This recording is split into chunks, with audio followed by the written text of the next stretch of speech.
Welcome back, everyone, and we are playing Dungeons and Dice Masters (D&D). I am your host and dungeon master, Luna, and this is everyone. We have a bit of a unique session today, as we finally have some visuals in terms of players and me, which we hadn't had before. So that's going to be interesting. And this will be the last session of our short campaign, so it's going to be fun, I hope, for everyone. And yeah, so uh, unfortunately, the last session we had some recording difficulties. That wasn't my bad. It recorded only my voice, and I figured no one wants to hear me go on for that long, so instead we decided to do a long recap, a detailed recap, and just go from there, so that you guys didn't miss out too much. And it wasn't overly much that you missed out last time anyway, so that's all good. But nevertheless, that's where we will pick up with a recap. So, if I can read at this point in time, here we go.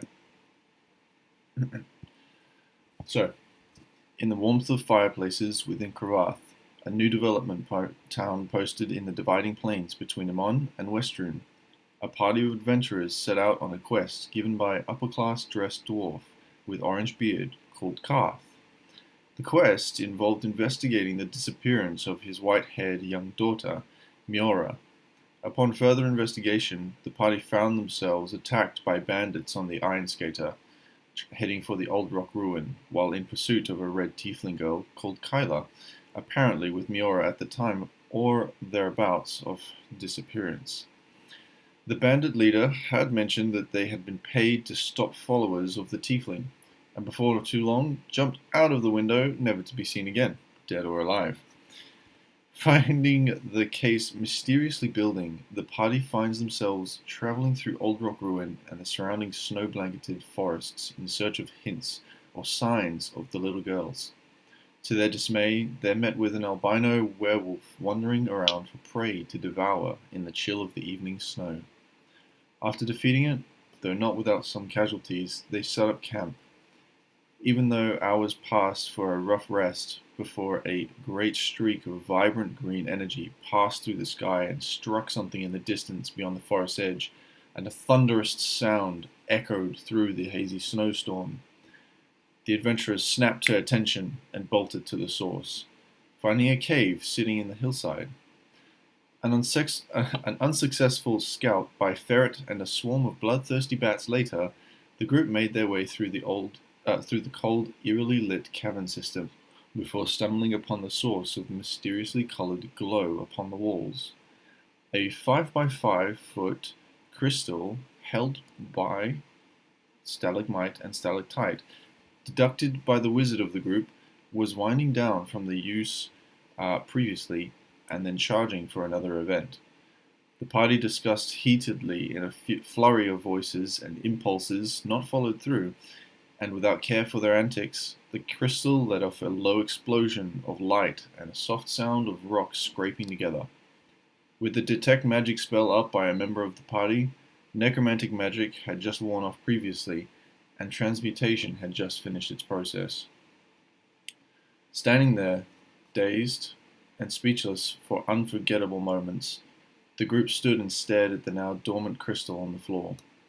The religious members of them could only but whisper the sight to the others of the young dwarven girl with white hair, the subject of their quest, standing there and staring at them with a sunken, lost look on her face, almost completely translucent. In but a couple of heart-gripping moments, she vanishes, dissolving into the background of some nondescript cavern. It is at this stage that we pick up that you stand there in silence, and you hear small footsteps of only a single humanoid creature by the sounds, pottering around in the main cavern area just down the passageway. So, stage is yours. Corvar would like to snap his fingers and send Ozzy, my owl, off in the direction of the pitter-patter footsteps. Mm-hmm. So Ozzy sort of out there, and at that moment that you know they get sort of maybe 15 feet around the corner. Delaney, would you like to introduce what the owl and therefore its owner sees? You see a fair-skinned little girl. She's around about 7 years in age. Really long, wild hair right down to her knees. Wearing a beige hoodie and nothing but. And next to her stands a little badger with a scarf around its neck.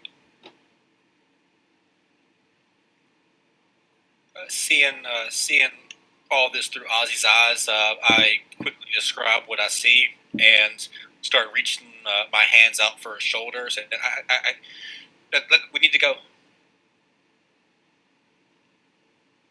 Would Kova have seen the owl?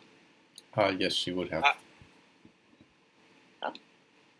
Upon seeing the owl, she probably would have gone, "Oh, hi, little guy!" Screech, screech. I can't do owl noises.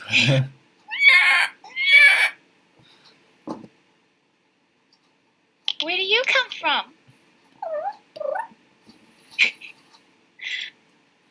And she's just gonna go over and try to pet it if it's at all perching or anything like that. It seems fairly timid of you. It's not getting close. Okay. Can I roll animal handling to see if I can get him to like me? Sure. Roll animal handling and dice rolls. You did see where it came from. Was you're sort of only maybe 10 feet off the passageway that it exited from? In dice rolls? Yes, please. Okay. I haven't uploaded COVID to dice rolls. Oh yes. I'll just add your modifier when roll the dice and then add your modifier. Okay. All good. What are the rest of you doing? Well, Corvar again. Yes, there is looks like a little girl up further here, and she's messing with my owl. Is it a little tiefling girl as she cracks her knuckles?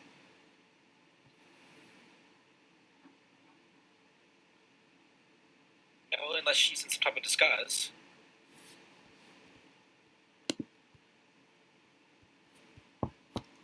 Ava's gonna itch the shoulder that was bitten before. I don't think that running forward is the smart decision this time. I may have learned my lesson. Okay. We have to go somewhere, and the girl has been lost. So let's see what took her.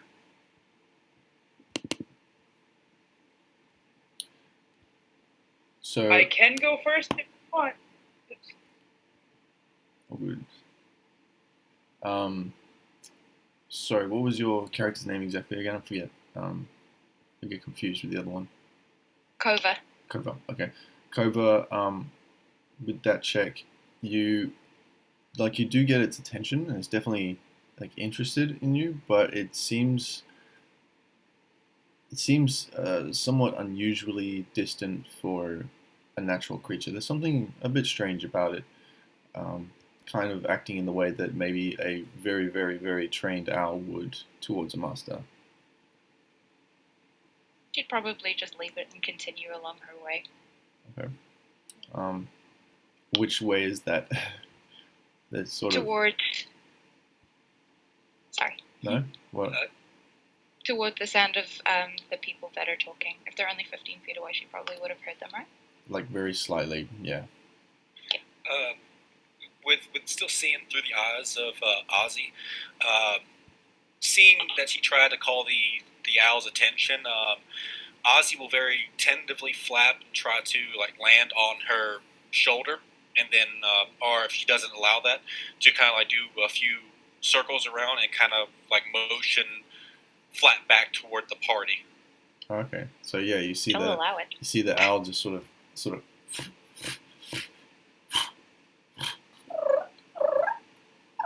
Little guy. As soon as she lets the owl land, I whisper to the ones that are around Korvar. She allowed my owl to land on her. I could incapacitate her if you would like me to. I mean, might as well. Would Okay. make sense. I through the owl will cast.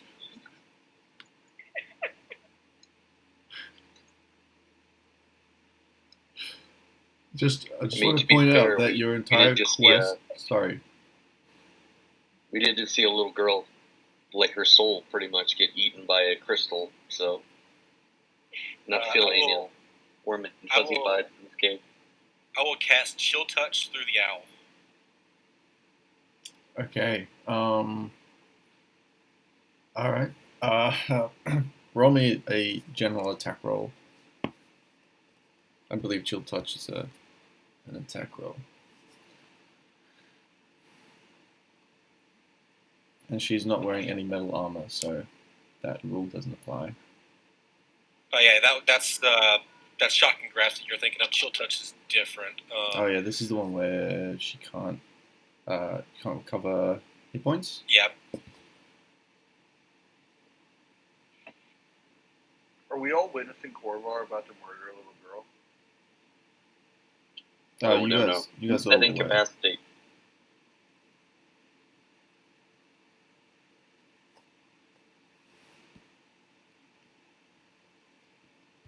Do I make any kind of saving throw or anything like that?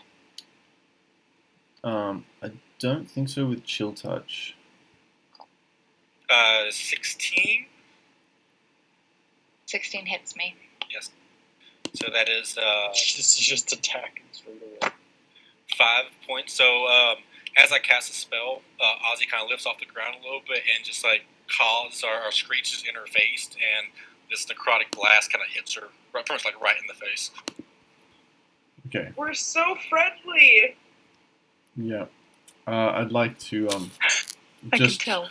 remind you that your entire We like quest people. was about little girls, searching for them, and Not this one. also the fact that you just sort of experienced that the magic of the crystal being explained what happened with the translucent little girl, and then Korvar showing up. That's still your course of action. That's fine, but just making sure you know. Korvar knows. Okay. Korvar's not. This version of Korvar is not very nice. What the hell is Look, happening? we've all agreed from the start that we're after one little girl. Not all of them. Kill all little girls. As soon as that happens, I bring myself back into, or I stop seeing through Ozzy's form. Quickly, I've attacked her. She should be disoriented. Let's hurry. She's right up ahead. I'll sprint forward. That's where we give her hammer hand. Yeah. I'm gonna try to make sure she's incapacitated, but otherwise unhurt. I mean, I just took 5 Hold damage. on fast. I'll heal you. Yeah, we don't Like know I that. said, If you are Run forward. a little girl. If you are what you say you are. I will remind everyone that, remember, we are dealing with some type of magic user, and we've seen shapeshifters already. It might not actually be a little girl. Having just been attacked, Kova would have probably... She won't attack a creature, but she will run from it. Okay. So she'll be sprinting. Roll me a. Do you have dark vision? I do not. Okay. Roll me a dexterity saving throw, please. Bow show. You guys hear that music? Out of cur- Sorry? Can you hear the music all I right? was Yes. Okay, good. I couldn't remember if I had cast Detect Magic last time or not, if that was still going. Yes, it was. Okay.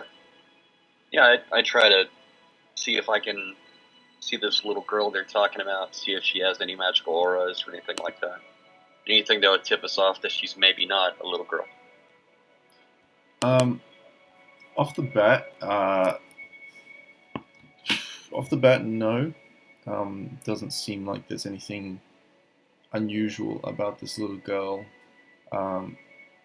Seems just like your average, little girl. Okay. I'll make sure that the group knows that. I'll let them know she doesn't have any magical auras to her. Okay. Korva, you're sorry, not Korva. Keep forgetting your character's name. Sorry.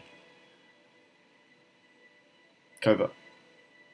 All right, so Kova, as Yes. you're busy sprinting away from this owl that had like a really painful grasp, you remember that there's a stream in the cavern, and you fortunately remember at the very last second and like leap across this flowing stream without too much trouble. Could have been very unpleasant, but you managed to make your way to the other side of the cavern. I'll grab Bear and make sure he's with me. Oh yeah, he's definitely right next to you at all times. What are the rest of you doing? I am trying to shepherd everyone closer to this little girl, trying to catch her, and Ozzy's just kind of keeping How 15 feet from her. how far away are we from her right now? Well, you guys don't even know like that. The only way you guys know that she's there is by Korva telling you, like because of the owl. I don't remember you guys saying that you were coming out, so you're not sure. Well, I would go down towards where she was at, or where he said that she was at. Okay. Well, Yeah. I ran forward. I mean, Ozzy would have flown there, so I know the general distance between us and where she was at. Yeah. What was that, Ava? I had said that I ran forward to where he said the girl was. Ah, to make yes, sure okay. she was okay. So, Ava, you being the quickest out of the group, you managed to like sprint out through the passageway. Do you have dark vision? Yeah, you do. Yeah, I do. I believe you got superior dark vision actually. So, Yeah, I do. being the most proficient in this kind of terrain, you can hear your footsteps echoing across the stone walls as you sprint out. And damn it, I need to write this down. I can't remember the name for some reason. It's Kova. So sorry, Kova. There we go. Won't forget. All right, Kova. You do hear like these multiple now footsteps that are sort of echoing from wherever that owl had come from behind you. By the time you get to the other side of the cavern, Ava, you manage to catch up, and you see at the other side this little girl, probably no larger than what would it be, like 4 foot ish, with red hair. So yeah, sort of in your vision with the dark vision, it'd probably be like more like a very sort of very light grey, I guess. Yeah, with just like a badger that she's holding. You're not sure whether it's a teddy at this point or not. I kind of just give her a head nod and go, "Yo, what's up?" Did you send the owl after me? No, I am not that talented. Hi, I'm Kova. So she reaches her hand out like the other side of the cavern. I like cross my arms and put my hands under my pits, like I'm not shaking your hand. I'm like, "Yeah, I'm Ava." What you doing here?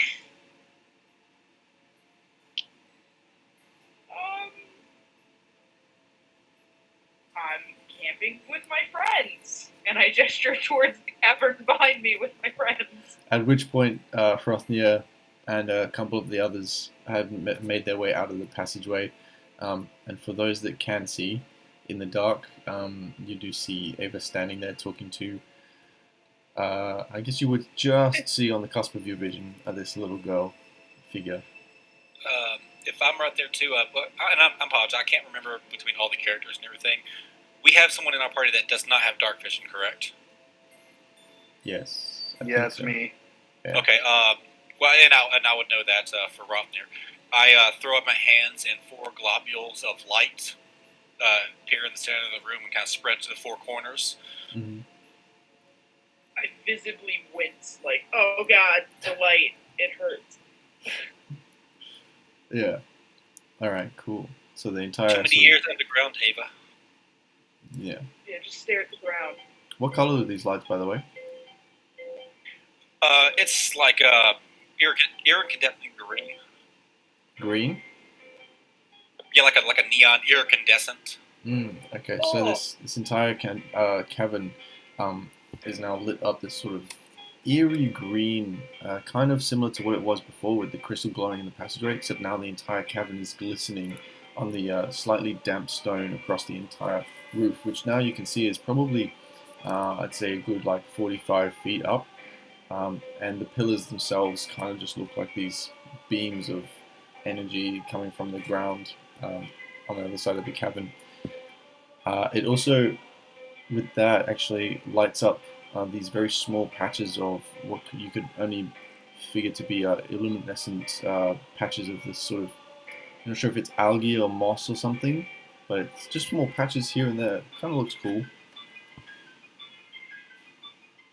Okay, upon seeing the green light, because that was probably the whole reason Kova came over this way, she would have turned to the guy casting it and go, "Did you make the sky make that color before?" No. We were following a light as well. Who are you, little one? Kova! I snap my fingers, and the owl like poofs out and is on my shoulders now. What are you doing here? Made it hurt me. Yes, that was intentional. Are you really a little girl? Yes? Insight check. Inside check. Make an insight check. I mean, make an insight check. Down.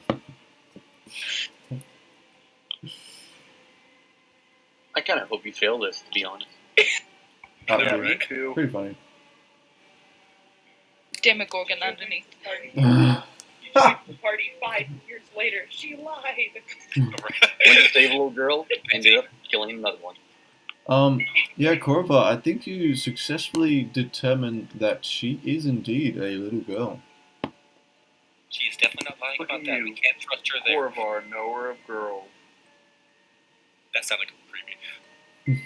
I'm not the one making insight checks on little girls.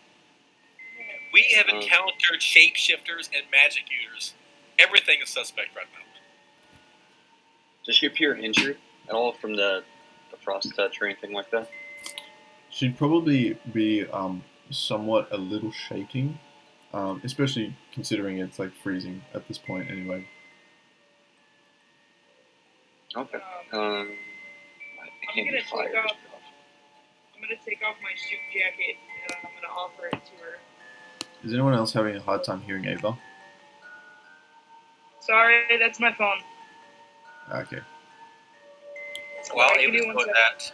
that, while Ava's giving her the suit jacket top, I do ask, Kova, correct?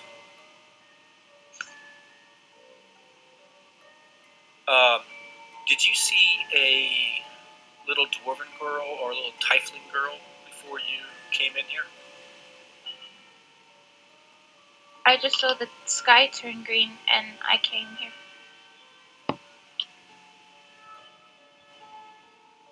What made you come in here? And what's this little girl doing in here? It was cool. I wanted to see why. And then I got hurt. Yes, I do apologize for that. We were attacked earlier, and I don't trust magic right now, so I apologize if I lash out too hastily. Okay, but do it again and I'll cut your hand off, okay? Then we can give you a hand. Hammer hands. It's coming, Where- babe. It's coming. Where are you from, Corva? A field and I had a family. They're gone now, but I have bear. Where'd Well, they the go? only reason I ask is there's not much around here. The outside weather is not very safe for such a little girl. Okay. Well, I can take care of myself. So, I do. Fair enough. Corvar looks around. By the way, while we're dealing with this, did anyone grab the little crystal? It would take like 2 of us to carry it. I thought we had determined. Oh, I thought it was smaller. No, it was 5 by 5 foot, big crystal. Pretty sure the last time I said it was like at least 20 kilos. Okay. Very awkward shape. Then I will. Well, Ava is still kind of tending to her with the jacket. So maybe we should go back to the chamber and talk about this crystal. I mean, I think we just lost the little dwarven girl, and I would like to study it a little bit more, see if there's any residual magic left. But I doubt it. Is there not a giant beam of light down the way? No, there's no beam of light anymore. That disappeared before you'd even got to the cave. But you do at this stage, for those with a passive perception, I think someone's got a passive of 15. 16. 16. For those with either 15 or 16, you do hear this ever so faint chuckle. Kind of sounds like a woman, just sort of. Did anybody else hear that? Nope. There was. Oh, I heard it. Well, I think you're Just losing true. it again. No, someone else. Teteron, you said that you heard it as well? Yeah. Teteron's going to kind of start looking around, trying to identify the source of where this laughter may have came from. I would like to assist if there is a check involved. All right. Either one person make a perception check with advantage, or both of you make a separate roll. I think you might be muted, buddy. Hello, can you hear me? Oh. Sorry. I forgot I put my voice the push to talk on. Either one of you make a perception check with advantage, or each with a separate roll. I said I would assist, so he can roll with advantage. Okay. While they're doing that, as I'm putting the little jacket on the teeny tiny, not so fragile little girl, I'm going to ask her, do you have any place to go? Or do you want to come with us for now? well, it's nice to make friends. I What's your sometimes agree.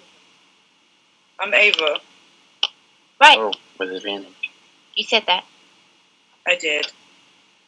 Who are Crofnir they? would, Okay, you're cute. Crofnir would kneel Thank you. down next to the little girl, introduce himself. I'm Hrofnir. You've met my friend Corvar with the owl. What's your opinion on Hammerhand? Well, I have these, and she pulls out 2 hand axes.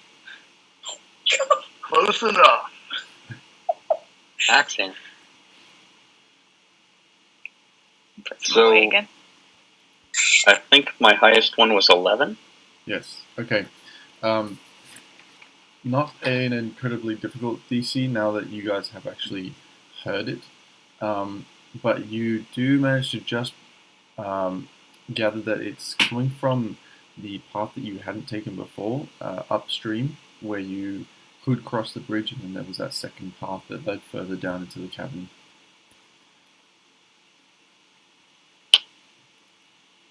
I'm pointing out kind of dramatically. I heard it over there. after looking in every direction for the last 30 seconds.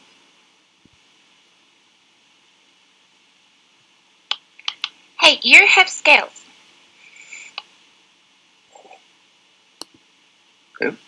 Yes, I do.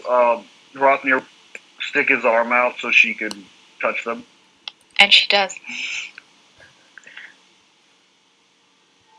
Rothnir This will is- kind of shimmer his scale so the light reflects off of it. Oh, that's so cool. Look, Bear. And she picks Bear up so he can see. And Bear's a little badger? Yeah. Rothnir will also introduce himself. Hello, Bear.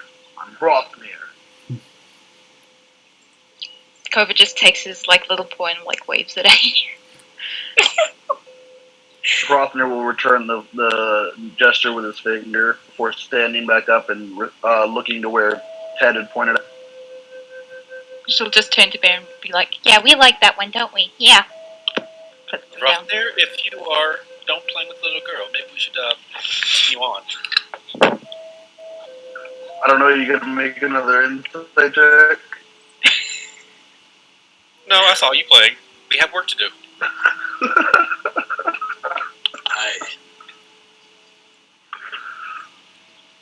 I think we should have done that way then, since that's where you heard it from.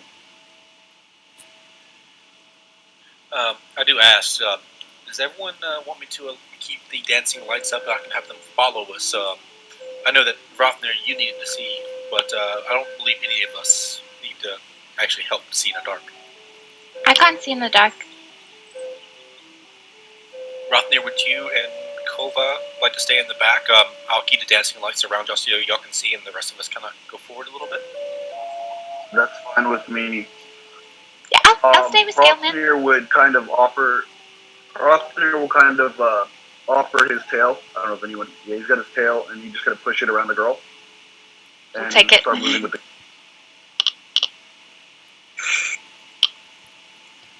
Okay, so you guys continue to head down towards the end of the cavern there, and down that separate path, all in tow. And along the way, you can. Sorry. So along the way, it's very much the same sort of feeling all throughout the cavern. The stone walls, the moss in certain places, especially the iridescence of certain patches of it, and then as the light sort of dimmers or fades, it disappears and becomes black again. And as you get further and further, the temperature changes.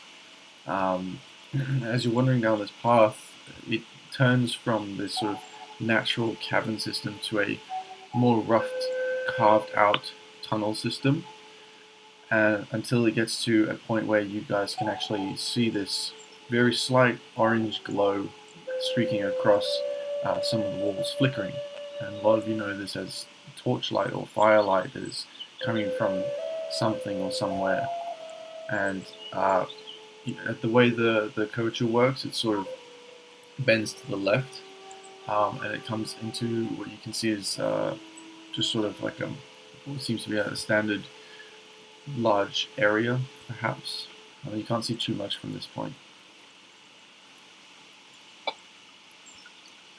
Is this straight workstone? Are there any symbols or writings or any type of carvings of any type? It's definitely more of a It's definitely more of a natural system. There's no markings. There's no carvings or glyphs that you can see.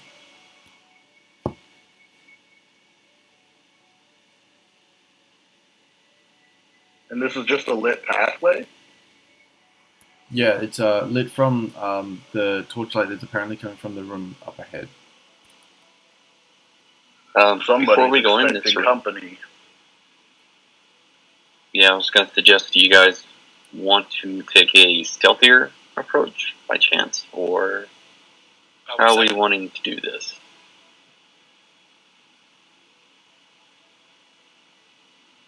I'm okay with stealth. any of us okay with stealth? I mean, I know I haven't proven that yet, but I can. So fun. I know, right? If nobody's awake to pay attention you were there, I guess that is kind of stealthy. Alright, those who do I would- roll stealth. If we cut the lights, it'll just be Kova and I in the dark. And that'll give you guys advantage too, or to give you the advantage on anyone sneaking up. Well, we can move you and Kova back far enough to where you can still come in if you need to. It looks like the path up ahead is lighted anyways, and I can keep it up or keep up that spell so you're not totally in the dark. Did you say that some of the stone was worked? Like it had symbols on it? No, so the stone, he was checking to see if there was, but there turned out to be no unusual symbols or anything. It's just sort of carved stone at this stage. I'm just trying to see if I can use my dwarven stone cunning to try to determine the origin of the stone. Okay. Roll me a history check with advantage. Well, the feature says I get to double my proficiency on it, so Oh, I yes, guess okay, I'll just do. So I believe at level 3, that's +2, so +4. +4, -1, so. Awesome.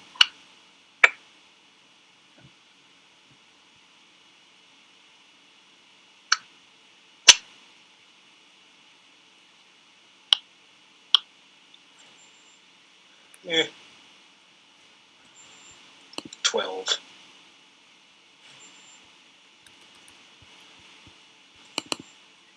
Okay, so with that roll, it seems like natural stone that is from around this area. You're not exactly sure what type of stone per se, but you know there's nothing unusual about it aside from the fact that it's been carved.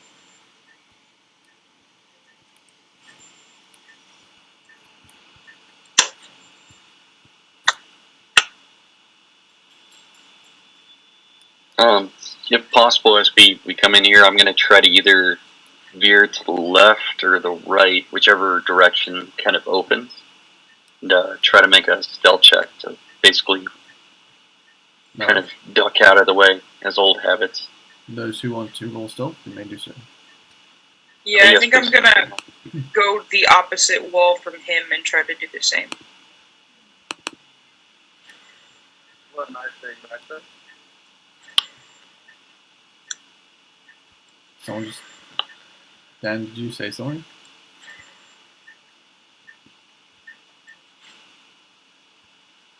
Yeah, I said, are Kova and I staying back then? So this makes some people muted out for me.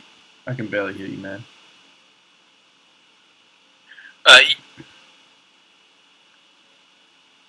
No! Sudden death. No!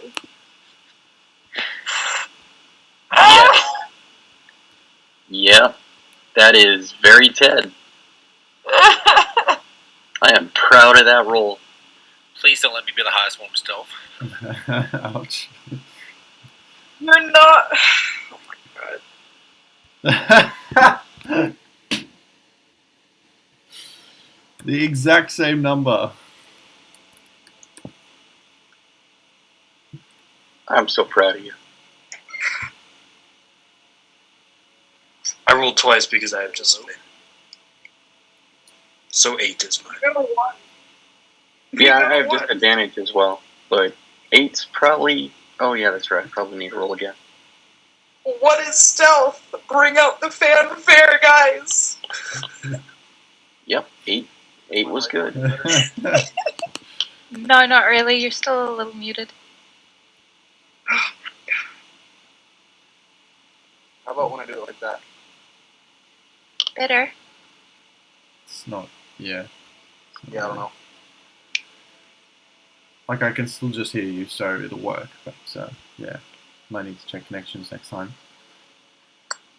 So I go left, and it goes right, and we're both very unstealthy. That's awesome. And Dirk goes in any direction and is also just as unstealthy. Korvar does try to stay at the rear, but is just marveling at how much noise we are all making. Yeah, this entire Knocking passageway over is just rocks sort of and stuff. echoing with all your sort of footsteps and with your armor and stuff. Should we be going with them? I'm asking the Dragonborn. Well, sounds like we might. And I will motion us in. Okay. So you guys slowly come out of the passageway, or at least right up to the edge, and it opens up into this sort of this room that's definitely not naturally present. It may have been a natural space, but has definitely been since carved, and it's rather rectangular and in shape. And it's maybe a 40-foot by 30-foot room, with the length going left to right. And it seems to be filled with, aside from being lined with a couple sconces here and there, which give enough for dim light in the room, it seems to be filled with things like a lot of barrels, a lot of would be was it tanned skin hide from, say, wolves and bears, and you're basically what you would expect in a taxidermist. You also see a number of books on a singular bookshelf that stands alone.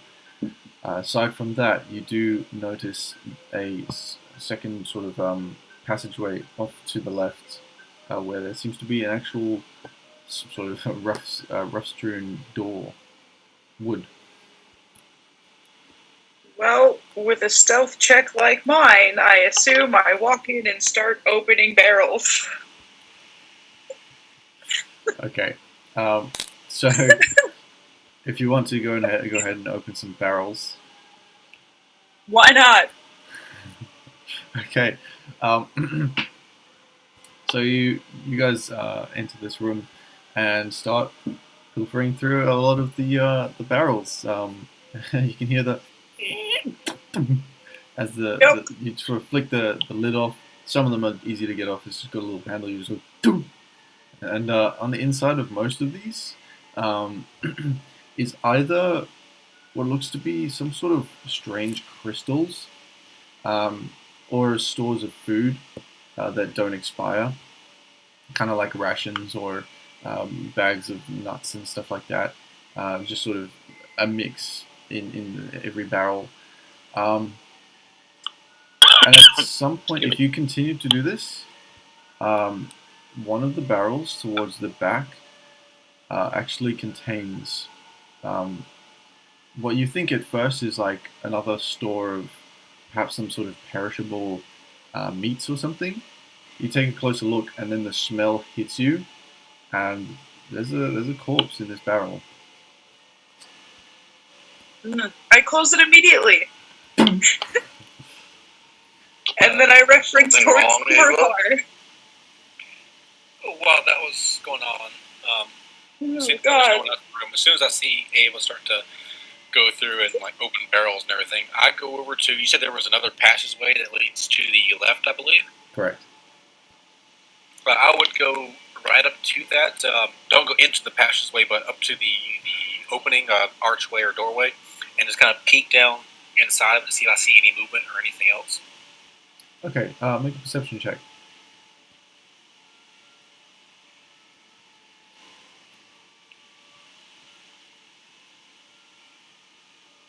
Nice.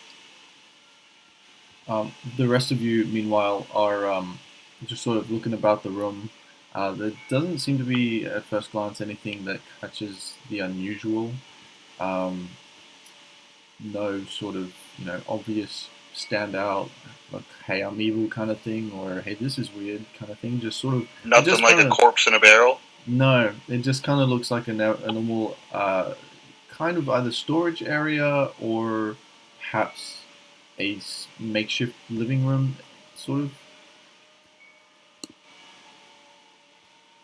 If nobody has a problem with that, I think I'm gonna grab those rations just in case. And probably a thing of the nuts. I'm just gonna sit there and eat nuts every once in a while. All right. So you start doing that, and right as Korovar goes up to the door and sort of has a peek through, and I believe you've got pretty good dark vision. So as you peek through, you open the door very slightly. You hear this, and you sort of stop and think, and then you realize that the noise is coming from behind you, and you look back, and there's Ted just there munching on nuts. Ignoring that, though, you continue to look down the passageway, and it just seems to be just another one of these corridors that extends for, as far as you can see, maybe 30 feet before it comes to another outlet. And it's descending at quite a steep rate. Any light like this room is emanating, or is it? Yes, so this room it seems to be emanating quite a bit more light. Similar kind of feel though, like a torchlight probably. Okay. As I turn back around and I look over at Dirk, I believe, who was who was munching on nuts? Ted. Ted. As I look over at Ted, I turn to the rest of the party and just relay. There's a passageway that leads about 30 feet forward. Another room appears much like this, emanating light. Did anybody else find anything? I found a dead body. Okay. Good job on finding the nuts. You said that there's a dead body. Right here. Oh man, it's very dead. I walk over and I guess kind of peek it open and take a look at it. Okay, so up until this point, you guys actually can't smell anything that would seem like a rotting dead body. But as soon as you open the lid, the wafts of like this rotting flesh and like even like damp wood just hits your nostrils. And Korva, roll me a Constitution save. Since you're having like a pretty good You deserve that. Who keeps the dead body in their living room? You don't? Right. No, I keep them in the closet. Okay, so Well, with sometimes you need company. So with that, you guys watch as he sort of opens it, has a look. You do look long enough to realize that this is the body of a child. What seems to be a skinnier, elvish child, maybe no older, as far as you can tell from dead bodies, maybe like 6, 7. And then the smell just gets to you like this second waft, and it fills your nostrils, goes into your lungs, and then you just retch. Oh God! Oh, what? Is this looking good? I close the barrel. Faulkner will laugh and be like, "How many years at sea, Korvar? How many years?" She didn't have to have head, but I through gasp and retches. I just kind of like, it's a girl. It's elf. When you're Let's have done, a barrel. don't worry about that. Here, and Hrothgar will pull out his focus, and he will start just kind of levitating it and floating it, just trying to distract her. Well, They are just playing with some toys over there for them. Here, how about have one for you? okay. If no one else is doing anything, as soon as I settle what's left of my breakfast a little bit, I kind of stand back up, kind of pour a little water and wipe myself off and everything. It looks like the dwarven girl wasn't the only one. As I look around, there's more than one barrel in here, right? Yes, there's probably in this room maybe would it be 10? Yeah.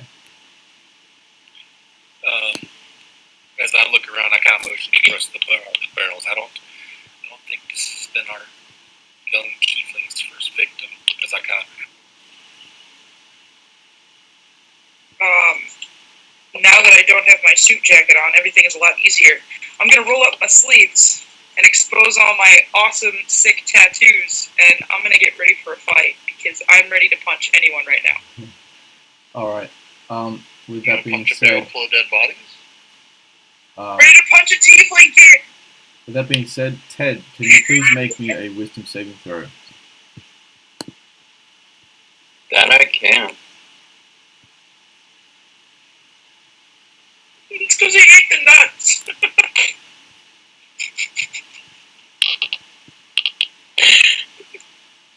Awkward crunching.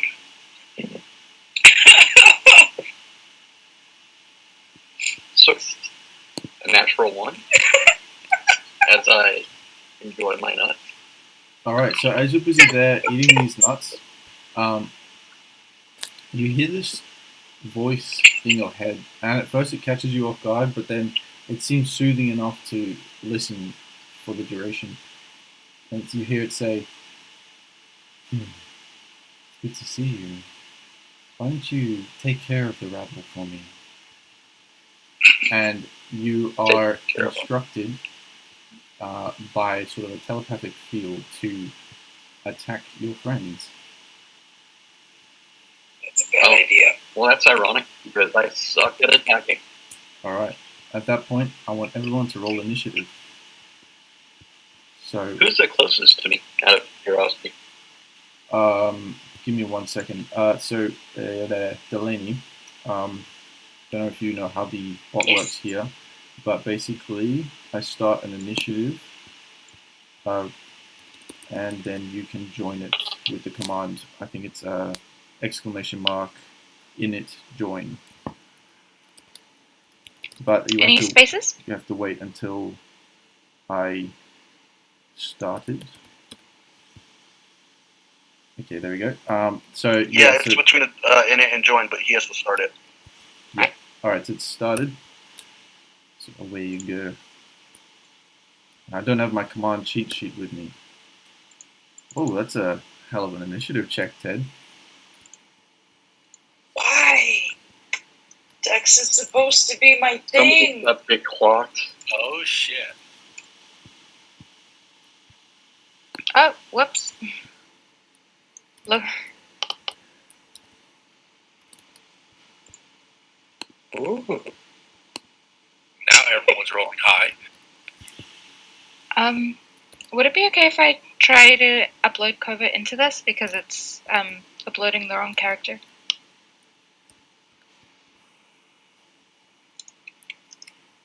Yeah, go for it. You can also manually roll for it, because I don't think we use the bot for anything other than initiative. Okay. So would that just be to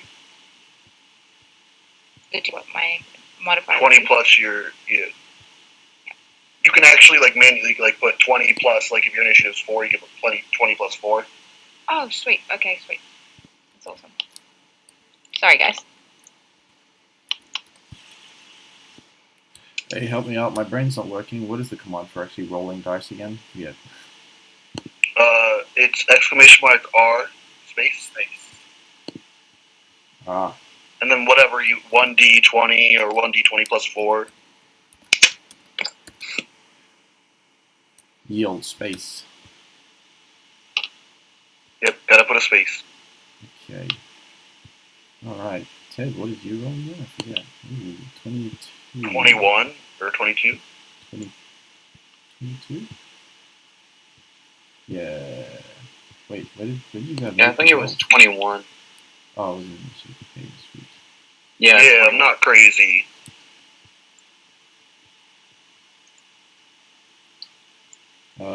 Did you wait? Which did I start it in the right channel? I did, yeah. Bot commands. Fuck, man. yeah, document. Yeah. Okay. Sweet. Did everyone join the initiative? Let me just. Don't mind manually. Sorry, guys. Just a little hazy of this week. I don't don't think Kova joined the initiative because her character is not uploaded.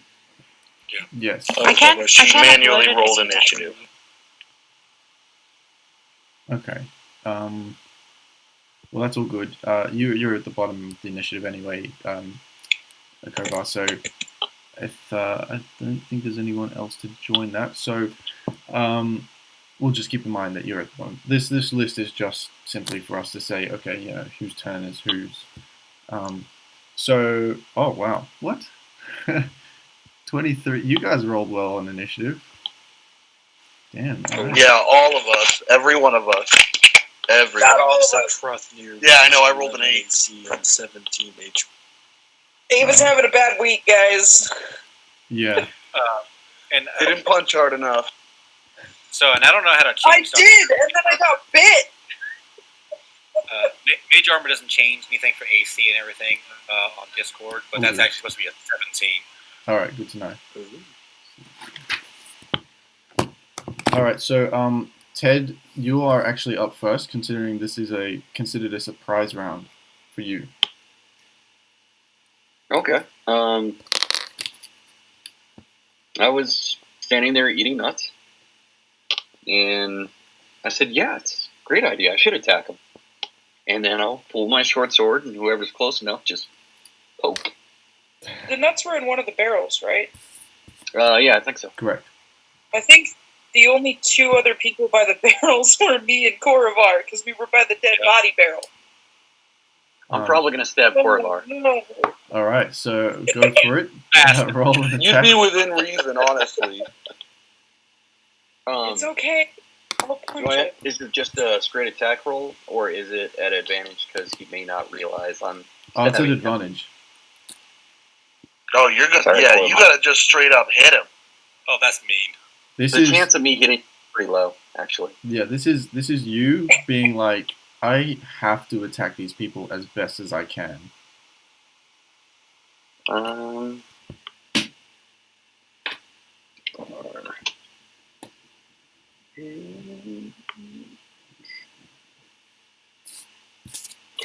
Korovar.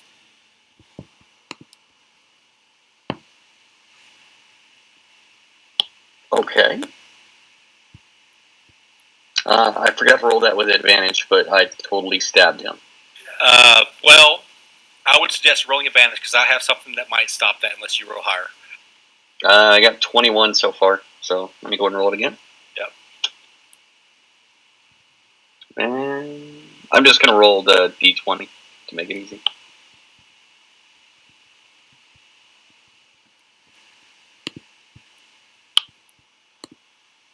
No, so 21's the highest. I will cast Shield, which brings AC up to 22.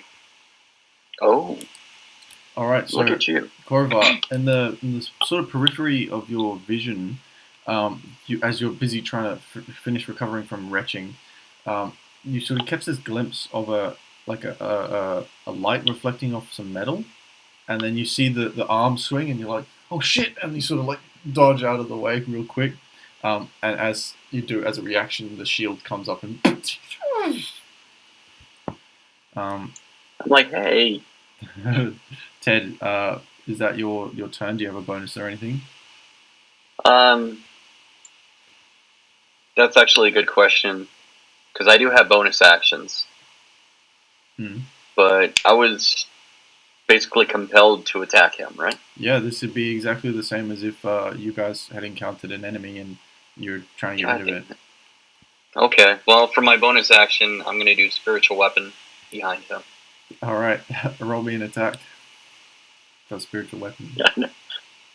AC's 22. Yeah, that's the only good part. Oh yeah, because shield lasts. Yeah. Full round. Or until the start of my next turn.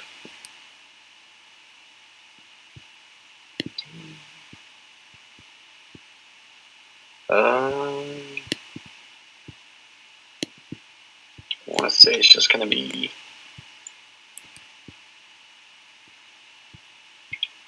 Plus your spellcasting modifier. Alright, and... 20... What is the shape of it, by the way? It's probably going to be the same thing, like this really gaudy looking, almost comically bad sun. That's like, Sun? it would be something that you would see from like a children's cartoon. Like a sun? Yeah, Okay. like a sun with a smiley face Yeah, shows like up behind him and freaking, tries to poke him. yeah. Okay, yeah, I get you.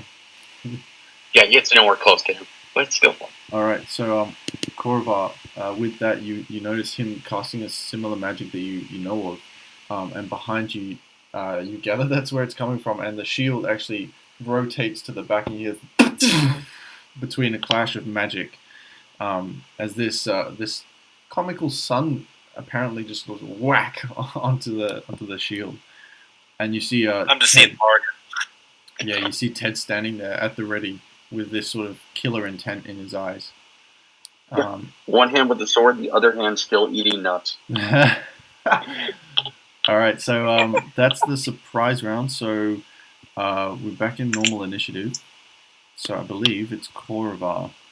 So your shield drops, or rather at the end of your turn, sorry. No, it goes wait and start my turn. So Oh, okay, cool. So yeah, your shield then dissipates, and you're left to do whatever you want. I look over. What was that for?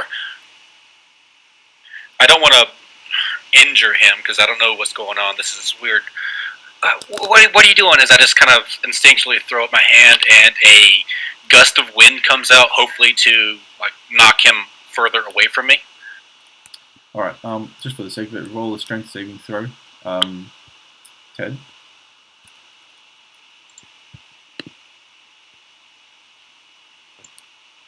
Spell save. No, well, that doesn't make it.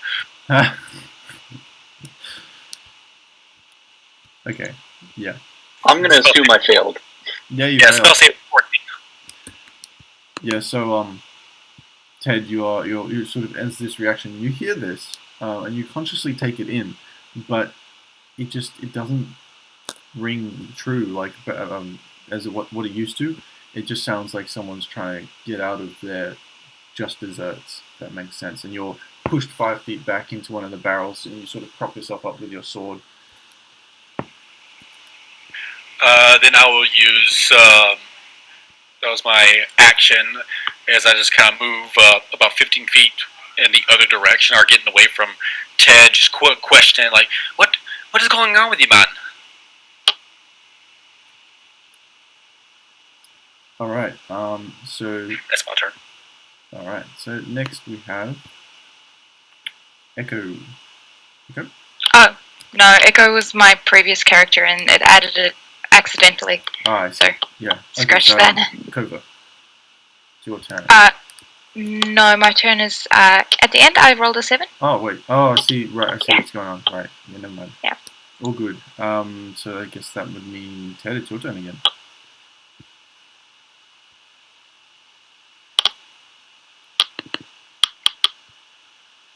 I can't hear what you're saying. You're muted. Sorry about that. Gotta push to talk. Yeah. As a bonus action, I'm going to move my happy-go-lucky son in the direction of Korvar. Does anyone else imagine the sun from Teletubbies? Yes. I'm honestly thinking the mean son from Mario World who follows him to death. Very much so, yeah. The Mario World one. Where it kind of like bounces after you with like that weird goofy face on it. Yeah. Was there anyone between me and Ted, or is it was just us two?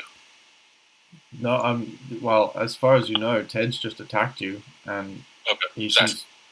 Well, unless Ted wants to do something else, like attack someone else or something like that, then yeah, it's. Oh no! I wasn't saying that. I said I was more for a frame of reference. So I'm not seeing the battlefield, so that's fine. Oh yeah. So yeah, it doesn't look like there's anything else that's in the room or anything. So the son is going to attack Korvar again. Oh, derp. Probably help if I spelled it correctly. Please roll like shit. I know, right? There you go. 9. Look at that. All right, just Safe knock one. out. Yeah. You see it coming again. You know what's going to happen.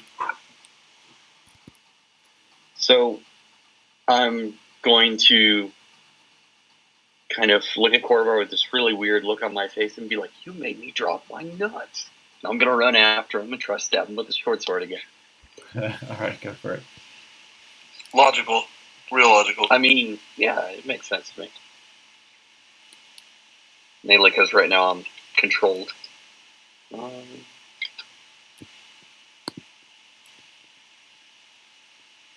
Yes, that's what I was hoping. Ted strikes again. Natural one. Yeah, Natural one. natural one. All right, Ted. As you go to strike with your short sword, sort of in a rush, you still don't have your full balance from the gust of wind that had happened, and you actually stumble on one of the barrels, knocking it over and falling prone. And your short sword seems to disappear somewhere. You're not sure in the sort of rush of whatever you were doing. Okay.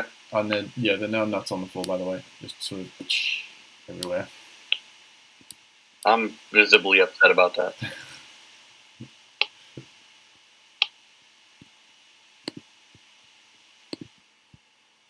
Sorry, I'm just getting music up. Hang on.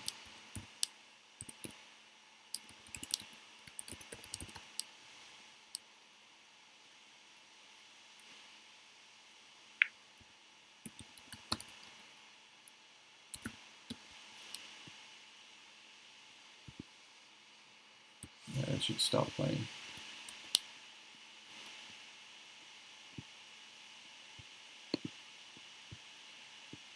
Okay, so Dirk, your turn. I don't know what's going on. So, is it still like the night before, or are we in like a new day? Well, you guys were sort of woken up either middle of the night or actually no, you guys went to bed very early, actually, considering the time of day. So it would still be the same night, but you have long rested technically. Okay. I can't hear Dirk I- at all, and I've tried leaving. I can hear you. Oh, yeah, he can hear you. We can hear him. Yeah, I haven't been able to hear him since before. I've been. That one might be on your end. I think I can hear him fine. Same. You might need to right-click on his name and turn up his volume, kind of like how you can mess with Groovy. Can you guys hear the groovy music, by the way? Yes. Yes. Okay, cool. Dirk, say something. Hello. All right, I can hear him now. All right, good. Can you fucking hear me now? All right, so I can Dirk, hear what ya. are you doing? So I don't know what's going on, but I see Ted attacking us. Attacking me! Stop him! Yeah, I'm gonna go beat him with a stick. That's an appropriate reaction. Yep. All right, roll for stick. Put our Ted in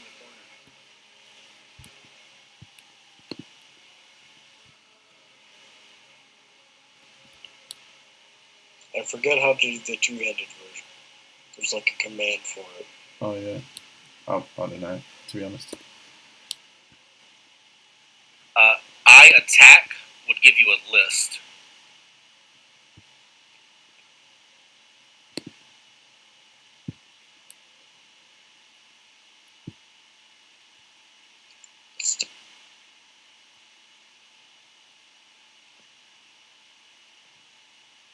And then just pick one of those. Oh, it's actually really.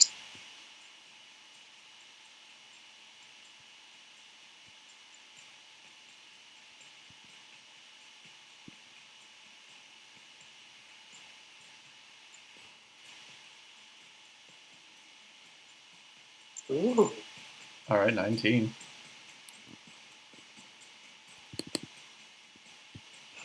I don't know what Ted's AC is. Ted? I'm sorry. I was reading some. Yeah, 19 will definitely hit. My AC is 16 right now because I don't have a shield. So as Dirk comes up, as you're busy engaged with Korva, Dirk comes up What and the just fuck are you doing? takes his quarterstaff and just whack in the face. You feel like this blood nose start to come up as you take 6 damage. Does that give me any chance for maybe getting knocked out of this compulsion thing by chance? Or? Nope. Damn it. Those are really good nuts. Dirk, are you doing anything else? I don't think I really have much bonus action. Can I direct my dog to come flank with me? Yeah. This is the this is the snow dog, right? Yeah. Yeah, so it sort of just ponders up, saunters over. Heavy! He's a good dog. Okay, so that's your Move turn. it on the nose. Alright, I have to like push button. So if that's your turn, then Ava. Oh yeah, okay. I'm Do I have very to do the confused. next? Oh, go ahead. Do I have to do the next thing or No, don't worry about that. Okay, cool. Ava's very confused and uncomfortable that there's a giant sun sitting practically next to her, and people are attacking people, and she's confused because she was told that was not okay to do, so she's gonna go grapple this guy. No, she's gonna restrain him. Sorry, I looked up the difference. She's gonna go restrain Ted, Okay, let me just pick that up. because my punches hurt and I don't want to kill him. You can do non-lethal as long as it's melee. Yeah, you can. Yeah, you can pummel me unconscious. Ava doesn't like doing I'm that. perfectly happy with that. Ava doesn't like doing that. I think you should.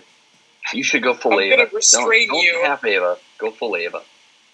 Restrain. Prevent you from doing anything. Okay, so I don't believe that you can unless you Grapple first. yeah. Well, I'll do that then. I want Alright. to stop him from moving around and swiping and eating nuts. No more nuts. Alright, so for you it would be an athletics check, and for Ted you would have to make either athletics or acrobatics, your choice. I'm gonna go acrobatics, so I actually have a bonus. So Mine's in athletics. This is terrible. This is terrible.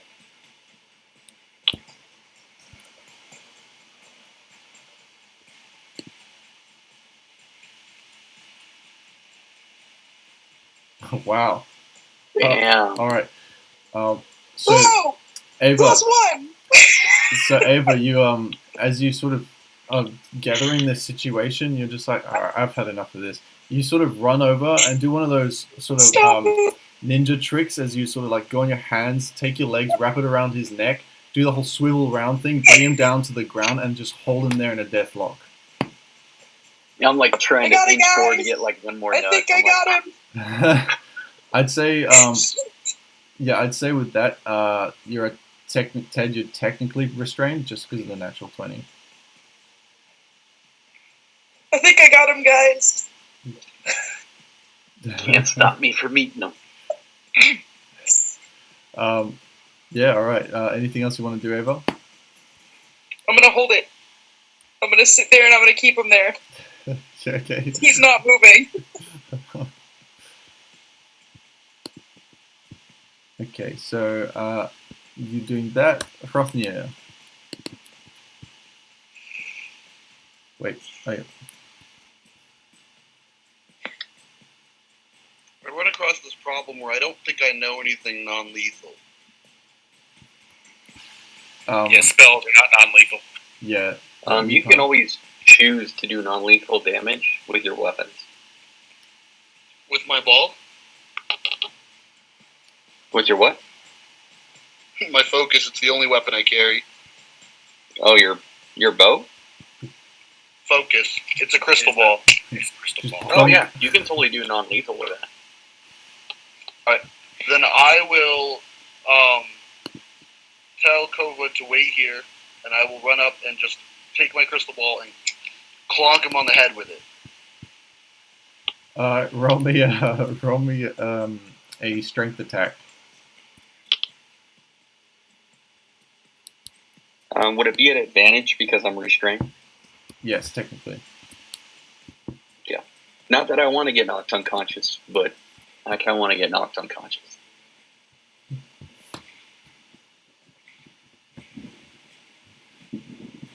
Just a second, I'm looking for my information on Beyond. I don't think a focus actually has stats. I'm looking for mine. No, it's just yeah, unless it's a +1 focus or something, it's just it'd be an improvised weapon technically, so it's 1 plus your strength modifier, and to hit would be your strength modifier alone. Safe to say that 7. doesn't hit. Oh, at advantage.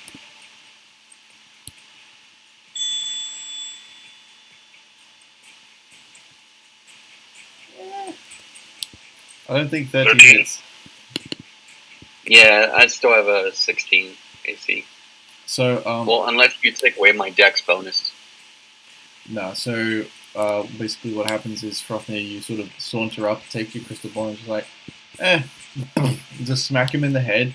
But Ava's leg gets in the way as he's sort of wriggling about, and you just sort of hit her leg, and it doesn't even hurt Ava. It's just like...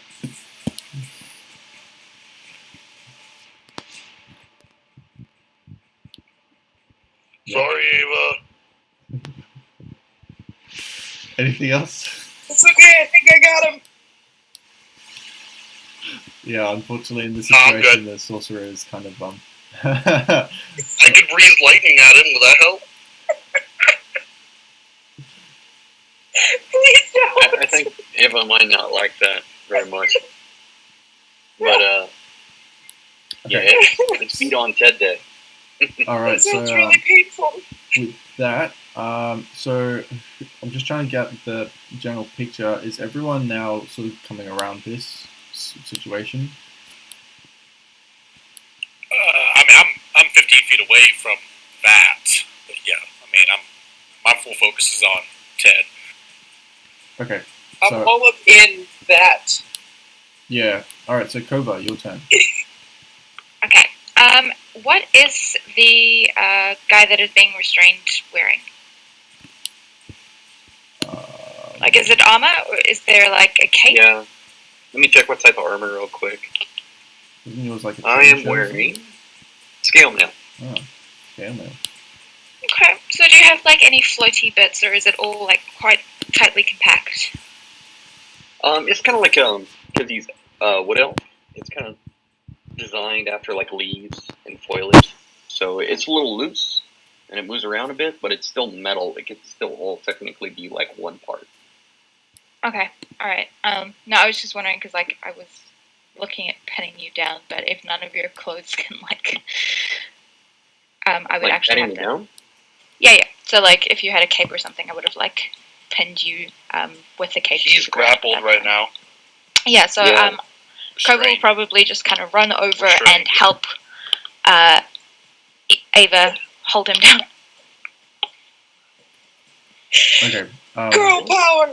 Alright. What's happening? Get the leg. Considering that he's technically restrained and grappled by Ava, I'd say that if he was to try and break the grapple and stuff, he would have disadvantage. If you're wanting to hold it. Yeah. I That would be definitely. what I would do too. Alright, is that your turn? Yes. Alright, so Ted, you just got this little girl on your legs. Surprisingly, it makes it pretty difficult to actually move your legs about. Rather uncomfortable. I'm just more upset I can't stab Corvar, and I still can't get those damn nuts. Okay, so at that point, At that point, you guys are sort of dealing with the situation. Kova, you jump on the legs of Ted, and he's sort of still there writhing about as much as he can, but he's with this deathlock around his neck. He's not going anywhere. Korva, you're just sort of standing there like, what is going on? And then you guys get this weird feeling. It's kind of like that Sixth Sense type of thing where you sort of walk over a grave, and this slight chill goes down all of your spines, like an unusual chill, and the torchlight dimmers somewhat, maybe to half its strength it was, and then you hear this, and then in the corners of the room, roughly behind one of the barrels and from the corpse barrel, you see this increasingly growing shadow that just fills up a space until it comes into like a humanoid shape form, like a draped black misty form of a living shadow. Alright, give me 1 second.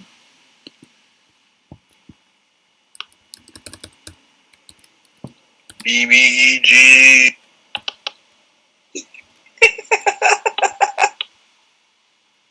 This is fun. Surprise! There's no way this is bad. Girl. Yep, I agree. This is fine. Nothing to see I'm being here. tackled by a little girl and choked to death by another girl while a shadow appears with a bouncy song. To be fair, Still I can't am get over those. 100 years old. So a little girl and an old woman. I think Ted's like almost 100, if I remember correctly. Yeah. I'm this many. Elves, man.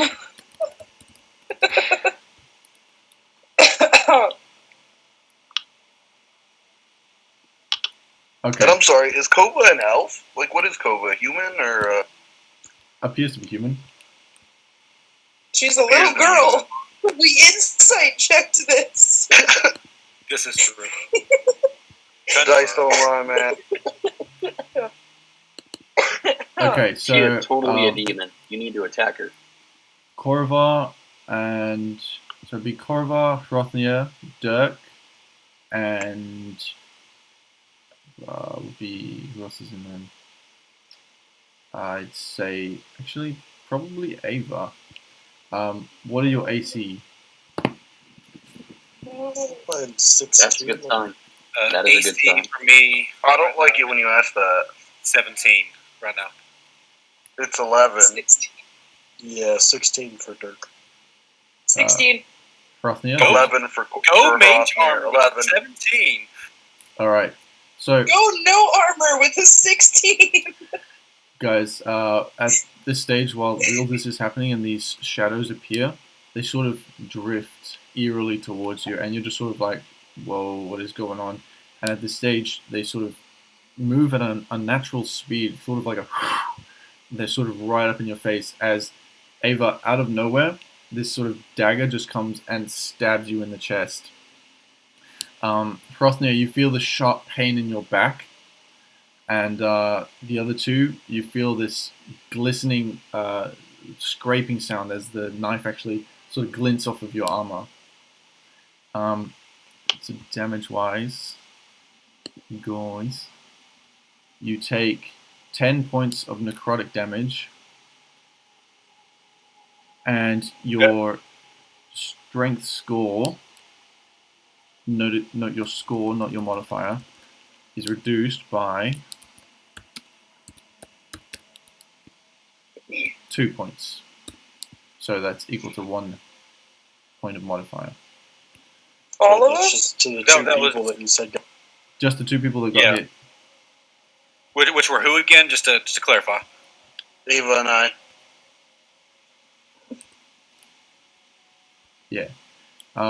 So, That's over half my health. alright. Actually, it's a good point. What's your strength modifier now, Hrothnir? It's -1. Okay, and Because your my strength score- is a 9 now. 9, okay. And Ava? My modifier or my strength? your strength score. Because it was -2, right? I don't know. No, you said that we took -2 Oh, yes. to our strength Yeah. level, so it's 10. Score. So it's 10. Okay, 9 and 10. Good to know. All right, so that brings us back to the top of the initiative round as they just sort of stand or loom there eerily. You can feel this cold breath almost surrounding your skin as it stands there. So that takes us to Korovar. What are you doing? That's a good question. So, how many of these shadow things appeared in the room? 4? 4. And there's one directly in my face? Yep.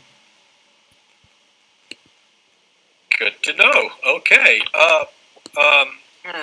I guess I panic a little bit, and just immediately right in front of me, almost like point blank range to the face, a level 2 magic missile. Level 2 magic missile. All right. Cool. So you don't have to roll because it's a magic missile. So roll for damage. See if I can do this right.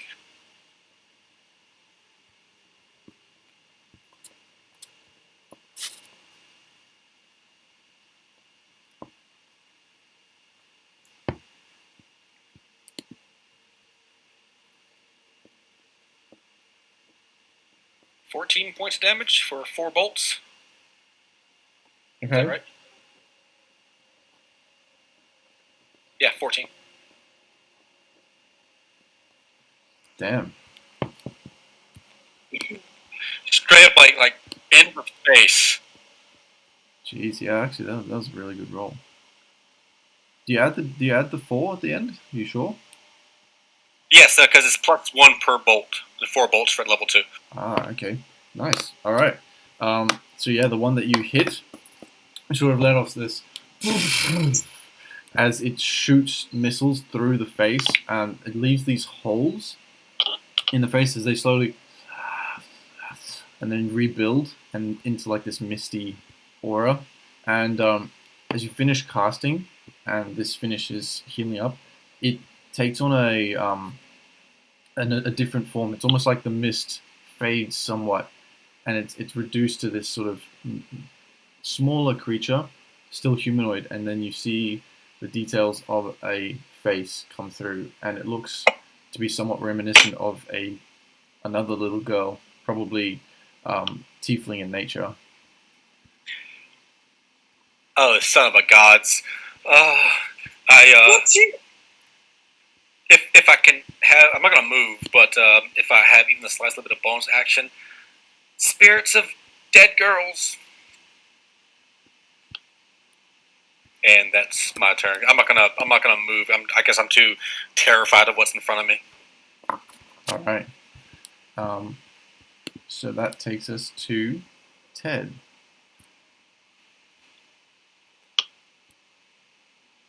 So, am I still under the compulsion? Still under the compulsion and still restrained. Then I'm gonna have to attack Korovar with the sun. True. All right, go for it. And then try to escape. Probably not gonna happen.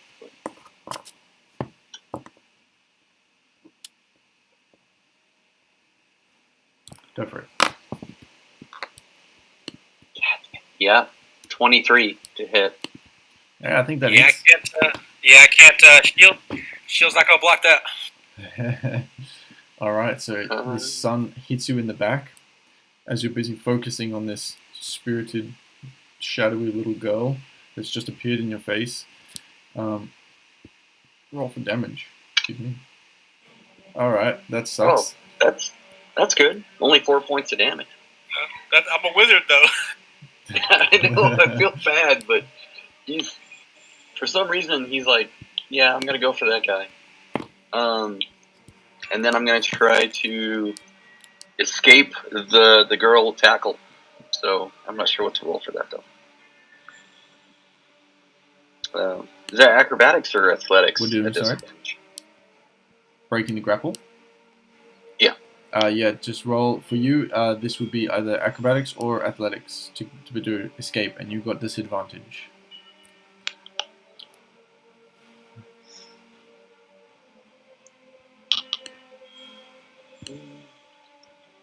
Do I have to roll to contest that? Yes, That's athletics for me, though, right? correct. Not bad. 14. Okay, this is gonna be fun. Glad I got stabbed. Oh yeah, 'cause I forgot about that. yeah, that wouldn't help your grappling there. I rolled the wrong thing! What? It was meant to be 1d20. I'm sorry. No, it's fine. You just take the first one, which is, funnily enough, a natural 20. I'm still alive! So somehow being stabbed in the gut, and you can physically feel your strength drain with that. You feel Ted struggling, like even more, like a burst of energy, but you still somehow manage to maintain this like leg muscle, rock solid, just entrapment. So I'm like, yeah. Yeah, pretty You're much. like, You get stabbed, you tense up. Yeah, pretty much. All right. So that's Ted's turn. Can't move. So that moves us on to. Okay. Ted, I'd like you to make a Constitution saving throw, please. That's a good sign. Beat it, break it. I want to put you down. 19.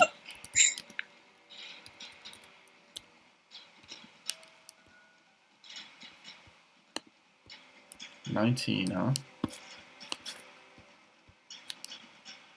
All right. So,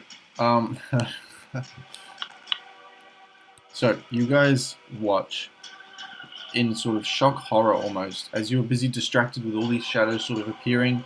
Everything's going on. Ted's on the floor doing whatever, and then you hear this, and out of sort of seemingly like thin air, this shimmers and appears this sort of lithe, erotic woman that just sort of stands there, kneels down by Ted, and kisses him on the forehead, and then disappears. Ted, you take. That happens a lot, actually. You take. What's that number? You take 19 points of necrotic damage. Sorry, psychic damage. In that case, I am at -4, I believe. All right, so you're unconscious. As And my son goes. So as you guys I can watch put this it down happen, now. you just see Ted just sort of take the kiss, enjoy it, and then close his eyes and then stops wriggling. Do fuck. That's, I mean, of all the ways to die. Actually, sorry, my bad. Could be I worse. made a mistake. The figure stands there, doesn't disappear. Still stands there, just watching you, smiling. And you can see this this woman basically wearing nothing but like almost like a bikini, standing maybe like 5.5 foot tall, with like bright red hair and these like very fine, very elegant features with bright red lipstick.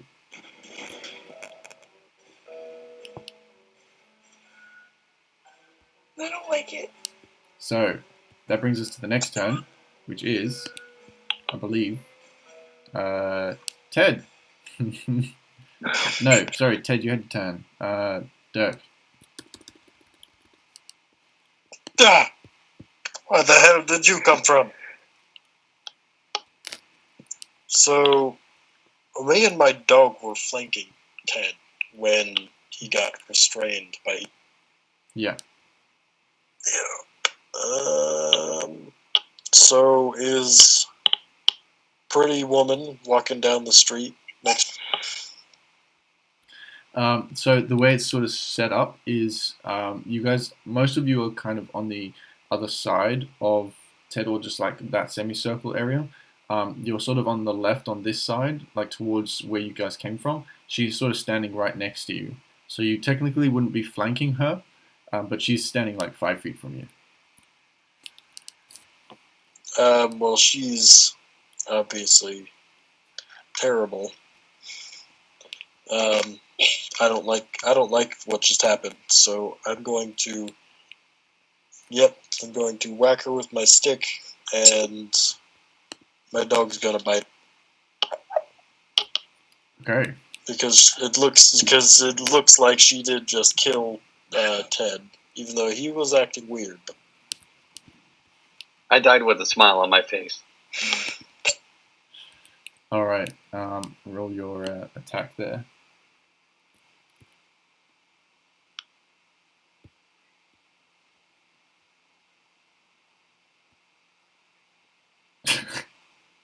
You guys in the general chat. Oh man. Oh, that's garbage. What'd you get? 7. All right. Nice. Oh, she's got a -3 to Dex. Yeah, that hits. Well, my dog can still try and bite her. Okay, so that was with your quarterstaff. So, roll for your dog. The Doge.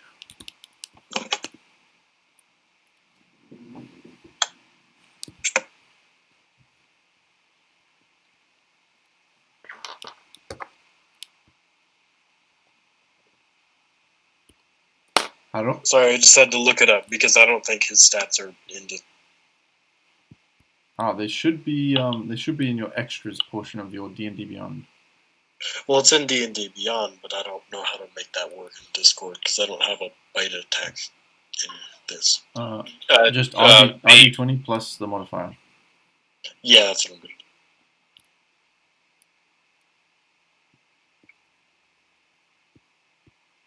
Wow, almost as bad. Actually, slightly better than you. Yeah, almost as bad as I did. Okay, 1 second.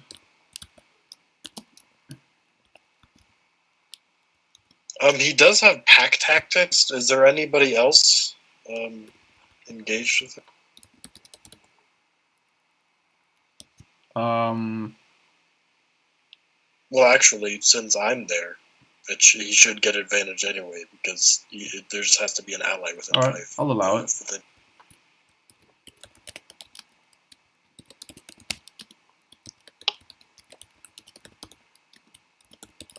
We should have brought the dog. Now he is just as bad as me. Well, that didn't do much. Okay. That's my turn. Wow. Yeah.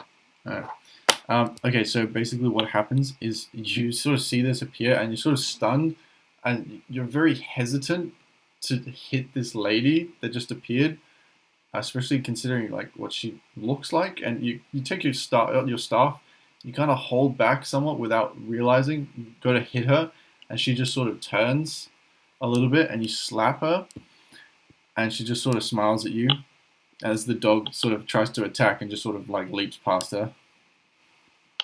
Yeah, he's not a fighter.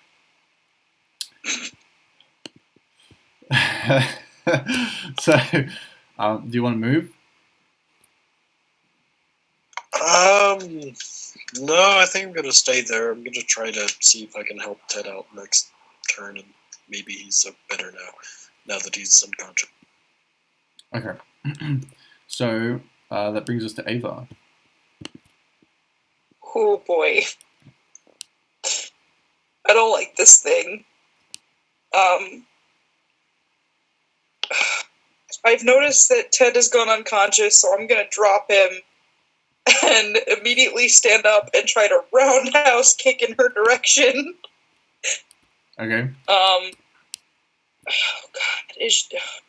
I have reach up to 10 feet with my snake attack. Yes. Would that reach her, or do I have to move? No, like you're 5 feet from her. You're in front of her. Oh, awesome. We're gonna burn this unholy thing with fire. Yeah, so you could just do like one of those spinning kicks as you get back up, if you want to burn half your movement to get up. Yeah. All right.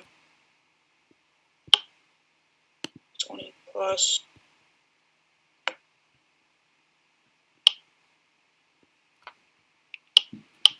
Sorry, had to do math. What happened to the music? I don't get why it does that. Died. Like our fallen party member. I get all into that music and then it just did.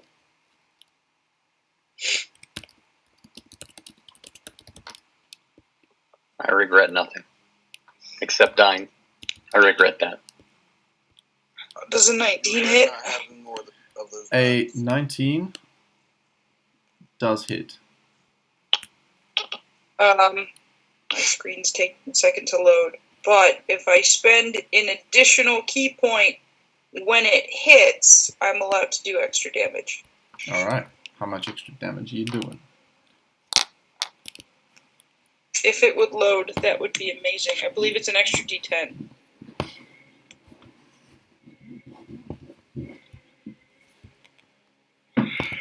Alright. Just get the confirmation. Yeah, so I do.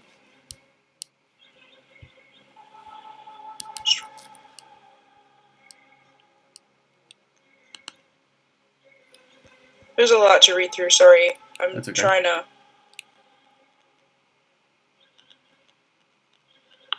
Is this elemental? Unarmed strike. It does my unarmed strike damage plus an extra D10. Alright, go D10 then. Plus 1d4 plus 4, and then plus my 1d10.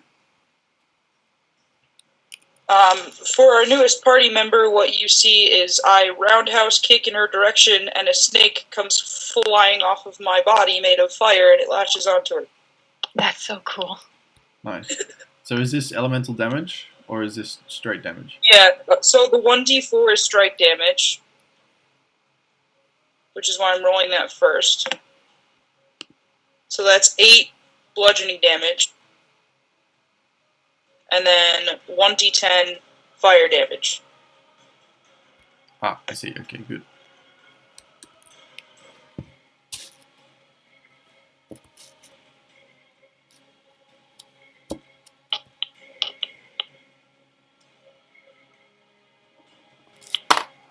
Cool. Good to know.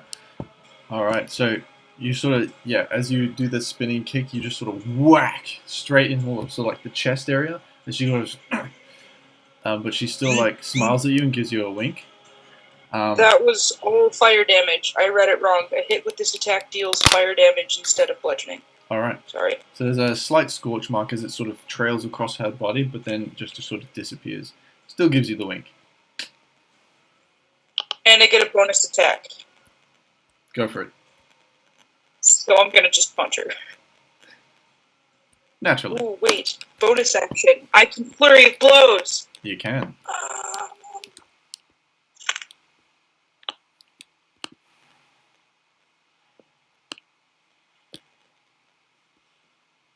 Hit 6.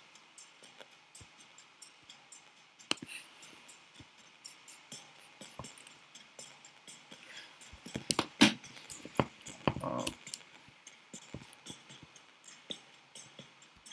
18 hits. Okay, so which is Hrothnir, you're on deck. so flurry of blows is 2 of these, so I have to do it again. Yeah. Monks, man. It's basically just, you know, hit, run. Yes. What's this? Natural 20? Or what is it? Alright. Okay, so it's 1d4 plus 4 for the first. And just So that's 8 bludgeoning damage. is this all bludgeoning? This is bludgeoning, yeah. Alright. And then the second one, how are you doing natural 20s? You roll twice. Okay.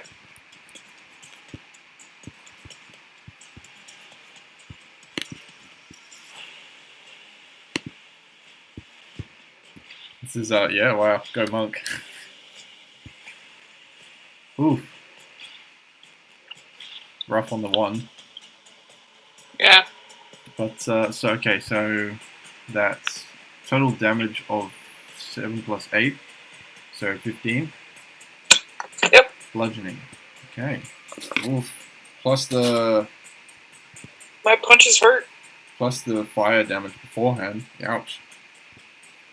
Alright, so as you land that fire strike, she winks at you. This sort of unsettles you, and you're just going for a bah, bah. And you slap her across the face, and she seems to be taking a bit of a hit. You see like a little bit of blood like in the corner of the mouth, where she sort of just sticks her tongue out at you. At the end of my turn, I just kind of say, if it bleeds, it can die.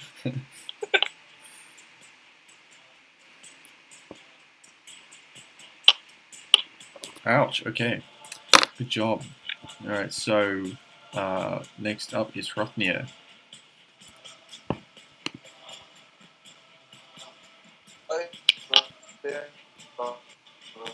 Whoa, can't hear you, man. Crystal ball forward as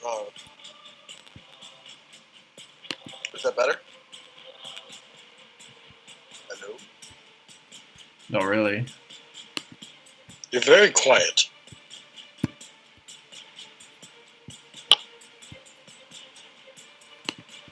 Hello? Yeah, that's better. Alright, I will turn towards the lady, and as I hold my crystal ball out, sparks will start to form inside of it, and I would use 2 of my meta magic points to twin cast Witch Bolt at her and one of the shadowy figures at 2nd level. Okay, so I believe that's a roll to hit, yeah?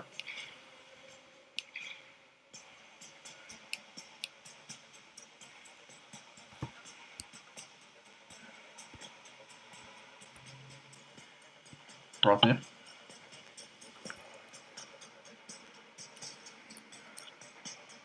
It says make a ranged spell attack against the creature. Yep, cool. Alright, roll your attack. And you are 10 feet away, so you do not have disadvantage, which is good. I'm sorry, what do I roll for that? Just the regular D20? Plus your Plus spell my- attack modifier. Okay, thank you. Plus your spell murder modifier.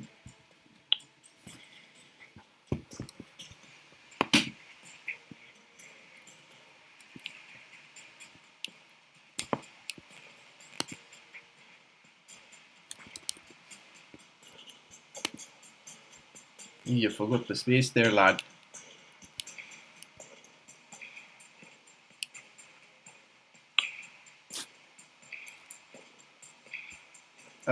Yeah, that'll do it. Do I roll for the second one as well then? Or do they both hit?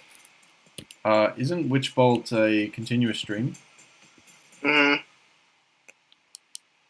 So once you've hit, you don't need to. Unless are you? Oh right, you cast. I'm the using twin meta spell, right? magic to twin cast it. Yeah, that's right. So, are you hitting one of the shadows? Yeah, it has to be a different target. Yes. So roll for the separate one.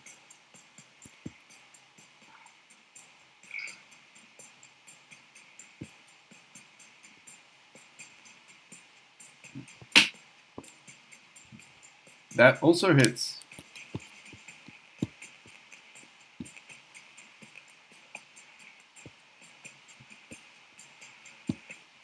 What damage type is Witch Bolt? It's lightning damage, and each one is 2d12 damage. Alright, roll your damage.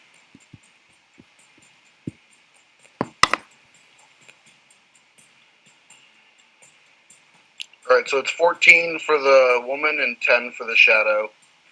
Alright. And that is concentrated, so I will just focus that. Yep. Okay. Yep. And for the which shadow were you going for? Just the nearest one? Yeah, just whichever one's closest to me. That'd be the one right next to Dirk and Ava. So that one. Alright. You can see as you spark off this sort of what looks to be lightning at first, turns into like this sickening glow of like red and green as it connects with the target, and as it hits the woman, you can see her sort of physically like shake, but she doesn't seem to. She seems to almost be enjoying it, aside from the physical pain that you do cause her. But again, she just sort of looks at you, like turns her attention to you, and just sort of like winces a little bit, but then sort of gives you this wink. Is that your turn? I will yell, "Get back, Harpy! The sea has tempted me with far worse than you." And that'll be my turn. All right. So, Kova. Cool. Having just seen one of her new friends been knocked out, Kova's gonna get real angry and start one of her tantrums. Grab from behind her a great axe and lunge. All right. Roll for lunge. Roll for lunge. Yep. Is this a baby barbarian? I got distracted. Basically. That child just pulled a great axe. Yeah, and went into a blood rage. It's total anime style. This is exactly. But I how rolled a this session 10 is for going. attack. 10? Yeah. Wait, where would you be? You'd be That's flanking. rolls. You'd be flanking with Dirk though, so you'd have advantage. Oh, dope. Because like this is a very tight space. Nice. 21 to hit. Okay, that hits. Okay. And this is regular damage, yeah. It's slashing. Slashing, regular old slashing. For 7 slashing. Okay. Did you have 2 attacks? Not while raging. Ah, okay. I used my bonus attack to rage. Oh yes. Okay.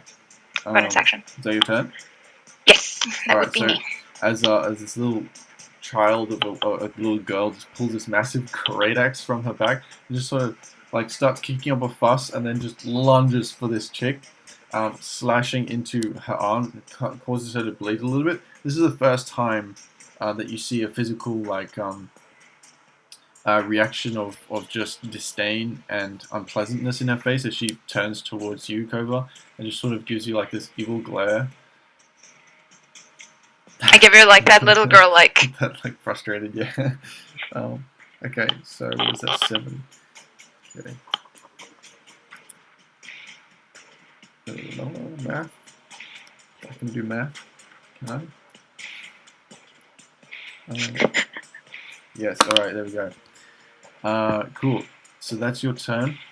It is the Shadow's turn. So, as you finish your turn and as this happens, you hear, you see the woman just go, "Well, isn't this a predicament? Finish them off, won't you, my darlings?"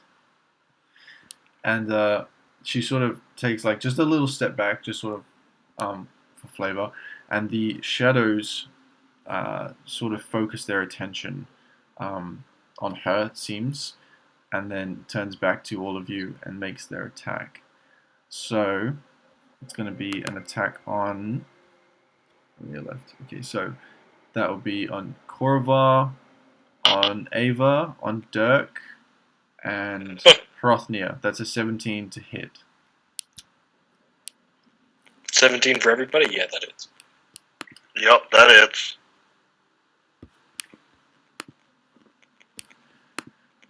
Okay, so you guys all feel this slicing and stabbing of blades that are cold as ice enter like your skin and your flesh, and leaving like this black streak or point of injury on your bodies. And you all have your strength score reduced by... It's a good thing half of us are casters. You all get your strength score reduced by 4, and you take 6 necrotic points of damage. Sorry to interrupt, but I really have to go to the bathroom. I'll be right back. Yeah, go for it. I was trying to find it too. I don't know how to put a class feature up on there, but Corvar will use a class feature Warcaster reaction to add +2 to AC. I do not get hit. All right. So Strength is reduced by 2 again? 4. By 4. Yeah, so yikes. I'm as cold as ice. Willing to sacrifice my strength. So That puts me at 5 strength. and that would put Ava at 6. All right. Yep. So you see as Love being a monk. Ava and Hrothnir, you guys particularly feel the sharp sting of this blade in your skin. You get a quick glimpse since you're nearest to the woman, and she sees this happen, and she just smiles. So Dirk, I believe you were hit as well, yeah? Yeah, I did. What's your We're strength? keeping track of stuff on D&D Beyond, right? Yes. What's your strength score? It is now 12. Okay. All right. I'm still in the positive. You're pretty sweet. Yeah. All right. So that's their turn. You guys now see, as this happens, they sort of lower their weapons, and then it just sort of out of their hand, and you take another glimpse at them, and all of them have now shrunk into this form of little girls, each one different, and you all recognize. Actually, no, sorry. Only Ted you would recognize. Oh, but you're not awake. Never mind. But you all do notice that one of them is in the shape of a little dwarf girl. You're not sure if it's the same one or whatever, but it is a dwarf girl. The others seem to be either human or elf in nature. They all seem to be about the same age. From what ghastly, blackened mist form you can see, they do seem to be very young, all under at least 12. Is there any chance I get to make death saving throws?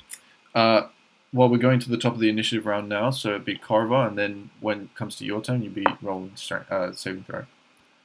Oh, okay. For some reason, I thought it was already past me again. My bad. No, we got a full house. Sounds like. All right, so that's their turn. So Corva.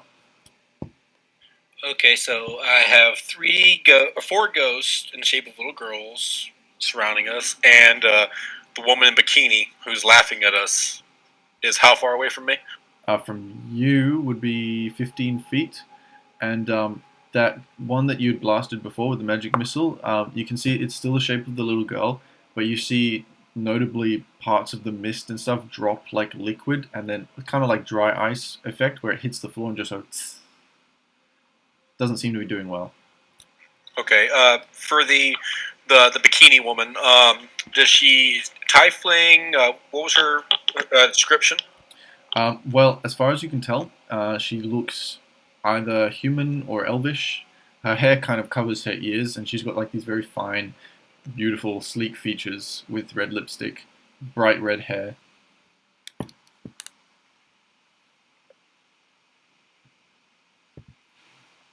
Okay, so I think that I can only use cantrips because of the Warcaster feat. So I think that is there nearest to the elvish human bikini wearing mean evil bitch. Is she within 5 feet of any allies? Of your allies, for sure. 3 of them. Okay, any of the bad, and I guess there's like 1 or 2 ghosts next to her as well. There is, so basically it goes sort of her, then going to the left, her, Dirk and his dog, then Ava's sort of in front, and then to the left of that is the shadow.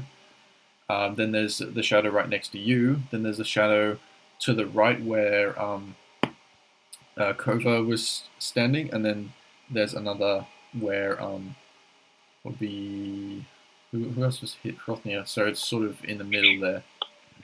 Okay, I'll just for situational. Okay, in that case, I'll just target the ghost wielder, the one overcharged, the bikini woman, and with frostbite. Okay. So remind me frostbite.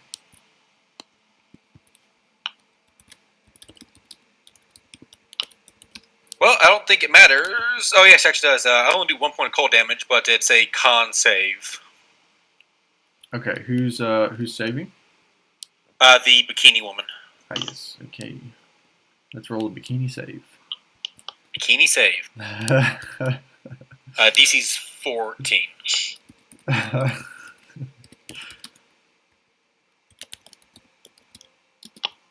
Yes, 14.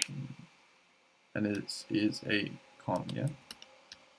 Constitution. Fails. Awesome. So one point of cold damage, but if it does attack, it has disadvantage on the next weapon attack it makes. Okay, good to know. Actually, I read that wrong.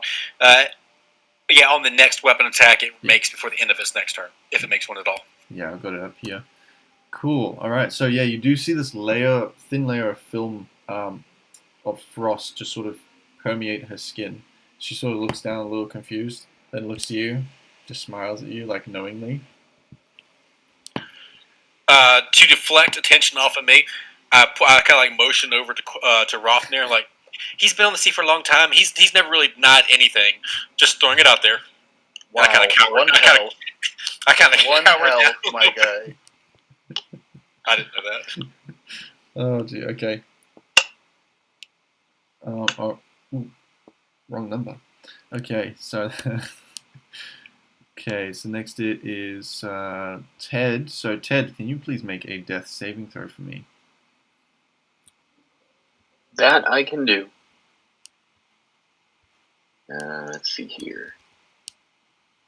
It's just a Constitution save, right? Correct. No, sorry, no. No, death save is. Now you made me question it. Nope, I think good. death save is just. I thought it was just a flat D20. Yeah, it's just a D20. Yeah, it's You gotta just get A 10 versus or higher. death. I was like, wait, is it? No. Yeah, no. So okay, cool, success. So you managed to get that inch that bit closer to life. Okay, so that's that. It's you. It is her turn. Okay, so she Hooray. is going to look at the situation and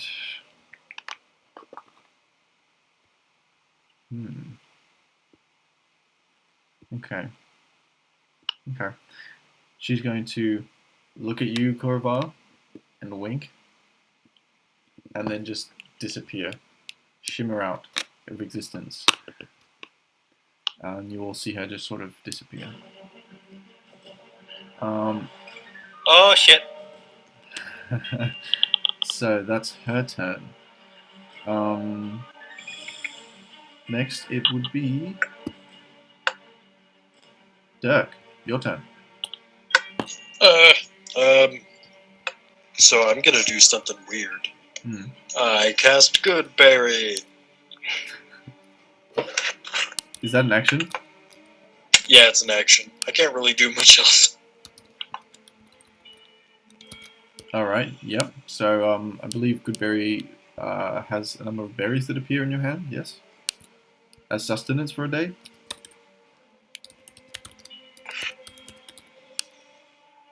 Is that correct? I believe they're also healing. Yes, sorry, I have to switch to my browser to look it up. Yes, it's 10. Well, it's up to 10, but it's 10. Okay. So you wanted 10 to appear. I have them and to use them, so I have them now. If somebody Are wants you to just take gonna like take hold them out and proclaim good berries? yeah, Get your good berries anybody here. who wants to eat one will get 1 hit point. I'll try and save Ted with it next turn. Okay.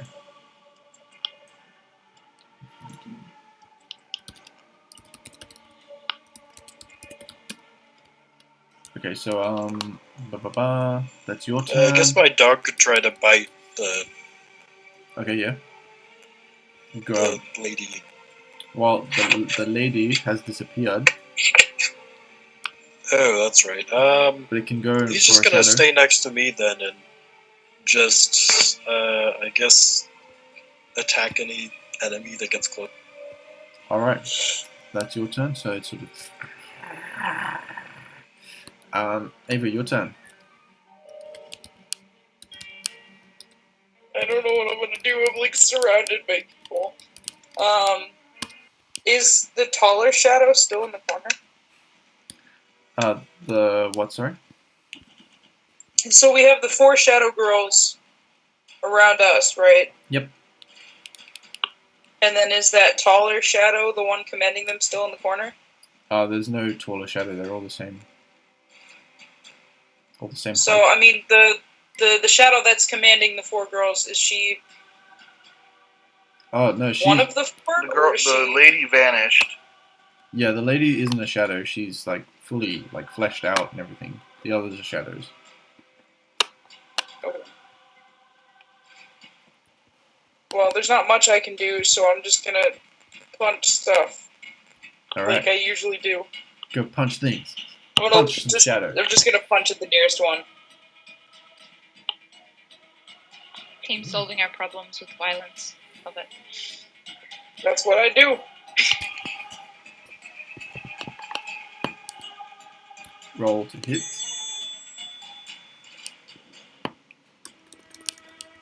14 misses. Do I have to hit to do the bonus action attack? You have to hit to do the flurry of blows, I think. Or no, sorry. But not You have to to take do the it. attack action, and then you can do flurry of blows. You don't have to hit. I can't do flurry of blows because I'm out of key points. All right, you But can still do I bonus still action. get the bonus attack, right? Or no? Yeah, you do. Okay. Let's try this again.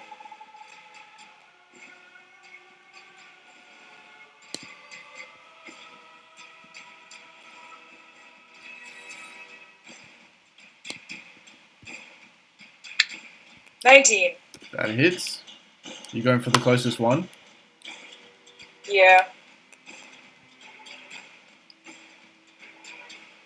Nice. All right. You watch as you That's sort all. of take your first action to punch. It just goes through the center of this little girl's shadow, and then you go for a second strike with your sort of like elbow come at swinging around, and as you hit, you make contact with seems like this semi-corporeal figure, and as you finish, sort of in that sort of fighting phase, she looks at you and just sort of, you can see like a tear streak down her face. Yeah, is that your turn? I hate it. I hate it. Is that your turn? Yeah, I can't do anything else. Okay. All right, so we are at Hrothnia. I'm going to just double down on my witch bolt and use it on the one I was already targeting since the lady vanished. Yep. And just roll the 2d12. All right. Yes, sorry, I forgot to mention the witch bolt concentration ended on the female there. Oh, I figured it did, yeah. But yes, focusing on the other one, roll your damage for that.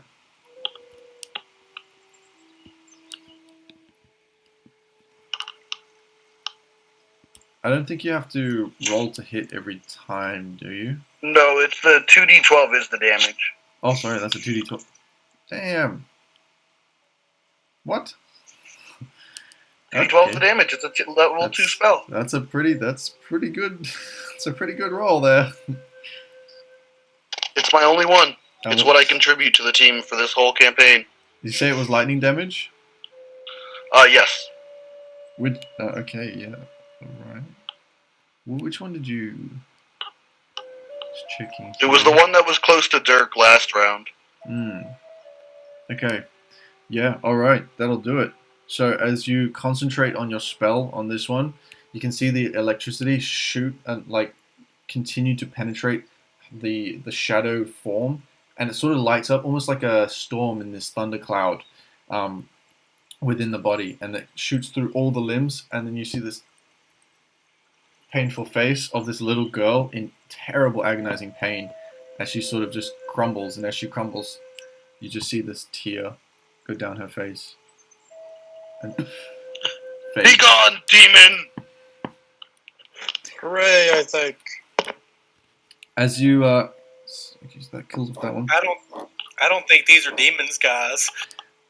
Once you have vanquished, I guess, that shadow girl, you notice as it sort of dissipates into like the floor and just vanish, in its place is left this singular, small, floating little globule of light. Probably no bigger than a golf ball. White light. That your turn? Yes, I don't believe I have any bonus actions. Okay. So that would bring us to Kova. Oh boy. I'm raging. So nothing really cognitive is coming through. I'm just seeing red at the moment. So I'm just going to slash the next thing next to me. Alright, makes sense. Cool. Be one of the shadows behind you. Yeah, boy. I will go ahead and roll my attack now.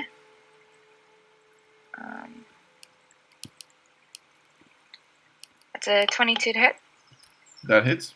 And I believe because you have your bonus action this time, you can make a second attack.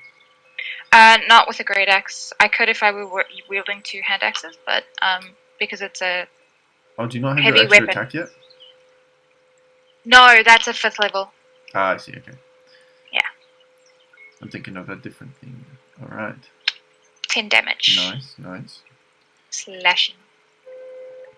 So, as you spin around, seeing this large lady disappear confusingly, you spin around at the nearest one, and you see after you've sliced through the chest of this, as it sort of doesn't really make any blood or any usual sounds that you're used to, it repairs a little bit, it sort of goes back to normal, and she looks at you, a girl that's like no bigger than you, and you can see just the sadness in her eyes as you make eye contact. Is that your turn? I use my bonus action to talk to her and just be like, what are you doing here? Why are you hurting us? Okay. Just a note with that sort of stuff. I don't really penalize or anything like that for sort of short remarks and comments and things like that. If it's just, you don't have to use a bonus action for it. I don't have anything else I could do with my bonus action. Just as a note. Cool. All right. So that's that, and then we're at their turn. So, as you say this, you can see her look back with that face of just utter sadness, and then start to talk, but no words leave her mouth. And then she looks down at her hand, like almost unknowingly, as it's raised with a dagger and then goes to strike you. But it almost seems like she's resisting, and as she goes to strike you, it sort of curves off to the left, and she misses. And the same goes for all the other shadows as they sort of try to make their attack into all of you. They sort of seem to all have this terrible, sad, sorrowful face as the attacks just sort of gleam off armor and just miss completely. That brings us to the top of initiative, which I believe is Korovar. Okay. Sad little girl, skeletal ghost in front of us, and bikini woman is nowhere to be found. Correct.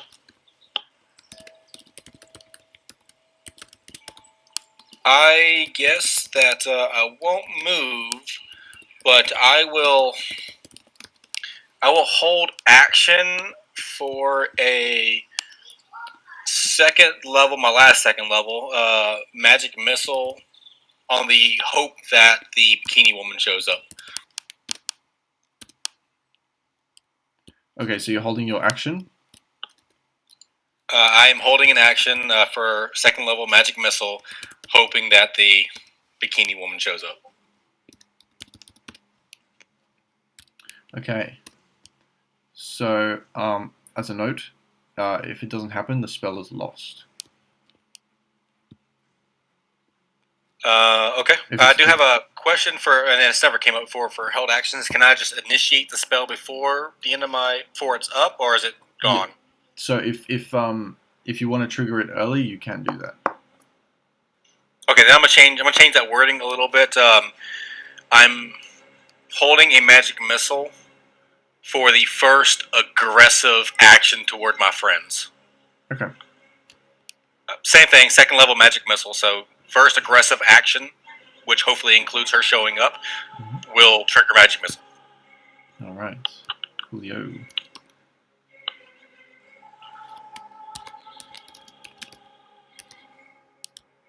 Okay. So that brings us to Ted, I believe.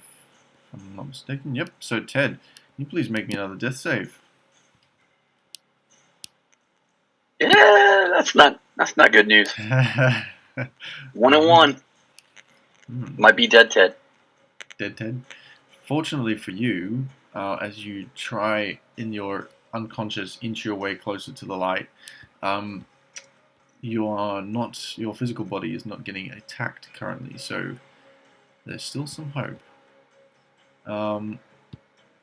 Now we go. Unless Waifu shows back up. Some hope for dead Ted redemption. That was good. That was good. I like that. All right, so I would like Ava. Can you please make a wisdom saving throw?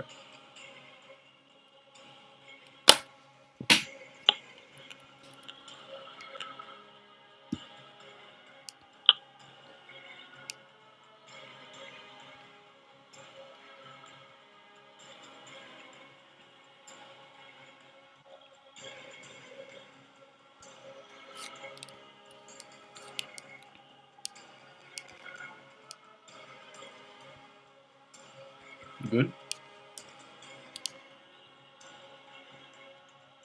Yeah, just give me 1 sec. Sorry, my character sheet takes a minute to load up, but I found it. We're good. Alrighty. Type, that'd be great.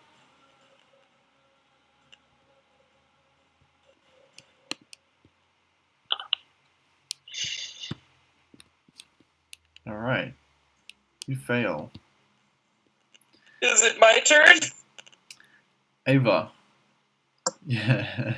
You hear in your head this sort of soft speech of a female, and sounds surprisingly attractive to you, as she says, "Put down your weapons, dear.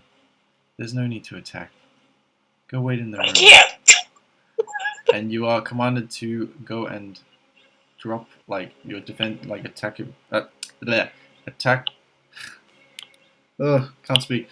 You are commanded to drop your defensive stance and go down the stairs, the pathway that you guys had found earlier.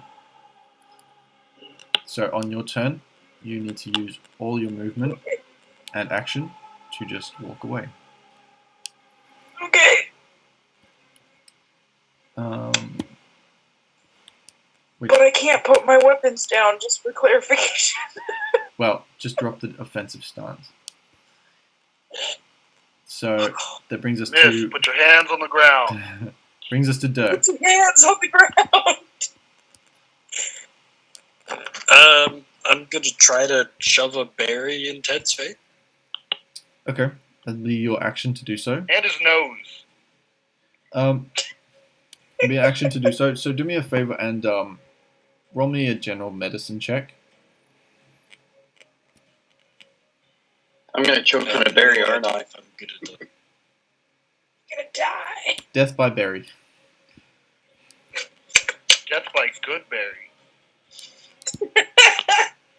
That's my bad berry. All right, so you managed to I guess avoid bad him choking to just complete death in the afterlife by a berry, and managed to massage the berry down the throat.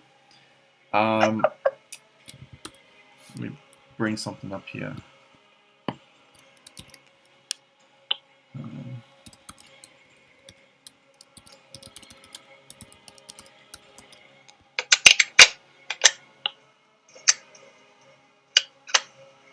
All right. Yeah. Okay. So, Ted, you come to consciousness choking on this lump in your throat, and Dirk standing over you. Get the Just look fuck at him and up. go, I don't want to know. Okay. Join the fight, boy. Ted, you are no longer under the influence of whatever it was before.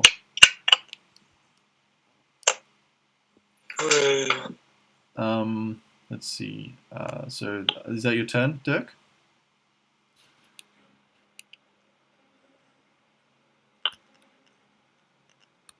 Dirk? I don't really have anything else I can do, I don't think. Okay. So that's your turn. For now.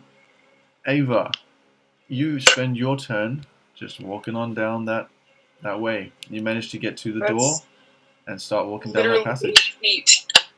Huh? 80 feet? That's 80 feet, because Yep. I'm so fast. So you managed to actually, and I'll save the description of the room for later on, but you actually managed to make your way across the entire room, down through the passage, and into the second room where she supposedly came from. Also, you get an opportunity of attack against you.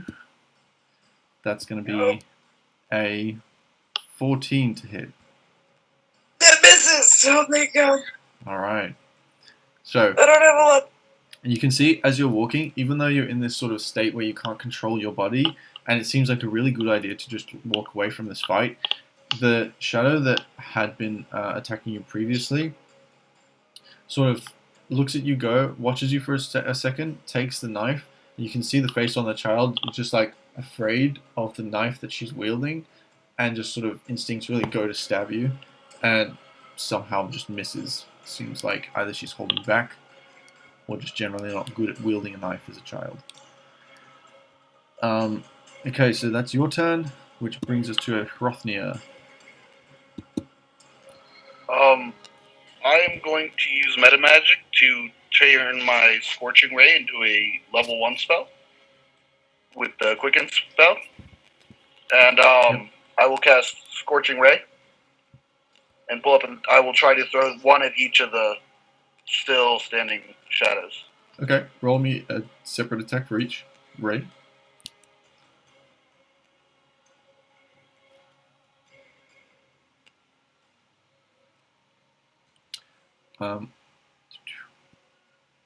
Yeah.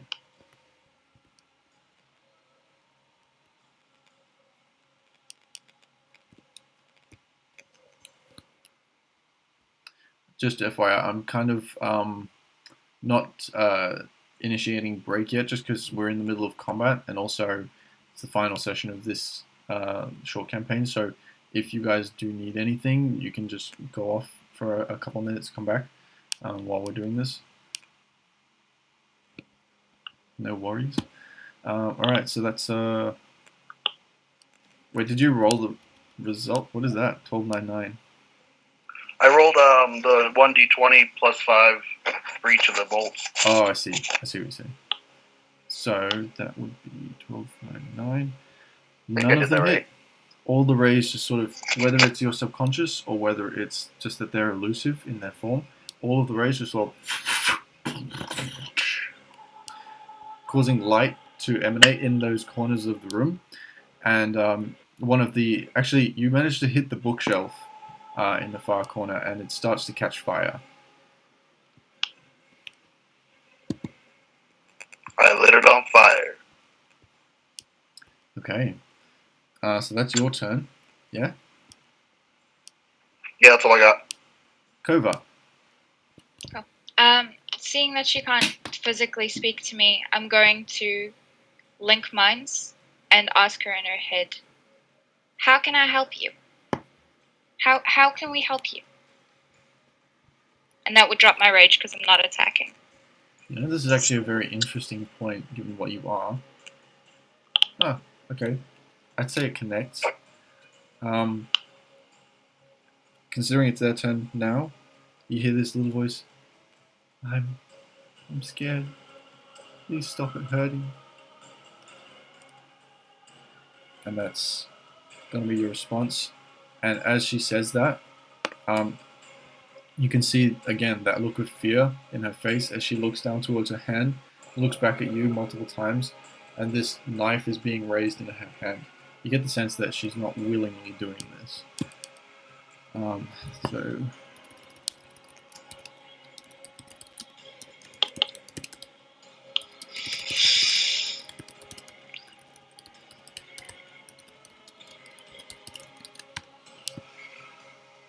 oof. Okay, so that's going to be a 22 to hit for you, Kova, for Dirk, Hrothnia, and who else was there? Would have been. Well, there was one in front of Korvar. Ted. Sorry, man. Justice. That moment. Well, that would have triggered my held action for the first aggressive action against us. That'll yes. also down me. Sorry. But then that's before anyone gets down. The first aggressive action was my held action, so I will trigger magic missile on the one that is hitting Rothnir. Okay. Hrothnia would be that one. Okay, yeah. I'd say you get your strike in before it does, considering you were holding action. So you roll your attack first. Oh, sorry, no, magic missile. All right, roll your damage.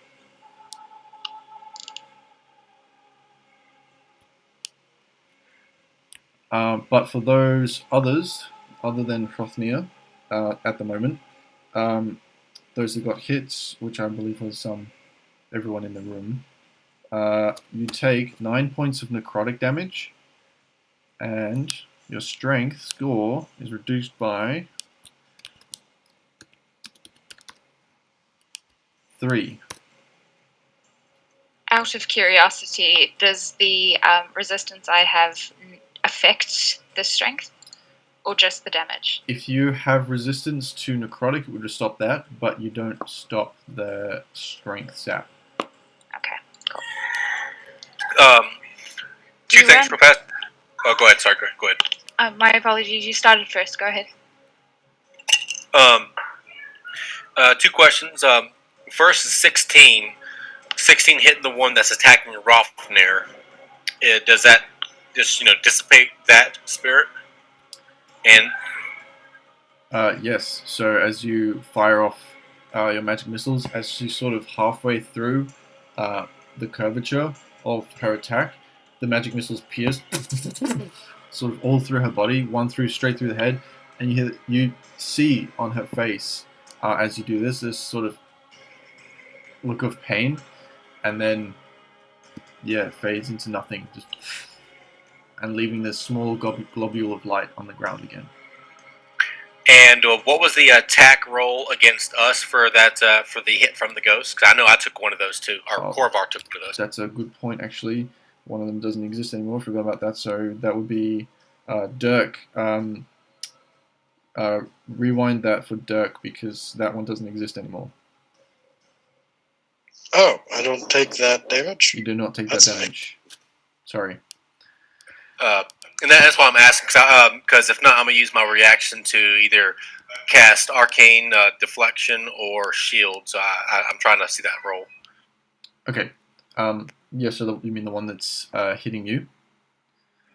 If you wanna do your reaction to cast Shield, or whatever. Well, I don't want to waste the reaction if it's above what my shield can take. It's a 22. to hit.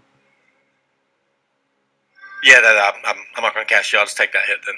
Okay, no worries. All right, so yeah, you take the 9 necrotic and reduce your strength score by 3. When you reduce by half, do you round up or down? When you reduce by half, in terms of like damage, well, any fraction in D&D, you round down. Down. Okay, cool. So it is 4. So, yep. How much did Ted take? Sorry. Ted, well, I mean, you are at 1 hit point, so now you're at 0 hit points. So you're unconscious again. What's your strength score now if it's reduced by 3? It's probably 8. You said reduced by 2, right? By 3. By 3, it's 8. Okay, no problem. You would feel it, but it just feels like you're going back to sleep. I'm like, hey, what's going on? Nah, I'm out. Yep. Okay, so there are 2. Gonna start calling you drop dead. So there are 2 left. One near Korva and one near Hrothnir. Hrothnir, what's your strength score now? It is 5. 5. Okay. Not good. No. Well, that one wouldn't have hit Rofner because I killed it with magic missile true. before it. Sorry. It's at 5 from last round anyway. Oh, okay. I'm getting mixed up now. Oh, I see. So that one would be Kova. Oh, sorry, Kova and Kova and Korva. Yeah. Okay. Yeah, Hrothnir, you don't have to worry about it. My apologies. Sort of enemies everywhere. Okay, so that's. Look, if you want me to take more strength off, just tell me. I'm still a sorcerer. There comes a certain point where you can't move your own limbs, though. Yeah. Who needs them? Who needs them? Okay, so who's... that was their turn.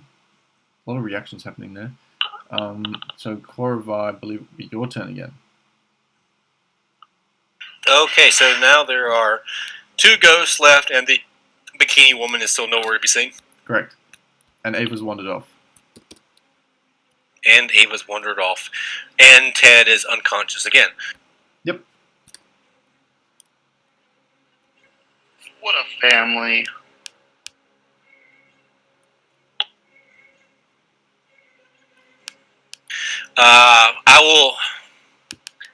I will cast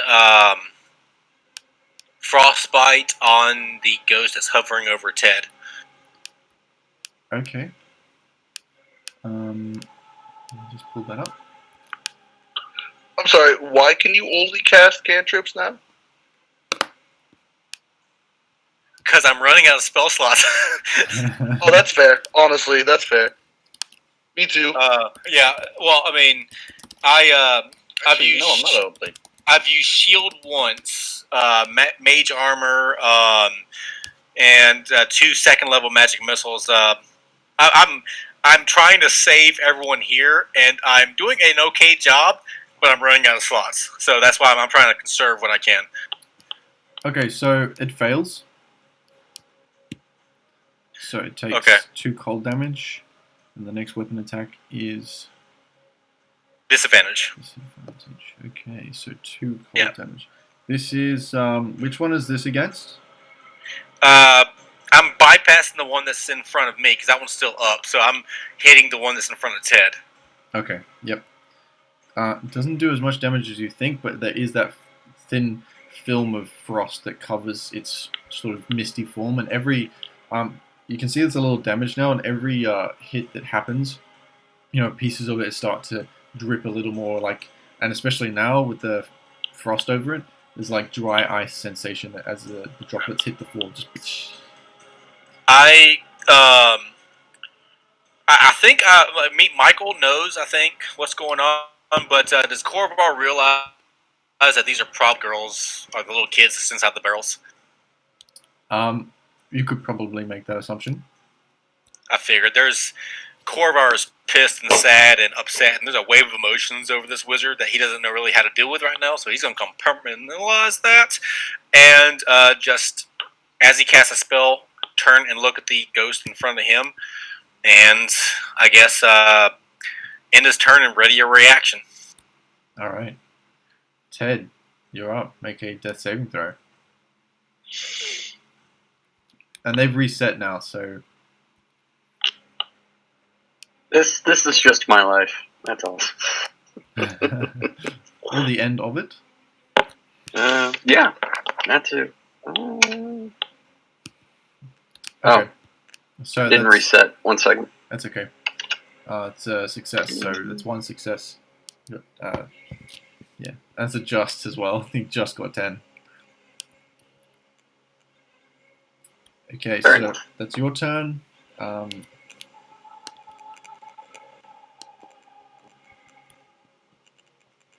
Ava, as you're wandering through this room, and like I said, I'll save the description for now. Needless to say, it's torch lit, and it's a very warm sensation in here. It's very much a cozy place, especially for you now. It seems inviting and welcoming, and you're kind of at peace here. And you feel these hands on your shoulders, and they're warm to the touch, and they're comforting. And then you hear this, "It's all right. I'm here now." And you feel a kiss on your cheek. And I'd like you to make a strength saving throw, please. Sorry, a constitution saving throw. It was like there's a big difference in those stats right now.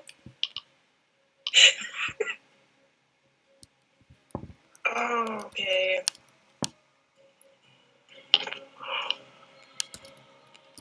Yeah, one is a serious negative, one is a +1.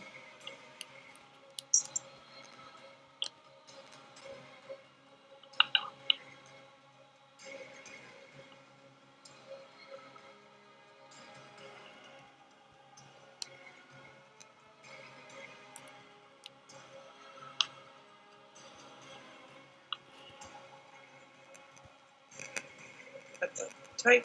Thank you.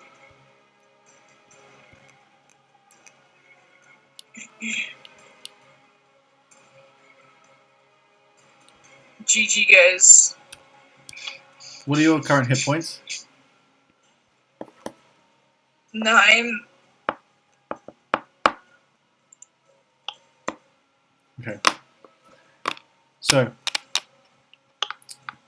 you guys in the other room feel this cold chill down your spines as in another corner of the room you see this form of Ava just appear, except it turns black as her skin cracks, her face starts peeling, and the skin just falls off and melts into like this dry ice sensation, and this shadow of Ava appears. Ava, as you feel this kiss, you feel your soul forcefully get sucked from your body, and for a split second you're looking at yourself, and then you see that lady stand next to you in this form, and she takes you and she grabs you and turns you into this globule of light and consumes you, and you feel consciousness fade and you die. This isn't even my final form! What the hell? My guys! Now, Take care of my suit jacket, Koba. I will. no, because of this, I'm going to say you can control your shadow form to a degree, so you can roll attacks for it and stuff, so I don't have to feel that bad. But yeah, you die. So that's its turn, and wow. This happened in a different room, right? Yep, I you guys didn't see have no this. idea. No, but you are seeing her ghost. All you're seeing is the shadow form of Ava.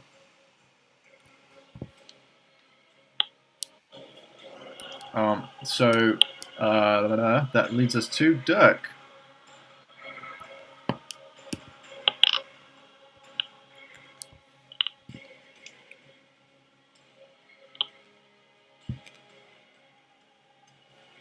Dirk, you there?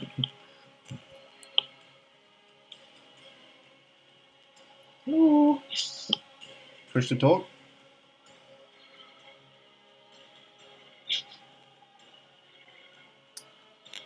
Okie dokie. Cool. I'm just gonna say, considering he's not saying anything, that he feeds Ted another goodberry. And let's go ahead and roll a medicine check for him. Let's see. DM, when you get a minute, I sent you a message. All right, sure. So that's 18. So yeah, all right. Ted, you regain consciousness again, and at this point, you're definitely feeling a lot of fatigue in your body. Every time you wake up, feels worse and worse. So you're now at disadvantage to attack rolls. Just let me sleep, guys. just let me sleep. I was having a good dream.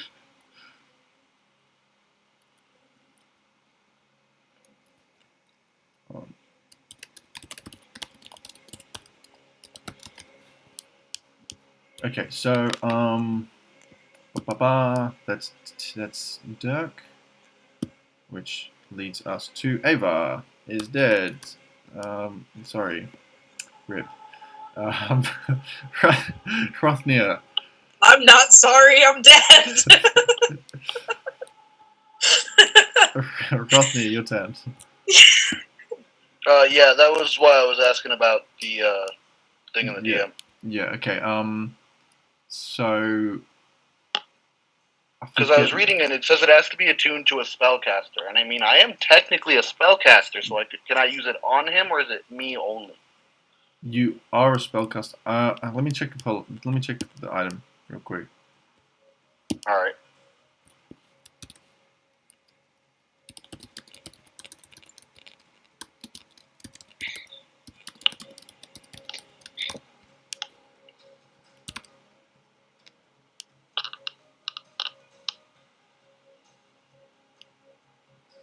Oh, I see what you mean. No, so this would only apply to you, the person who's attuned to it. Okay. Yeah. There are two Ghost Girls and Ghost Ava now? Yes. I don't like that. Give me just a sec.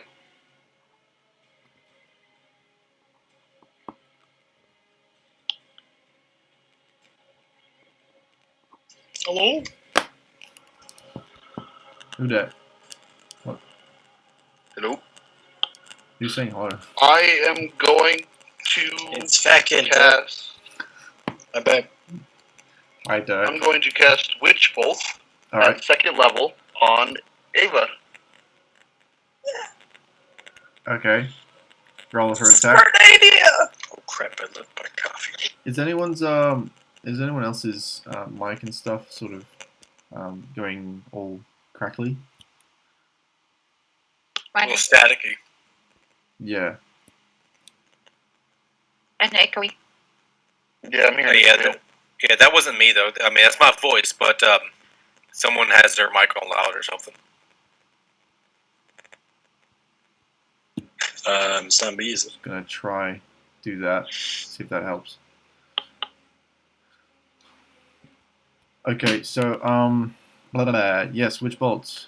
Dice rolls. Does a 13 hit Ghost Ava? It does not, unfortunately. Alright.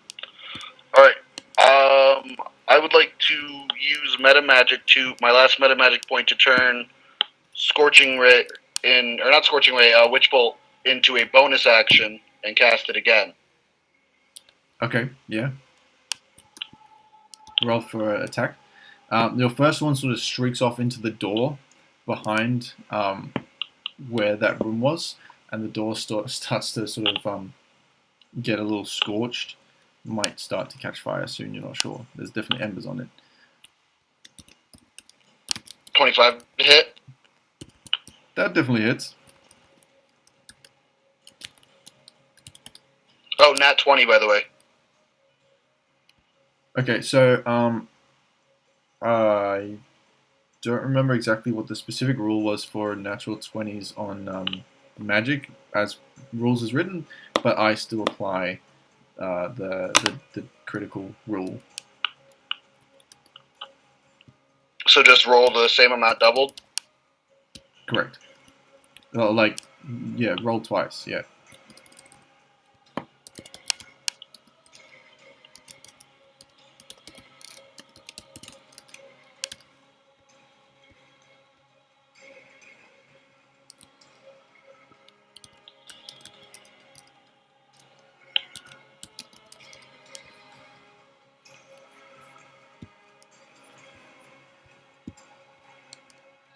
Ooh. Guys, I think we're screwed. And this is lightning damage? Yes, each one of those plus 5.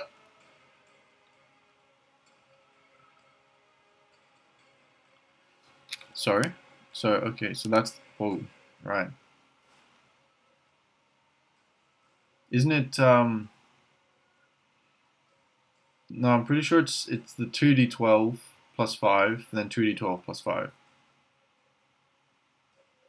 Okay, that makes sense. So it would be 9 plus 5 and 11 plus 5. So it'd be 16 and 14. Should make 30. Jeez. Alright. Damn. That's a lot of damage. Alright, so as you send off the second witch bolt, concentrating it more, looking your short-term companion in the face as this happens, you can see the sorrow and the fear in her eyes as a glimpse of what Ava used to be stares back at you. You shoot the bolt, it hits her stomach, and again, like this thundercloud, the lightning shoots through her body, a mist-like form, spraying a whole bunch of this black mist-like ice type of stuff on, like, against the wall, and you can hear the physical as it hits the back. And she's not dead, but she's definitely looking super rough, as like her whole form is sort of like this dripping sensation at the moment. I'm sorry, my friend. And you maintain concentration on that? Yeah, I'm gonna make concentration. Alright. Which brings us to their turn. So, Ava, would you like to attack the nearest person, please? Probably the person Yes. that's shooting the bolt at you. Be preferable. Yes. Sorry, DM, was I supposed to go? Oh, sorry. Yes, yeah, you go. Cool. Sorry, I forgot. I'm not gonna. Cool. With my turn, I'm just gonna turn to everybody, yell, "We're attacking the wrong thing!" and run towards the same place that Ava had run to before. Yeah. Make your way through there. Just like dashing, and Yeah. then that's my turn. So using your action to dash, so what, 60 feet? Yes. Okay, so 60 feet of movement. You managed to get through the door and halfway down the passageway. Alright, so that's your turn. Yeah, during this you run past, like you sort of duck underneath the witch bolt that's flying above your head into Ava. You get this really sad feeling as you go by. But yeah, so that's your turn, and then yeah, Ava, if you want to do that roll, please. So am I using my attacks, or is there a specific? Do a d20 plus 4.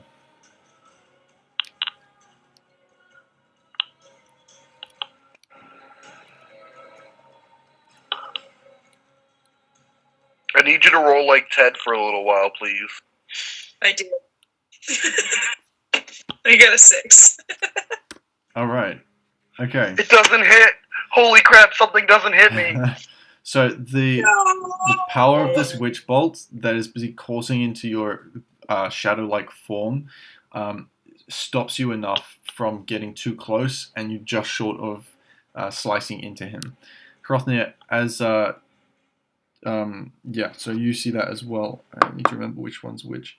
Okay, so that's... Yep, alright, so Korva. That's going to be... Korva, you there? Yes. Yes, I'm here. Korvar. Yep, so that's... Korvar or Kova? Korva. That'd be fun. So that's a Fuse them together. 20 to hit. Ah, damn it, Shield. And considering that Kova left, that means this one's going to go after Ted. And because it's a melee strike, that is going to be a automatic critical. And Ted? I don't think my shield hits that. Or I don't think shield blocks me from that. yeah. So Ted, you take 9 points of necrotic damage, but you're already unconscious, so it's a critical, which means you lose 2 death saving throws. That's rough. And your strength score goes down by 2, as does yours, Korva, and you take 9 points of necrotic damage. I took the natural 20 as well? There's no, it's just a 20, flat 20. Oh, no, I cast shield. My AC's 22. Oh, sorry, I thought you said you didn't. That's alright. No, I did. Okay, so yeah, the attack bounces off and you hear this as this sort of mist-like black substance streaks across the shield and sprays across the wall. Yeah, you are good for now, but Ted, how are you looking? I have no idea. Am I still alive? I don't think you failed the last saving throw, so I think you've got one left. One fail left before you're completely gone. Oh, okay. So I need to make a death saving throw? Not yet. Not yet. But just when you do, if you fail, that's game over. Okay. See if this works again. Okay, so that's that. That's their turn. Brings us to the top, which is Korva. Oh, sorry. Also, the bookshelf at this stage has completely caught a lit in one of the shelves, and that takes an amount of fire damage, destroying some books. Okay, your turn. Okay, so 3 enemies left in the room. Ava's ghost and 2 ghostly girls. The ghostly girl in front of Ted looks hurt, and the one in front of me looks about pretty much good, right? The one in front of you looks almost like one shot away from completely being long for this world. The one in front of Ted looks pretty healthy. And the worst is obviously Ava. Fighting against us. Okay, well, I can take the hit. Ava, who's next to Ava? Who is Ava attacking? Ava seems to be attacking Hrofnir. We're connected by a witch bolt. Okay, We're yeah, connected by a witch bolt. okay. But the one in front of me looks almost close to death, but the one in front of Ted looks good to go. I'm going to reach out with a spell, levitate one of the flaming books and cast catapult on it, and I'm going to fling it 90 feet directly at the ghost that's hovering over Ted. Alright, roll me book attack. Or is it a saving throw for them? Flaming book attack. I'm not familiar with catapult.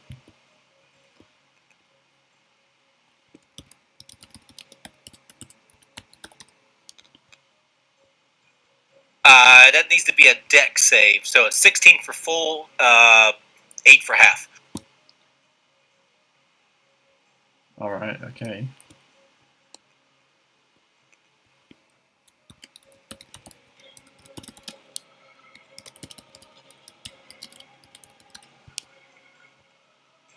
Oof.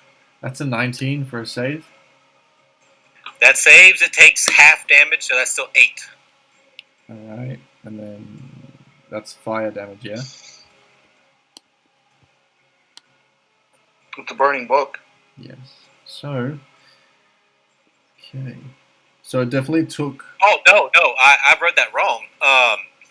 He takes full 16 points damage. On a failed save, the object that strikes the target stops moving. It was going to go through it. So, it takes full 16, reading the spell. Oh, okay. It's slightly different then. Alright, so this one, as the flaming book gets hurled from the bookshelf, you can see that as it passes through the form, it sort of catches light on the inside, and you see this glow through the eyes, as each tear that then falls, this streak down her face, even though it's ghostly, then lights up with this orangish glow, and she just looks in absolute agony. As the book passes through, it hits the wall, just sort of sits there flaming. She looks to you, and she's just got like this crying pain in her face, as if you've like hurt a child. And she's Thanks, looking. DM. She's looking as bad as the one that's next to you now. Okay, which, as a bonus action, looking around, I say out loud, guys, I'm going to need one of my friends to kind of step up and help out a little bit. I can't kill them all. All right. What do you mean you can't kill them all? I've only knocked down 2 ghosts. I'm about to knock down 2 more. Help, please. So, Ted. I will, like, over obscenely gesture to the witch bolt connecting me to Ava's ghost. Chop liver? So, Ted, if you would please make me a death save. Is everybody ready for Shadow Ted? I'm ready for Shadow Don't drop Ted. dead, Ted. No Shadow Teds. I can't kill another ghost. I'm already feeling bad enough as it is. Yeah, Shadow Ted.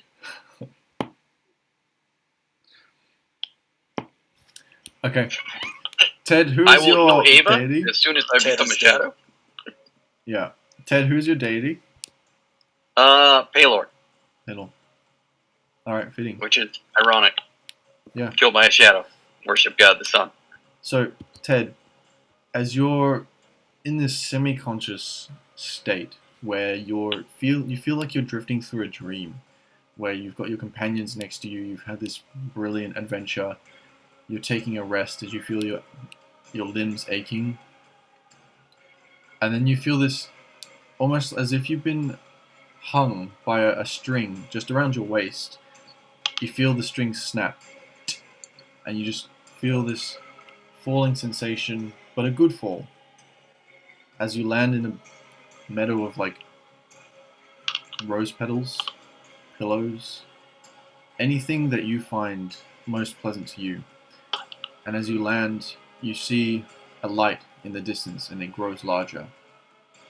And there's this figure that stands, almost too bright to look at.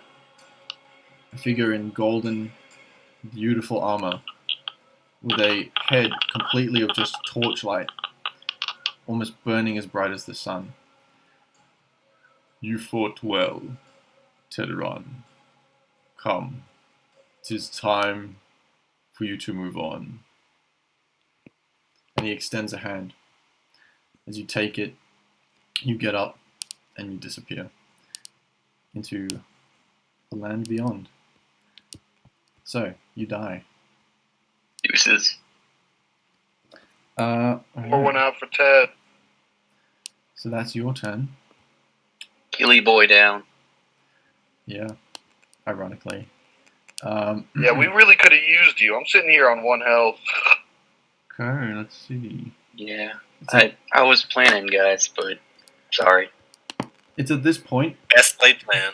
It's at this point that the female figure appears in the corner of the room, where on the opposite side of where Ava had appeared, and she appears with wings now, flapping, sort of drifting maybe 20 feet up in the air, looking at the surveying area, smiling wickedly. She says, "Ah, what a lovely sight. Come, be my fodder. We will rule together." And she is going to she's just going to float there. But actually, as she notices, she looks down at Ted, and as his body finishes convulsing, she looks around and seems to be frustrated. What? And that's her turn. So that brings us to Dirk. Okay, sorry I disappeared. That's all right. My apologies, but I am back now. What do I see? You see, Death. you see in front of you, Ted is not breathing. He's dead from being Yes, dead. stabbed, and you see 2 shadows. The ones from before, the little girl shadows, near Korvar and right in front of Ted, and then you still see the witch bolt connecting Hrothnir as he's casting the spell to the now shadow form of Ava, and the flying sexy woman in the corner on the left. What the fuck? So who's still alive? It's me. Within waves. Yep, so does your source. Yeah. Oh, well, Kova is in the other room. Yeah, she dipped. She was like, wrong fight, bye. I thought that we had to go attack the chick instead of the ghost. She said, new enemy, who dis? Fair line of thought. I'm going to tell my dog to retreat towards the entrance of the cave. Okay. Yeah. And I'm not going to run away quite yet, but I am going to chuck an axe at the evil. Which one? The now floating chick in the air. I don't like. Okay. Bikini lady. Yeah. Yep. Roll me an attack. Bikini lady. Roll me a ranged attack. This would be at. For you, actually, it's just within normal range, so you don't have to worry about advantage or disadvantage.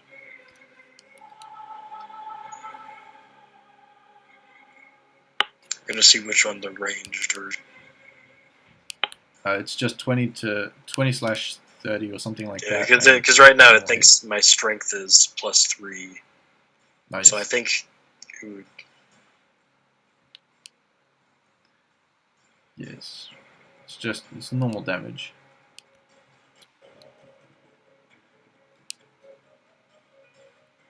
Okay, so well, since my strength is lowered, it'll just be +3 to hit instead of +5, so I'll just roll 1d20. Alright. Go for it. Whose mic is that? Yeah, that sounds weird. 14. 14 just misses. Damn. I will use my movement to move towards the exit, not leaving the room yet. Okay. Alright, so you start making your way backwards as you hurl this hand axe at... Sorry, I'm not pushing the door. So you start making your way backwards as you hurl this hand axe towards her.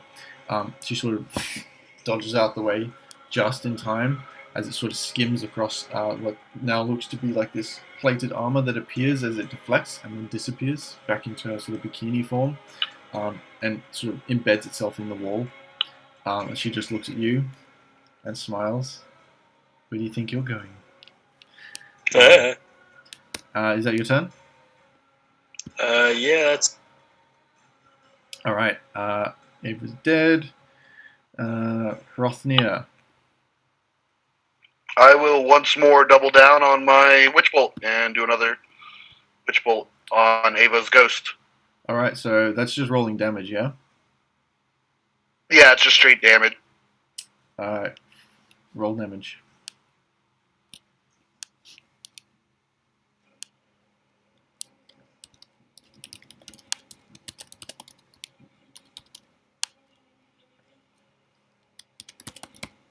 What is it? Space, brother. 15 space. damage. It's 15. It rolled.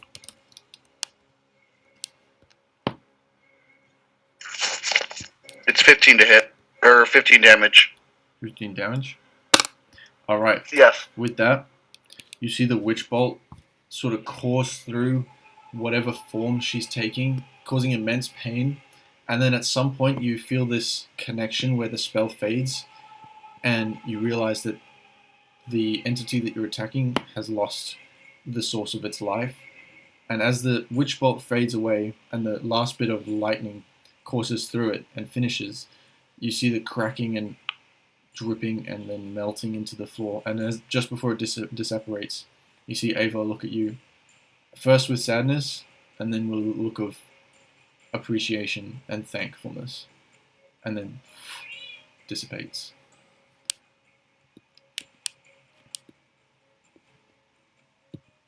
Hrofnir will take a moment and just kind of nod his head before he whips back to Korvar and go, "Killing enough yet?" No. That's my turn. Okay. In the place of where that her form was, is that little globule of light sitting on the floor. Can I reach out and grab it? Sure. I'll allow it as your bonus action. Just scoop Reach it up. out and grab it. As you do so, just very quickly, because this is all happening like super quick. As you grab it, it sort of feels like almost like a jelly ball that's solid enough to keep its tension when you grab it, but seems soft as well, like warmth. That's all you can tell at the moment. Like, this is all happening very fast. I will whip around and show it to Korvar. I've got one! All right. So that brings us to Kova. Would I have heard that she's now behind me instead of in front of me? Yeah, you would have heard all the commotion now, and the voice. Turn around. Yeah, you'd be about 25 feet to her at this stage. Okay. I would use my movement to get to her, my bonus action to re-rage, and then my attack to great axe her. Okay, go for it. I'd say, especially because of your height, you wouldn't be able to. Does the great axe have reach? No. Let me check. I don't think so. No, it doesn't look like it does. Unfortunately, she's out of range for a melee attack. You'd have to. Would I be able to, like, throw one of my hand axes? Yeah, you can do that. Yeah. Cool. Then I'll throw one of my hand axes instead. All right. So seeing that the great axe is not going to do the trick, on the same motion, you take the handle of the hand axe hanging on the side of your back and just lunge it. Perfect. Cool. So it's 21 to hit. That hits. Nice. So that's a d6 plus 10 damage. Ooh, Nice. maximum dice. Slashing damage. Max damage. Yes. And that's 2 rages gone. All right. So throwing your little tantrum, you look as you throw this, and it sort of hits into her gut and sticks a little bit. She's stupid child. And she takes it and just throws it back onto the floor, ignoring you. Turns back to the rest of them. So that's your turn. Then it's the shadows. So with 2 left, not looking great. They're going to attack. One against Korovar, and the other one that was against Ted is not going to attack. He'll be the closest. He's going to go after Dirk. You see the face of the child, even though in pain, turning back to now the presence of this lady that's now got wings somehow. Sort of goes into like a trance for a split second, and then turns to Dirk and starts making her way towards you, and then just lunges for you. Each of you is a 23 to hit. Yeah, it is. Yeah, I'm rolling really well with that. Well, stop. Yeah. So you each take 10 necrotic damage, and your strength scores reduced by 1. I'm at 10 ya. damage and reduced by 1. Yeah, just so you know, Kova, that wasn't against you. That was Korovar and the Korovar. Very similar names, and Dirk. I have 1 health left. Hey, you're still One standing. Health Magic Club! It's rough. It's rough, guys. Okay. It's rough out here for a cast. So with that, something else.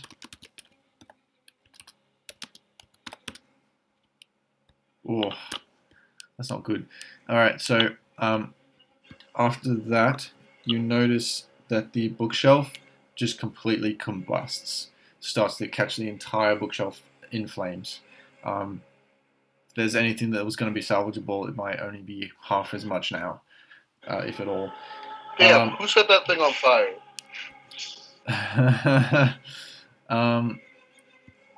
So what would be now? Be Korva. Okay, I think we are in a very bad spot. Okay. Ava's gone. 2 ghosts left. Bikini girl. I do a kind of like a juke spin move around the ghost in front of me, giving me a clear line of sight on Bikini Woman. I will cast Chill Touch on her. Okay. So that's a melee attack. Sorry, ranged spell attack from you.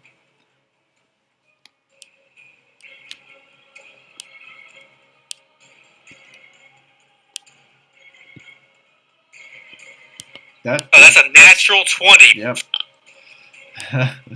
All right. So it looks. So yeah, roll another 2d8. Awesome. Okay. 2d8.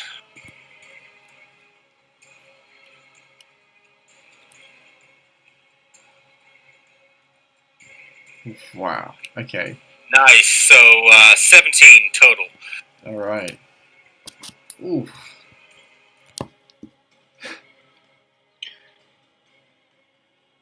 As I do that, I cast a Screaming Rage. I need you to die, bitch. All right. So as you say this, you reach out, and the form of your hand, the chill touch, takes the shape now of, whether you realized or meant to or not, takes the shape of your companion's hands, and grabs her throat and squeezes until it dissipates into her throat, and you just see her. And you see this like permanent sort of handprint of like blue magic across her throat. She's looking rough. You can see her sort of like physically like fluttering with her wings, and she sort of lowers a little bit, maybe about 5 feet. But she's still looking like at you all, like still like half smiling. Keynote: she cannot regain health points. So because of that spell, and then as a quick little bonus action, I just yell out, "Bring her down!" All right. Cool. Yeah, we need a body for the hammer hands ghost. Okay, so considering Ted is dead, now it's her turn. So she is going to, let's see, who's alive? We've got Kovar, Korvar, Dirk. Rothnir, I think. Rothnir. Yeah. She looks to you, Rothnir, and she No, says, don't look at me. Don't look at me. you hear this voice in your head, and you hear her say, "Come, join me. We don't need them. I would like you to roll me a wisdom save, please."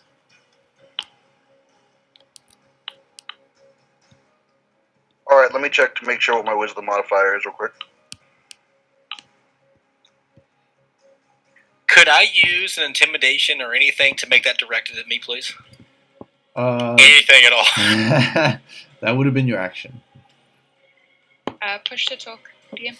That would have been your action. Thanks. Oh yeah, I was trying. Oh, you guys are not doing well with the wisdom saves. You? Okay, Rothnir, this sounds so inviting to you, as if like your mother is calling you home. You are Back to the boat I go. you're compelled to stop attacking and just do whatever she says. Alright. Rothnir's orb will stop levitating as soon as he's inclined to stop attacking, because his casting will come to a cut. Mm-hmm. It'd be fairly obvious to like Korvar, who has traveled with me long enough, that I am now disengaging. Yeah. And you do notice this, Korvar. Okay, so that's... I say that. That's her turn, so that would leave us to Dirk.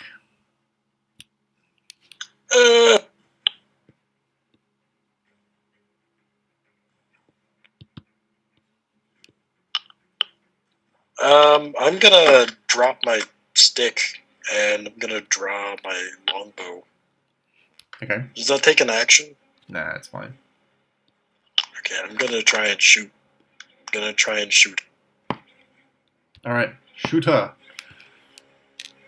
Put one stick down to throw another. her! Roll for shooting stick damage, or attack rather. Then damage. Shoot her! Natural 20! Oh shit. Okay. Roll another 2d8. Wait. Fuck Isn't yes. it- No, it included it, It so included it, just yeah. 10 damage. All right. Nice. Oof. As you fire, as you swing across this longbow with the shadow still in front of you, looking sad, but still with the dagger in its hand, you choose your target. You take the longbow in one fell motion. You pull the string back, knock an arrow, fire, and the arrow streaks off. And you hear this, and you actually see like a physical pain now, as she sort of holds the arrow in her chest, like would be the upper thorax there, and she attempts to pull it out, but she just looks at you. She just leaves it there. All right, is that your turn? How far am I from I'm not worried about the range of the longbow because it's a longbow, but how far am I towards the tunnel that we came in? You're like nearly right upon it, basically 5 feet away. Okay, I'm just gonna stay in that entrance of the tunnel so I can still shoot at her. I'm not leaving. Okay. All right, sure. Oh, and I'm gonna make sure my dog is out. Oh yes, 'cause I want him to be- he's gone. Alright. It's your turn. Ava's dead. Rothnir. On your turn, you hear this voice in your head again. Just double checking. Oh, sorry, wrong one. Wrong. It's all good. Okay. Interesting. She kind of looks to you, Rothnir, and it's such a familiar face to you now. Such a friendly, inviting face. And you can't help but feel somewhat infatuated by her. And you hear her gentle voice sort of whisper in the back of your head. She says, "Well, dear, I think it's time. Maybe it's time to sleep. What do you think? Why don't you go lie down?" And you Am are... I free to speak? Nope. Like, openly? Okay. Nope, you are technically charmed. Then I'm gonna go lie down. Alright, so you are compelled to, what you gather, go into the same room that Ava and Kova had walked into. So you have to use your action movement, to get 60 feet down into the room. Well, that's what I do then. Alrighty. It is now the Shadow's turn again. Yes, what's up? My turn. Oh, sorry, because you're not on the initiative thing, I keep forgetting, I'm sorry. Sorry. No, it's all good. That's my bad. What do you want to do? I would like to run to grab my other hand axe that is now on the ground. Is it possible for me to stow the great axe and grab the other hand axe and just throw both? Yeah, I mean, she dropped it right next to you, so if you want to, if you're able to... Yeah, I'd say you could throw two. Can't hear you, sorry. Sorry, I keep forgetting. She dropped it right next to you, so if you want to throw two, then go ahead. Sweet, okay, cool. I'm going to attack recklessly as well. You're going to attack what, sorry? Recklessly. Yeah, cool. With advantage then. Now I am panicked. Okay, the first one is an 11 to hit. 11. Is that with advantage? Mm-hmm. Oof. Yeah, that doesn't hit. Neither does 12. The second one is 12. Oh, so sorry. Yes. Neither of them hit. As you throw these two hand axes, she's not even really paying attention to you. It's more like, seems like to her you're just this little kid that's around her feet. And as you throw the hand axes, she just grabs them midair and just sort of chucks them away. And she looks at you and she says, "Not now, child. I'll play with you later." And that's your turn, yeah? Mhm. All right. Okay, so that would be... Now it's the Shadow's turn. So that's going to be a... Let me see here. It's going to be 11 to hit against Korva and Dirk. Miss. 11 does miss. All right. So, fortunately for you guys, what seems to be the consciousness of whatever semi-conscious presence is left in these little shadow girls pulls the dagger to a different direction as it swoosh across your armor or shields.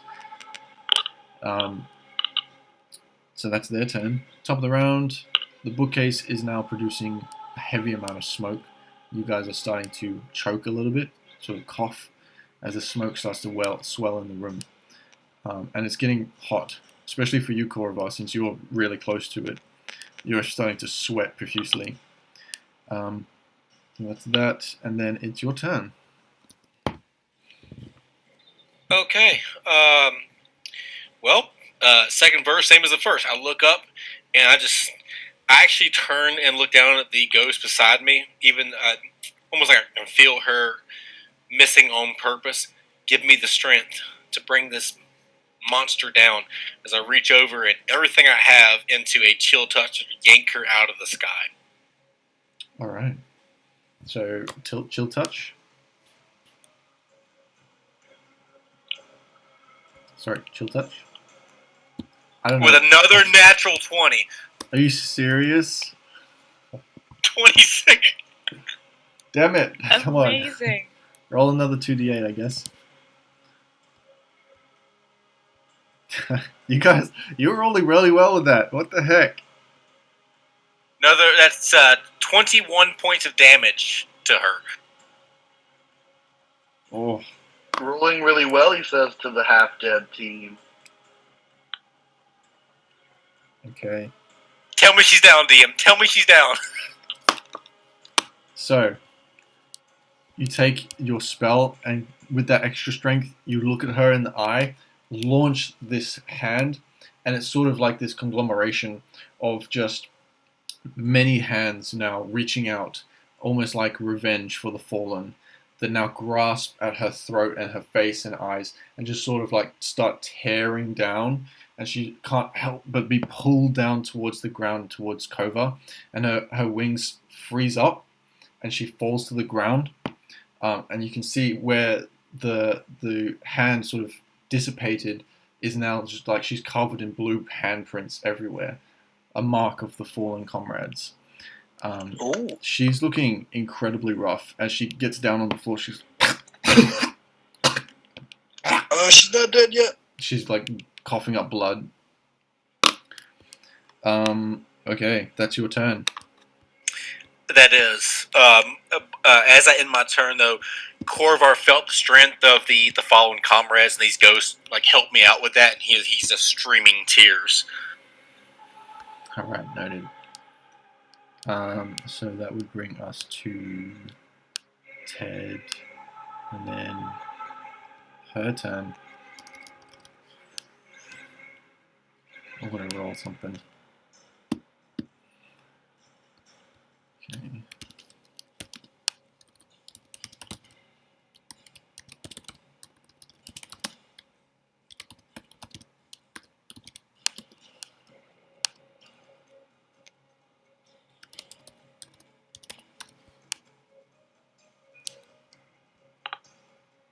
You said it was 21 points of damage, yeah?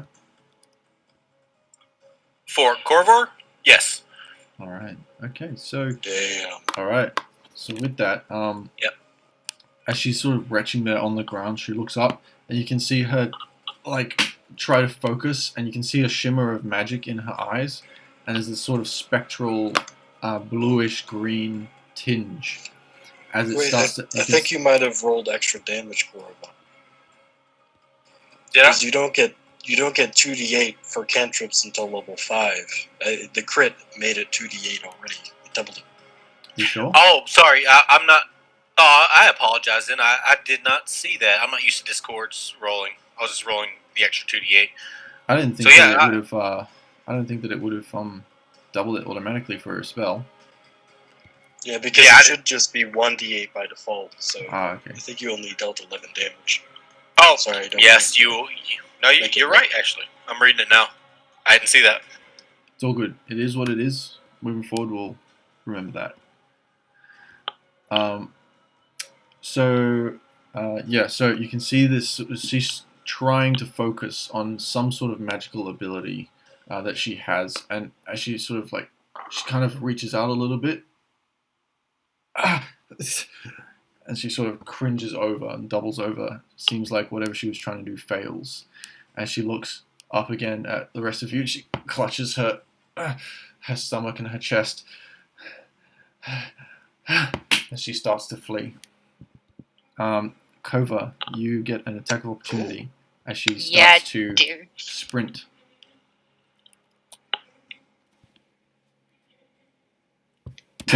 Are you serious?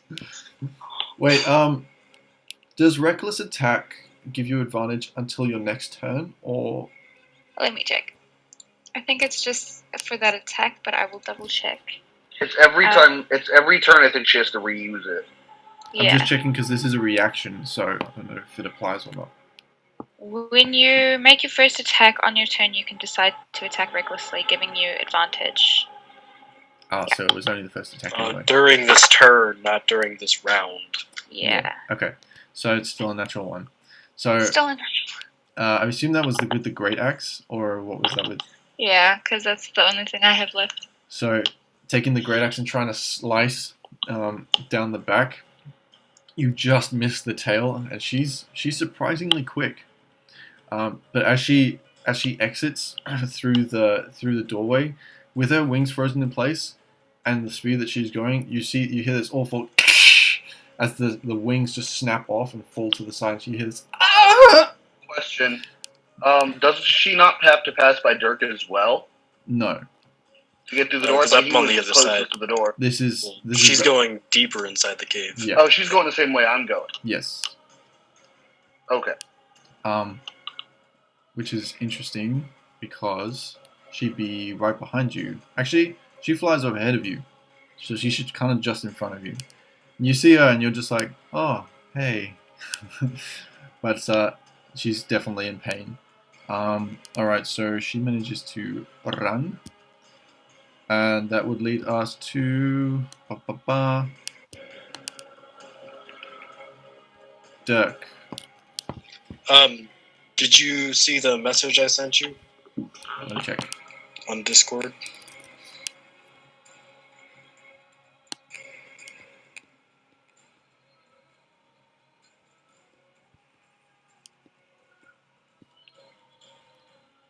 I'm not sure what you mean. It's still there. And are these ghosts still around in the room? Yes, there's one right next to you. And just off the top, from my memory, how far away is the entrance of the cave again? Ooh, from here? Like in feet.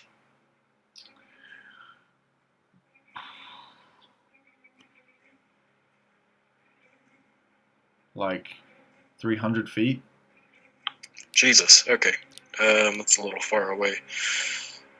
Yeah, we had to go through several rooms to get here.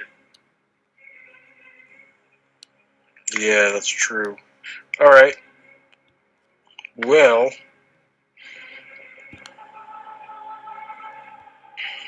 I'm just going to have to... it'd be disadvantage if I shot at the one right in front of me. If you shot, yes.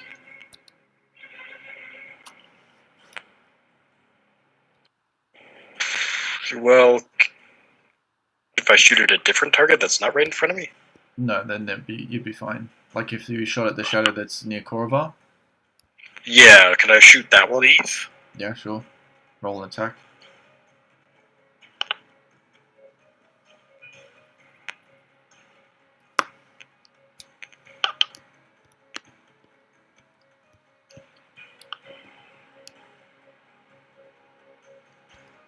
Ooh, 21! 21 hits. And, wow, max damage? Max damage!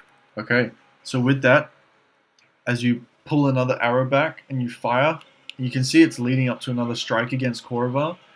The arrow shoots straight through the head with a sticking onto the other side of the wall into the book. Into actually the bookshelf, and it catches fire. But the shadow girl, Korrivar, you see the expression of just intense pain, and then just release, and the shadow dissipates. Oh! Holy shit, I should have been using this longbow before. Seeing her Yeah, dissipate, I just whisper as quietly as I can, I'm sorry. Alright. By the way, Kova, you hear, like you specifically, hear these like little girl screams in your head every time this happens. But yeah, Dirk, is that your turn? Yeah, I guess so. I don't really have any bonus actions to use. Okay. That brings us to Frostnir. So, Walking along. country road. Yeah, it's nap time, guys. I'm sorry, I can't help. I'm gonna go lay down. You're on like 1 HP. It is nap time for show. But yeah, so you sort of like, as you see your like best friend in the whole world fly above you, even though they're in incredible pain, you do as you're told because you're a good boy, and you walk straight past them, just sort of potter on, you sort of, oh, there's a bed, and you saunter over to it. You're maybe 10 feet from the nearest bed now. All right. That's it then. Yeah, that's your turn. I'm gonna go night night, guys. Kova, How far is she away from me now? 25 feet. Cool. I'm gonna run up and I'm gonna wail on her. All right, go for it. Cool. Fantastic. Fantastic. All right. Place it. Recklessly as well? Sure. I'm not having any of this. 15? Does 15 not hit? That just hits. Oh, thank God! Yeah. Just. Damn. Okay. Alright. And it is with my great axe too, so that's cool. 3 damage. 3 damage? Yeah, because I rolled 1 on the dice. Slashing damage.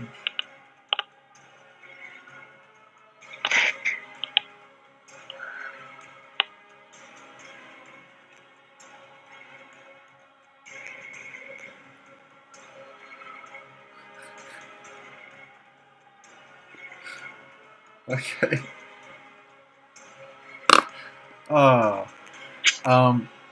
So you just basically wail on her. You just slam that great axe straight into her back, and you hear this as she goes, as she pulls away, and you hear that sickening sound as she like pulls away from the great axe. The blood just along the ground.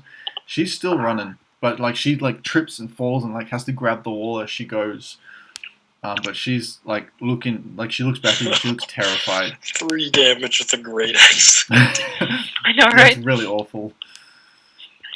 Minimum damage.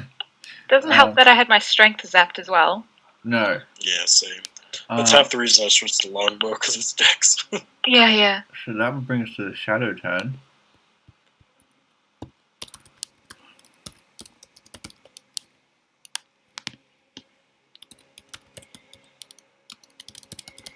Don't tickle me, you shadowy fuck.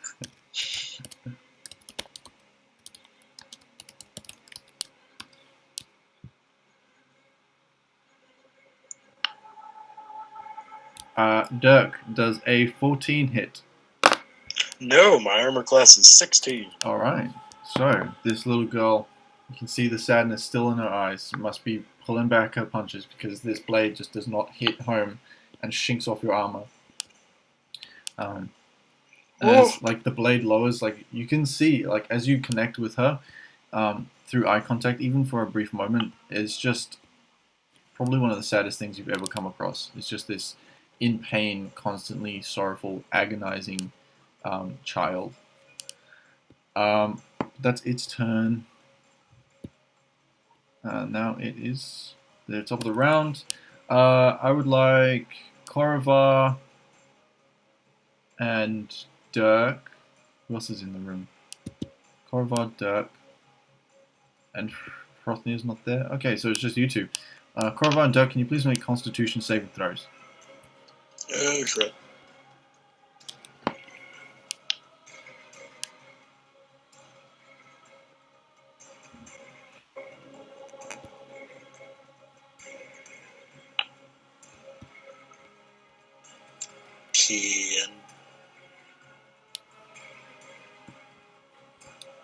I'm really glad I found this random picture of a dwarf that really just fits Dirk perfectly.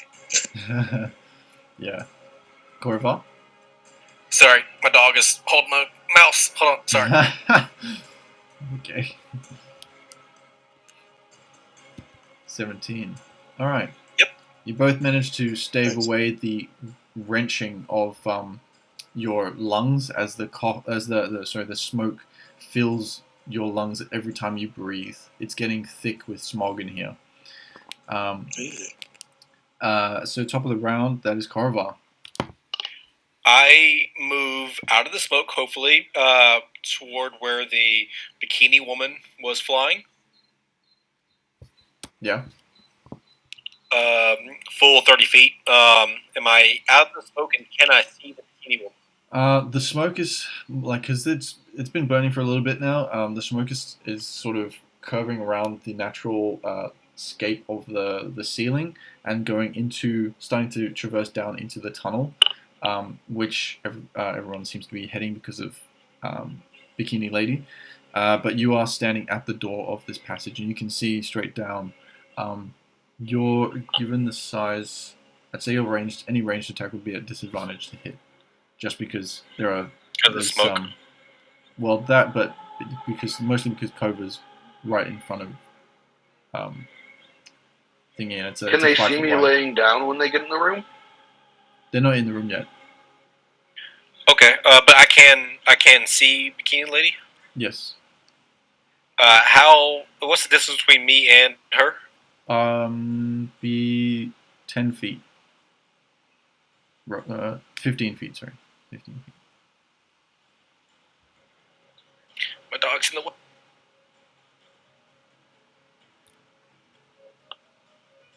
Dog is blocking my mouse. Doge. I would. Disadvantage doesn't matter. I'm going to cast Frostbite, which requires a Dex save, I believe. Korovar, the Frostbite Mage. So yeah, if she fails, she takes 3 points of damage. What's the save? It's a Constitution saving throw. I apologize. Oh, sorry. What's the DC? 14.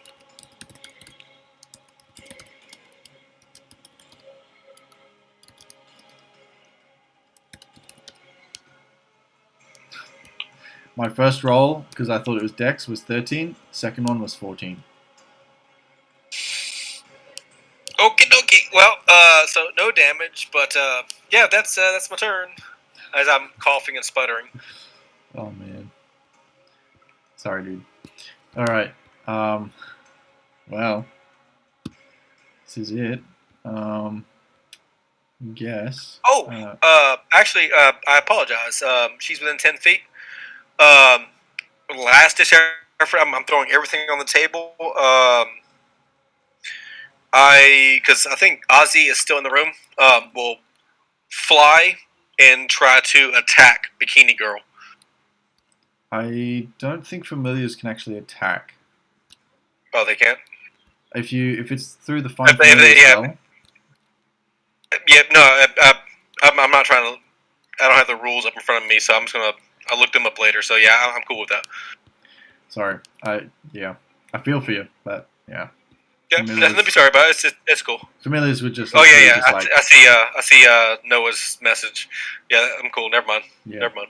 they just fly into a wall and dissipate if that happened. Anyway, so that's your turn. That'd be her turn. Though technically, Kova, you're in melee range. You went up to her on your turn, right? And you attacked her. Okay. She's going to use the disengage action, and she is going to run. Can't fly. Run the 30 feet of movement away, straight down through the room, and round the corner, so you can't see her. Yeah, that's her turn. So that's going to be Dirk. All right. So I've still got to wait. Frostbite didn't work or did work? Sorry. It did not work. Okay, so I've still got this thing in front of me. I'm more concerned now they that also one got- lady, now that evil lady's running away. I feel like maybe there's a chance to finish her off. So I'm going to use my action to disengage and move my 25 feet after her. Wait, Okay. didn't all the shadows run down the hallway? Nope. Oh, I thought No, that's just what you the bikini lady. I Yeah, think. just everyone else. I've still got the one in front of me. So that's why, yeah, disengage action. Okay. That's pretty much all I can do. All right. So yeah, you managed to get more or less to the doorway of the passage. So I'm distracted. Oh, got a message. Oh, my computer's slowing.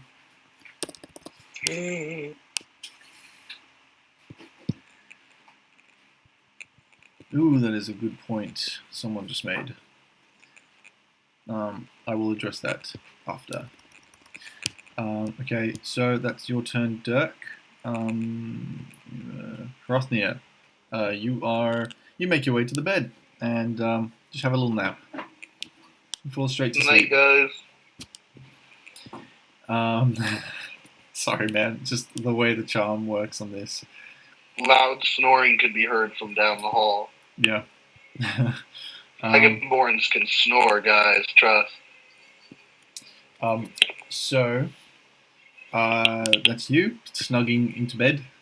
Kova, your turn. So I'm gonna run on after her and cut into her again. Just gonna keep going. If there's a way that I can like get in front of her as well, so that like she can't get around me, that would also be cool. Okay, so your movement's 30 feet, yeah? Mhm. Did you want to use your action to dash? No, I'd rather use my action to attack. Okay.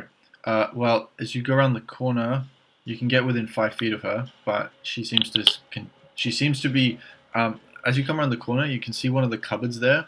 It seems to be like sunk into the wall, and the door is open. And there seems to be like a couple of loose clothes, maybe robes there, but behind it, it seems to be like a hidden compartment that is slightly ajar. Okay, I'm gonna try tackle her and grapple her to the ground. Okay. So she can't get there. Make me an athletics check. Okay. Let me just double check my athletics. Roll big.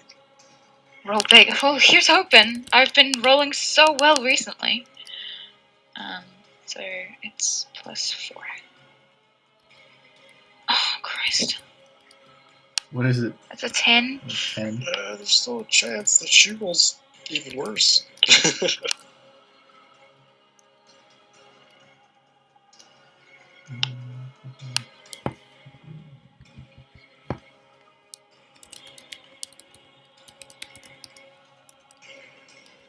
Oh, wait, hold on. I'm raging. Ooh, Advantage! Good call. It doesn't matter because she rolled a 6. Oh, well, there you go. Oh, yeah, look at that. Yeah. Ah! So, Attack of the angry toddler.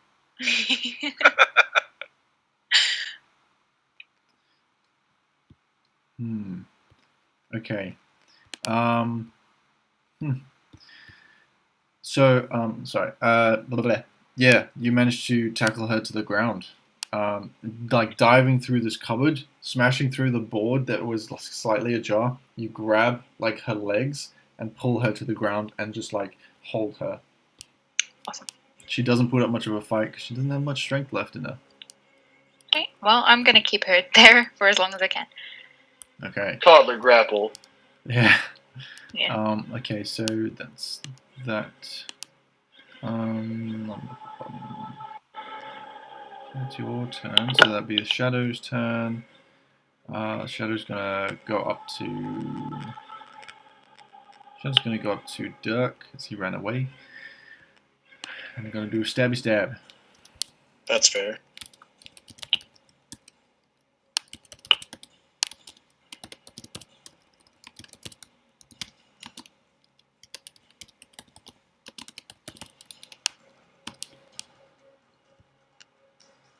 It does not hit with a 9. 9. Yeah. So yeah, just pulling her punches. Seems that the connection between whatever she is controlling her and physical, like semi-consciousness, is weakening. That brings us top of the round. I'd like Korovar and Dirk to make Constitution saves, please. Again. Let's hope it's better this time.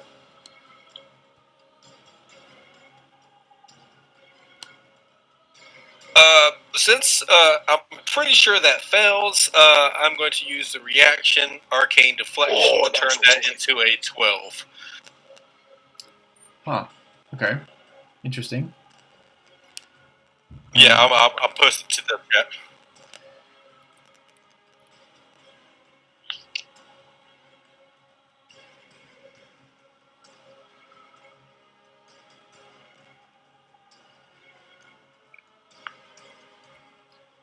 Okay. Sorry, I'm just reading something.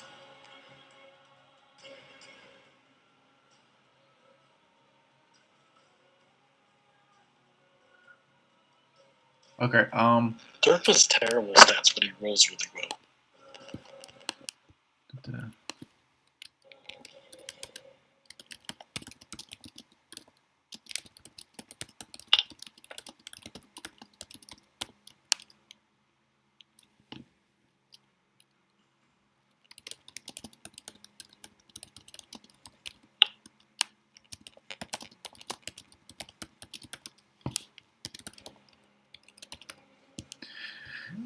Yeah.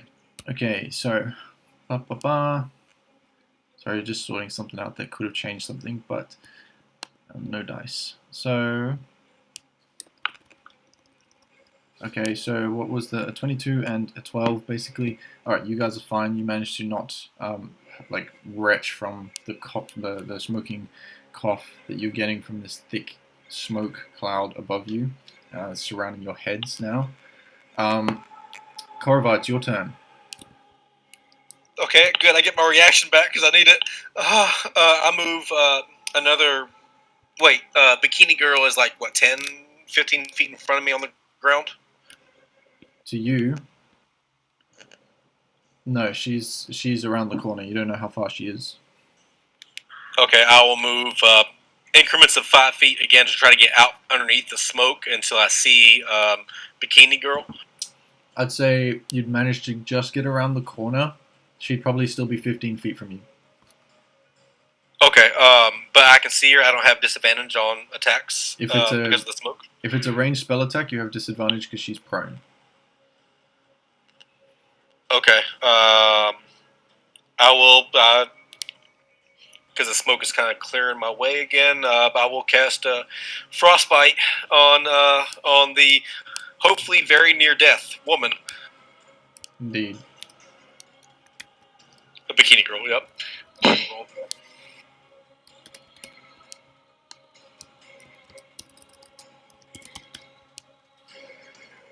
Oh, 1 damage. that's a 4. And how do you want to do this?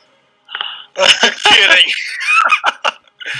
I want to, when I cast it, I, in the middle of her stomach, initiate a plume of icy frost damage and freeze her blood in her veins, causing them to crack and burst out of her skin. All right. So as you focus the spell with this toddler seemingly hanging around like her form, just sort of trapping her, also in a similar sort of lock with the legs around the arm. DM, DM, we talk. can't hear you. I need coffee. Okay. Right. Again. So as you form this cloud of ice inside the palm of your hand, thinking about all your fallen comrades, knowing that this is it. If she escapes, that's it. You're probably not going to see her again. And with the advantage of her being trapped under this companion of a toddler, it seems, underneath, being trapped with her arms underneath the legs of Kova, you focus it, and it turns into this sort of icy storm, focusing all your rage, and you just, and it sort of blizzards into her direction, completely avoiding Kova. The ice encapsulates from her feet up, and as it does so, she screams out, "Ah, no!" and freezes, and the ice in her blood just sort of and sort of causes these icicle shards to shoot out, like straight out of her bloodstream. Doesn't damage you, Kova, but she then becomes just this solid statue. It's just sort of frozen in place. Hrothnir, you come to your senses and you wake up in a bed. To your left, you see Korovar standing there, panting, sweating, definitely looking rough, coughing. You can hear a commotion. Dirk, you sense the shadow behind you dissipate. You hear this, and you hear this soft whisper, "Thank you." And then all of you hear this, like, really loud, cacophonous as a beam of light illuminates the entire cavern system. Not sure where from, but the entire room glows that green, that sickening green that you saw from the sky. And at that same time, you hear this, basically just a choir, a chorus of little girls screaming in pain and agony as you feel this chill run down your spine again. And before you, inside this room, you see like countless girls just lining the room from wall to wall between all the occupied spaces. Just girls, and they all look at you and they're sad, and then they go, "Thank you," and they fade and they dissipate. What do you wish to do? Great axe your head off. You did something. I think I got her. I'm gonna go take care of this fire. As I will just spam frostbite, trying to freeze the flames and put out the fire. And all right, I'm gonna check out the bodies of my comrades and see if any of them are still. Hrothnir will take out the orb he has from Ava. He was just gonna sit there and stare at it, trying to figure out what it is and what's going on. Okay, so Kova, in your frustration and still raging, you just sort of grab this freezing body, take your great axe, and just sort of not even at the edge. You just take the blade and just like slowly cut her head off, and it's like cutting through ice, just as it falls off and hits the ground. Just this permanent face of on her face. And actually, as in this moment, you realize that her true form has come about, and her whole skin turns this vibrant red, like soft matte red. She's got like this her bikini turns into sort of like a permanent binding across like her chest and abdomen, and what would have been her wings. She's got like this scarring across the back, and her nails are like these sharp black talons. Seems like she was not of this world. I'm just gonna kick her decapitated head down the rest of the stairs and walk away. So you just like football kick this head, and as you do so, you just feel this shattering as they go, as the like pieces of her head just like spatter down the corridor. You manage to get the bookshelf fire out. The smoke is going to take some time to dissipate. It's still around, but you are consciously fighting it now.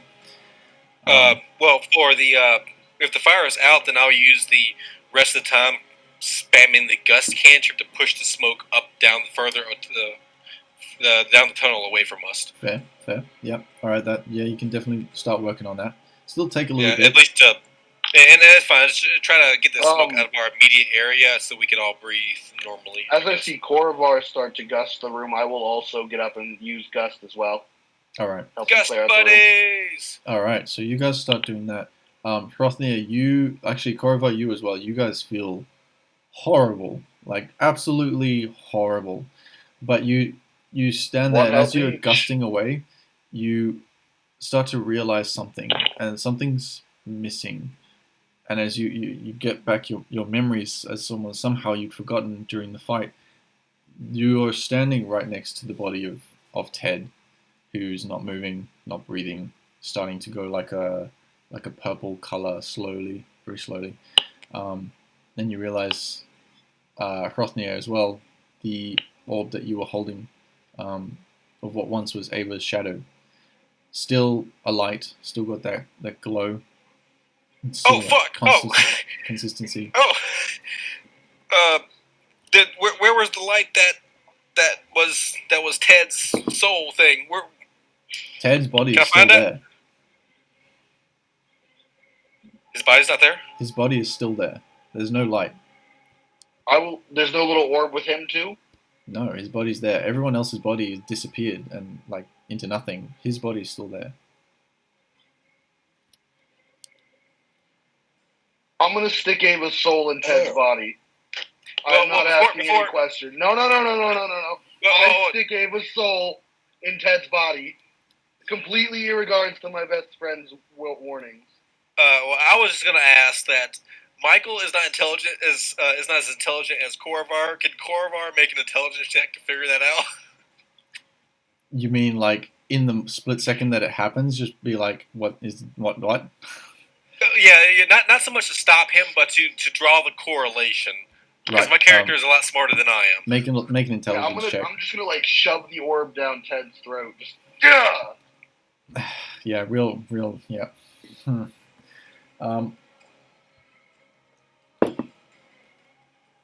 Never mind. I had a brain fart. I'm pushing air out of this room. Korvar, make me a religion check. Oh, sorry, okay. not you, Korvar. Sorry, Hrothnir. Okay. All right, 1 second. Korvar, it's a very strange concept to you as to why spirits. First of all, why fallen comrades turn into spirits, and then again, why spirits turn into globules of light, and why Ted's body didn't. That's about as much as you puzzling together at the moment. 6. I have no clue what that means. 6. Okay. You shove this globule of light down Ted's throat. Nothing happens.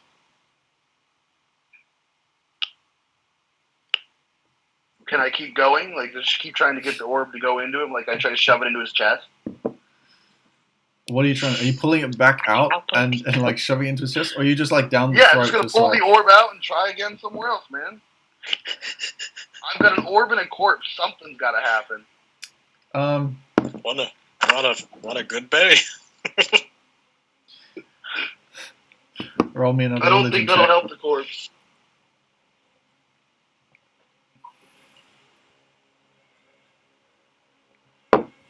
Roll me religion. Yeah, typing it on.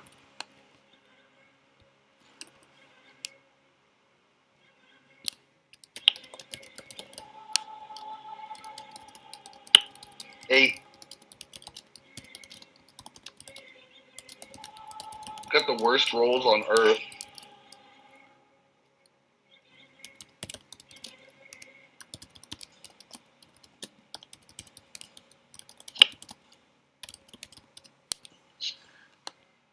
Okay, so 8. You Yep, said? that's the one. All right, so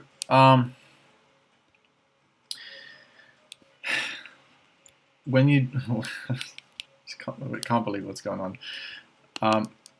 As you pull this globule of light, now it's not like it's not jelly, so it doesn't retain any of the saliva and throat gunk that would be there, but it's still gross. Putting that down someone's throat and then retrieving I'm it. a sailor. I've done grosser. You pull it out, and it's still there, it's still warm, and in frustration and panic, you just try and shove it into his chest. As you do so, the light dissipates into the chest, and you see like spirals of what looks to be sunbeams just slowly, very faintly curl across the body. And then almost like embers, the body slowly sort of what's the word? Not vibrates, but sort of has this energy to it, and then slowly kind of like the dragons in Skyrim, where the skin sort of a fallen dragon, the skin sort of melts away into like the fire, kind of like that. That starts happening to Ted. It just sort of slowly burns away, slowly, without smell, without smoke, and in its place, you feel this hand on your shoulder, and as you look up, you see a very faint visage of this, like well, I guess you could say man in golden armor, very faint torchlight head, and he says, like you can hear, no one else can see this, just you, Hrafnir. He puts his hand on your shoulder and he says, let him rest. It is okay. And then he fades, and Ted's body is gone. Hrothnir Well, will she's definitely dead now. hit his knees and kind of pound on the ground angrily. Okay. Alright. What are you guys doing?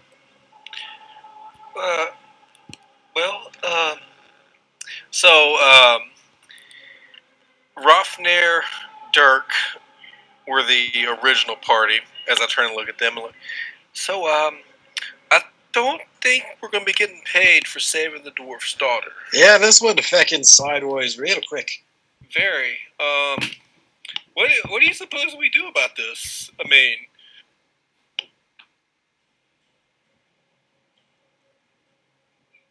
I personally could go for a nap. yeah, I'm not doing too well either. Korvar will head down into the room that the bikini lady was trying to flee to, and will look around and try to just see what's in the general area, see if there's anything of interest. Or anything maybe leading any knowledge or anything into what she was trying to do with these girls. Make an investigation check. And what is everyone else doing? Cobra, what are you doing? I'm gonna go look for Eva's body because I didn't know that they disappeared Yep. because she was chasing the lady down. Make me a perception check. I will help If I can, Korvar, check the room that he's checking. Alright, so either you roll separately or one of you roll with advantage. Take advantage, go ahead. I'm going to get my dog. All right. Since the thread is apparently gone. Yep. First roll was good. 25. Oh, damn. So that's 25. a 14 for my perception. Okay, Kova, as you're looking around, you notice that Ava's body is nowhere to be seen. It's gone.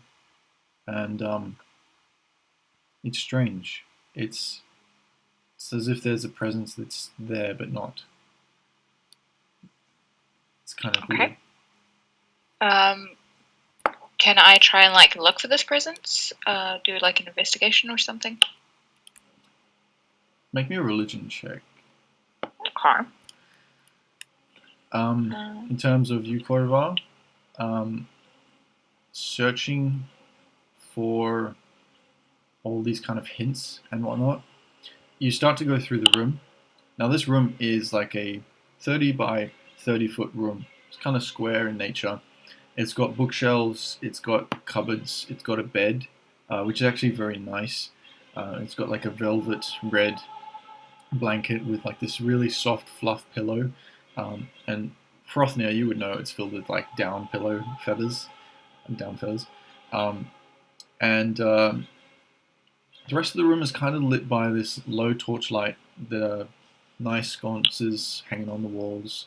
There's nothing like terribly out of the ordinary in this room. Like it seems like just like an ordinary room. But you pour through things a little further. You start opening cupboards. You start going through like a few of the book titles, things like that. Through the investigation, and you remember to include the bookshelf that was burning. A number of the books are not salvageable. So whatever they were, they're gone. But the ones that are half burnt, plus the ones that you found, you gathered that, with investigation 25, you gather that she had been studying and obviously completed the process of using and harvesting human souls that were purest and innocent, corrupting them in order to gain and absorb power that she could then use to rule or command or generally like control a larger portion. Basically, expansion of power on her part. And it talks about using those souls as part of an army or an enforcement. And one of the books in particular, almost like her journal, was an excitement of taking over the town of Cravath and Old Rock Ruin. Okay. I actually do not mention that to anyone, as the diary, her specific thoughts, I immediately pocket the most recent one, and anything that tells me anything that she was doing to go about that, go in my bag. Okay. And then I'll just keep looking around. Alright. Make me a I'm gonna deception take that pillow. Okay, you can take the pillow. Korva, make me a deception check. And Kova, with a religion check of 17, was it? Yeah. You sort of recluse a little bit inside your mind and just sort of trying to feel out. And you're quite accustomed to dealing with spirits and the supernatural, and you're trying to tune yourself to that in this room. And you sort of gather this vision of Ava in your head. And she's there and she's smiling at you and she's flexing one of her dragon tattooed fists. And she looks at you and she sort of, in a way, communicates to you that it's okay, that she's gone, but she'll see you again someday. And behind her then appears all these other girls that you'd seen before. And they all smile and wave at you. And then it fades. Carver just drops to her knees and begs. Oh. Would Well, I have seen Korovar hiding those notes away since I was helping him look around the room? I was just getting to that. Hrothnir, you and Dirk, which would be back at this point, notice in particular that while Korovar is doing a very extensive search, at some point he seems to stop and study some books, and then you can see him sort of like trying to think like he's not noticeable, stash them, and pretend like everything's good. He's not found anything. I will personally keep it to myself. Okay. Dirk, what are you doing?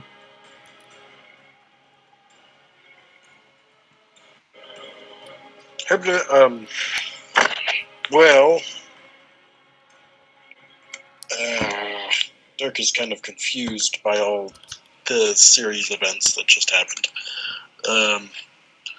He goes and gets his real dog, and he's going to go a little further and get the direwolf that's still waiting near the entrance of the cave and bring it back just for extra security. Yeah.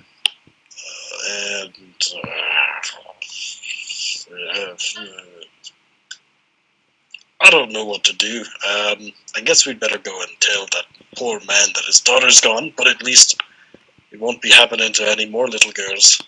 I agree. I look down and I see the decapitated head of the bikini woman. Should we bring the body and the head? The head smashed. We should burn the body. Well, bring the body at least for, I don't know, city guard to. Yeah, I guess that could be it. That might be at least to give the father some, manner of peace, saying that we killed the one that was doing this to not only his daughter but to what appears to be other girls around these two towns. I don't know if he'll want to see it. To the guards, sure, but. Well, at least to the guards, then. At least that we've stopped the abductions of these young girls in the meantime. And we should look around for any of his daughter's belongings that she might have brought with her, if anything. I agree. Let's see if we can do that. Now, Ava, may she rest her soul. She did see in the barrels the decomposing bodies. I mean, we at least might be able to return the dwarf's daughter's body if we can find it. Yeah. Can me and my dog just take a look around all the? We're just gonna generally look around, start looking around the rooms for anything. Yeah. Okay. Make a general either perception if you're not going to rummage through things, or investigation if you want to rummage. I'm terrible at investigation, but that's what I would be doing. If he's looking specifically for my dog's gonna.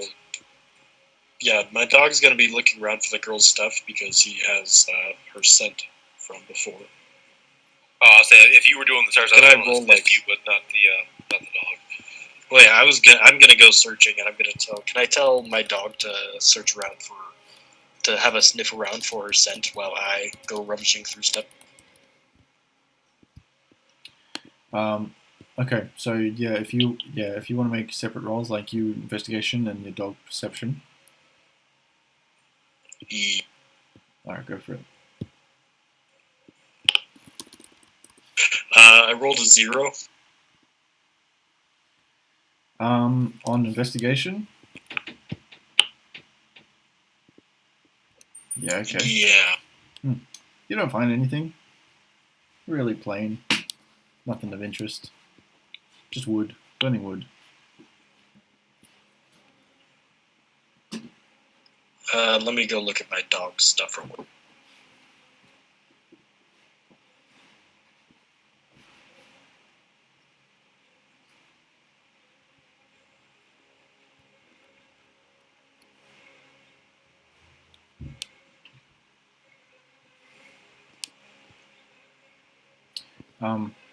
Ava, you gonna.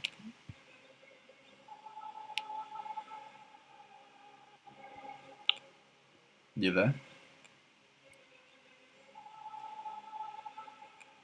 22 for a sniff check. All right. Sorry, it's just that Kai said she was gonna leave now, so I was just wondering. But okay, so 22. So after some investigation and sniffing around the room, they come back, and this is just like a normal pet type thing, right? Not psychically connected. Yeah, he's my ranger companion, but no, he's not psychically connected to me. Okay. Unless I cast it.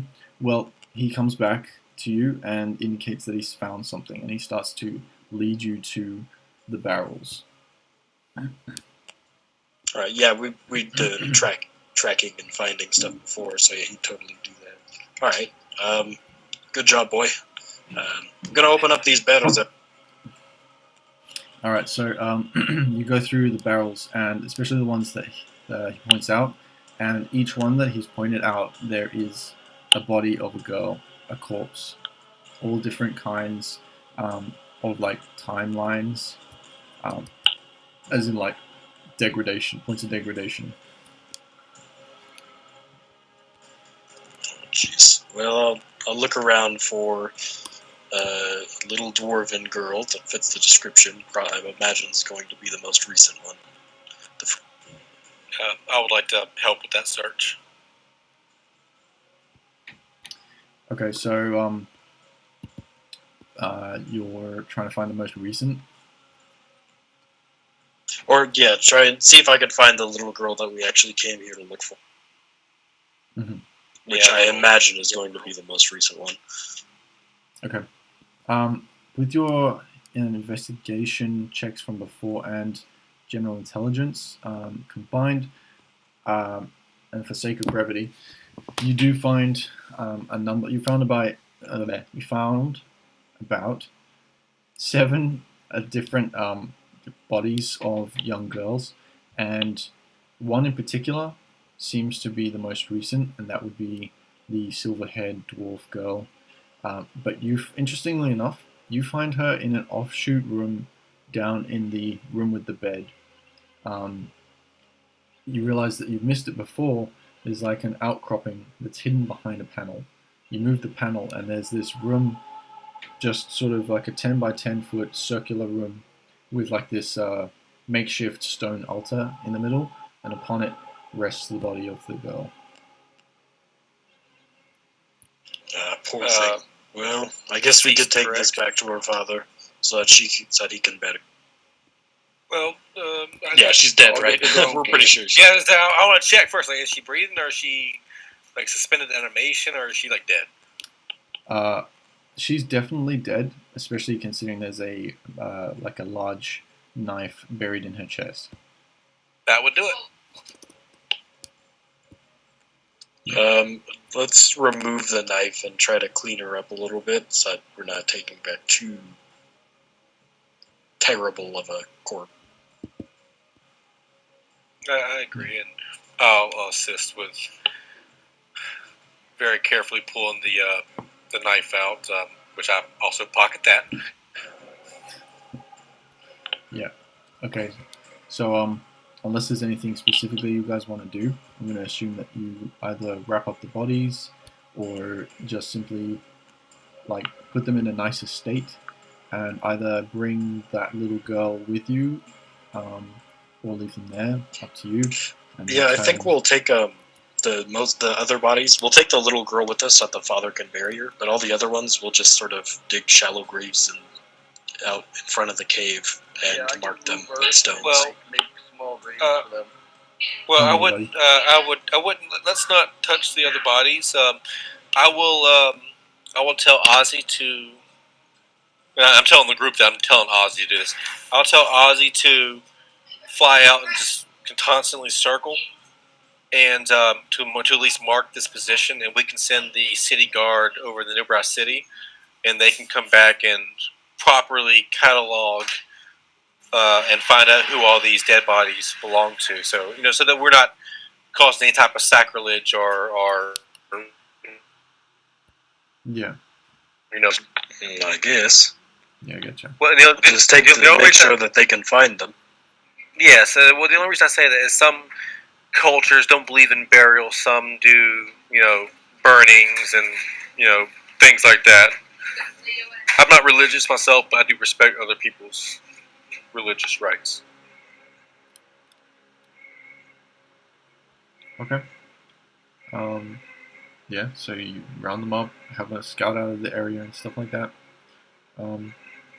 The Old Rock Ruin. I want to look around for where my companions' bodies were before they died to see if they left any stuff behind or if all their gear just. Yeah. All right. Roll me an investigation.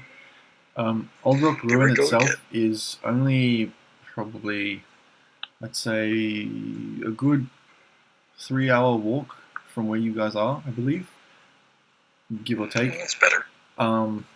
So it's not exactly like super far to fetch guards and stuff like that, if that's what you wanted to do. Yeah, that might be better. We'll just make sure that they're out of hiding. Make sure that they're easy to find for the guards. Yes, and like I said, Ozzy will continuously circle and mark the cave entrance. Okay. And the investigation check was for what again? That was for searching for our dead companions. You're searching through our dead companion stuff if it's there. Right.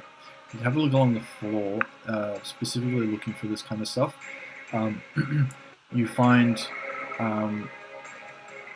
where you could assume Ava's body used to lie. You find a small sort of stain of maybe the size of a little saucer plate of ink stained into the wood, and on top of it you find this intricate little ring that has like a unique brainwave pattern embedded on the top. Huh, well that's odd. I'll take it with me. Mm-hmm. So what do you guys want to do? I know it's we've been playing for a while. We're gonna take let's see if we can find like some whether it's just sheets off of the bed or some sort of wrapping to wrap the little dwarven girl up in. And I've got a blanket we can use. I'm feeling pretty sapped after that fight, but old Dervar here he's quite the brute. He can carry her back if we needed to. And you have a donkey. That's right. Yeah, I'm taking proclaim of that donkey now that it's passed hands once more. Yeah. The cursed donkey. Sure, yeah. Okay, so in general, what do you guys want to do? Because, like I said, we've been playing for a while now. Just want to take the body back to town. Yeah, we're gonna take the little girl back to town so that she can give it a proper burial and let him know that if you about what happened. I guess what you're asking as far as us continuing to play or not. If we're just going to exposition the conclusion, I'm cool with that. But I say no if we're continuing playing or if we're, same here. You know what I'm saying? Just it's more like just this general area. Like it's up to you. I don't mind. But no, I think we're done here. Yeah. Okay. I think we're done with this cave. I think that we would be done with this cave, and once we inform the guards over in the town, we would head back to the Dwarven Father. Okay. So you gather the body, you gather your things, you have, I assume, a short rest in between this to regain and recuperate your strength. Yeah, before we start making our way back to town. Those that had their strength sapped still have that negative reduction until their next long rest is over. And you gather all your supplies and things, pack up the donkey, your backpacks, etc., whatever you can, and finish your dealings with this cave, hopefully for good. And you make your way out, and the bird, the owl, still circling around the general area, and you make your way back to Old Rock Ruin. By entering this place, the first person to see you is just one of the common guards in one of the outposts. I'm going to stop this music. It's distracting.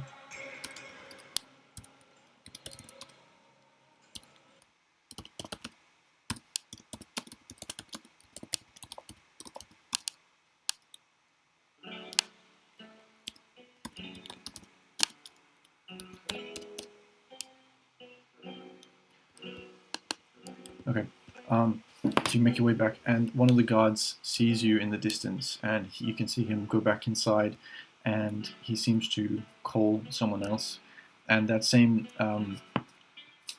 person that you guys had dealt with before comes out and greets you and says, "Well, what's going on here? What is this?" We found a cave, What and was we that found guy's name a. again? The dwarf that sent us on this whole thing? Karth. We need to speak to Karth. We'll explain everything later, but we need to speak to him immediately. Who We is found Karth? his daughter. Karth isn't in the city. Yeah, Dirk, that's not in the city. Oh wait, yeah, we're not in that town yet. We We're have to still take in the Castle train Rock. back. Correct. Oh. What's under the I'm sheet? sorry, my friend here is a little overzealous. We were sent here by a dwarven merchant by the name of Koth. 3 miles from here, my familiar is marking the site, but we tracked a woman of some kind to a cave, and there are several bodies of young girls being kidnapped and used their souls ripped from them. Whatever she was the source of all these kidnappings. Agreed, and I don't know if any of the young girls are from this area, but we ask for you to go check it out. We did what we could, but we were not equipped to identify the bodies. Make a persuasion check.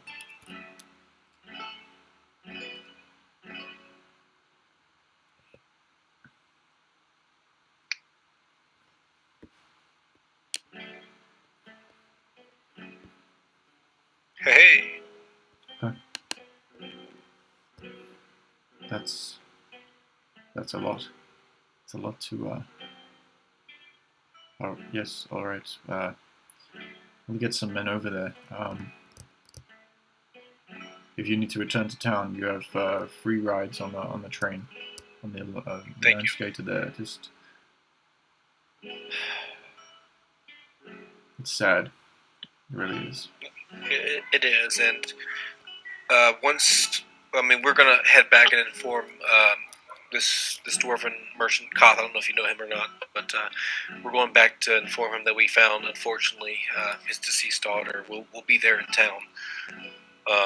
If any questions. I appreciate that. You better get going. We'll contact you if we need any information. Thank you very much. I turn and look at Kova, and I kind of like kneel down, kind of like squat down. You did really well in there, Kova. I'm impressed. Not well enough. Yes, well, we could all have done just a little bit more, but you still did exceptionally well for one so young. Thank you. And I kind of like a weird, awkward kind of like shoulder pat to this young girl that showed up out of nowhere. And she just kind of runs over and like hugs your leg. Even more awkward. I don't know what to do with it. I'm just kind of like, I just kind of snap, and Ozzy appears on her shoulder, trying not to hurt her, and just kind of nuzzles her neck a little bit, and just to get her off me, pretty much. She does wince because she has had a bad experience before, but after a while she gets used to it. And Yep. between Bear and Ozzy, she's just covered in snuggles. So, cuddling these animals, you make your way back onto the locomotive. as you board up. It's a safer passage home. No bandits attacking, no assassins, and make your way back into town. Upon arrival, you explain the situation. The warden takes you straight, as if an escort, to Karth, his house. You knock on the door, and the door opens. Ah, you've returned. What? Rothnir will kind of look down before shaking his head. I'm sorry, Karth.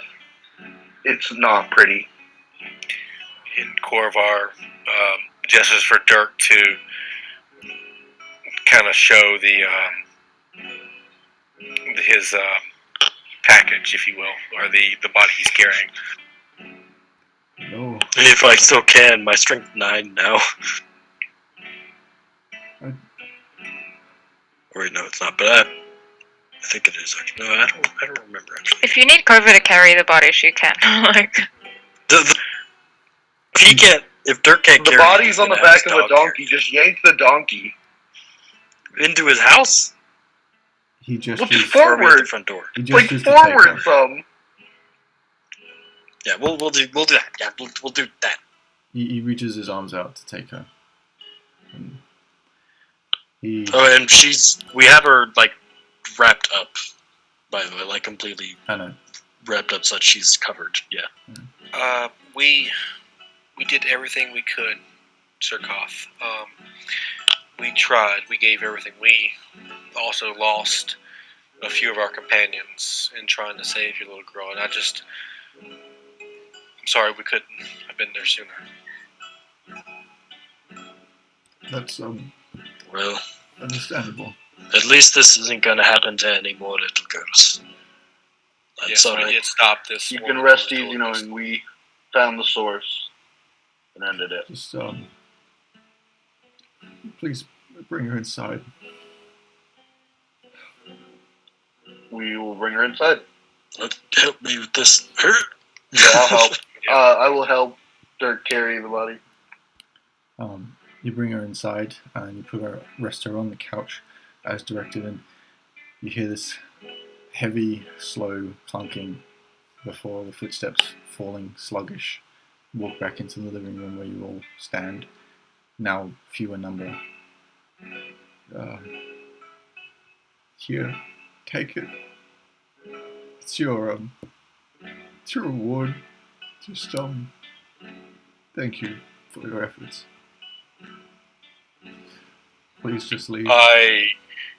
With as sad a face as I possibly can, reach out and accept the gold and just kind of hug it tight. I'm really sorry for your loss. Please just go. I want to be alone. Rothnir would say, Karth, take my portion of the reward. And add something to Ava.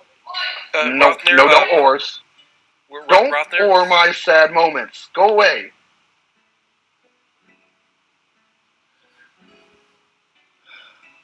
No, Korvar can't have it. No, Korvar's taking out the gold.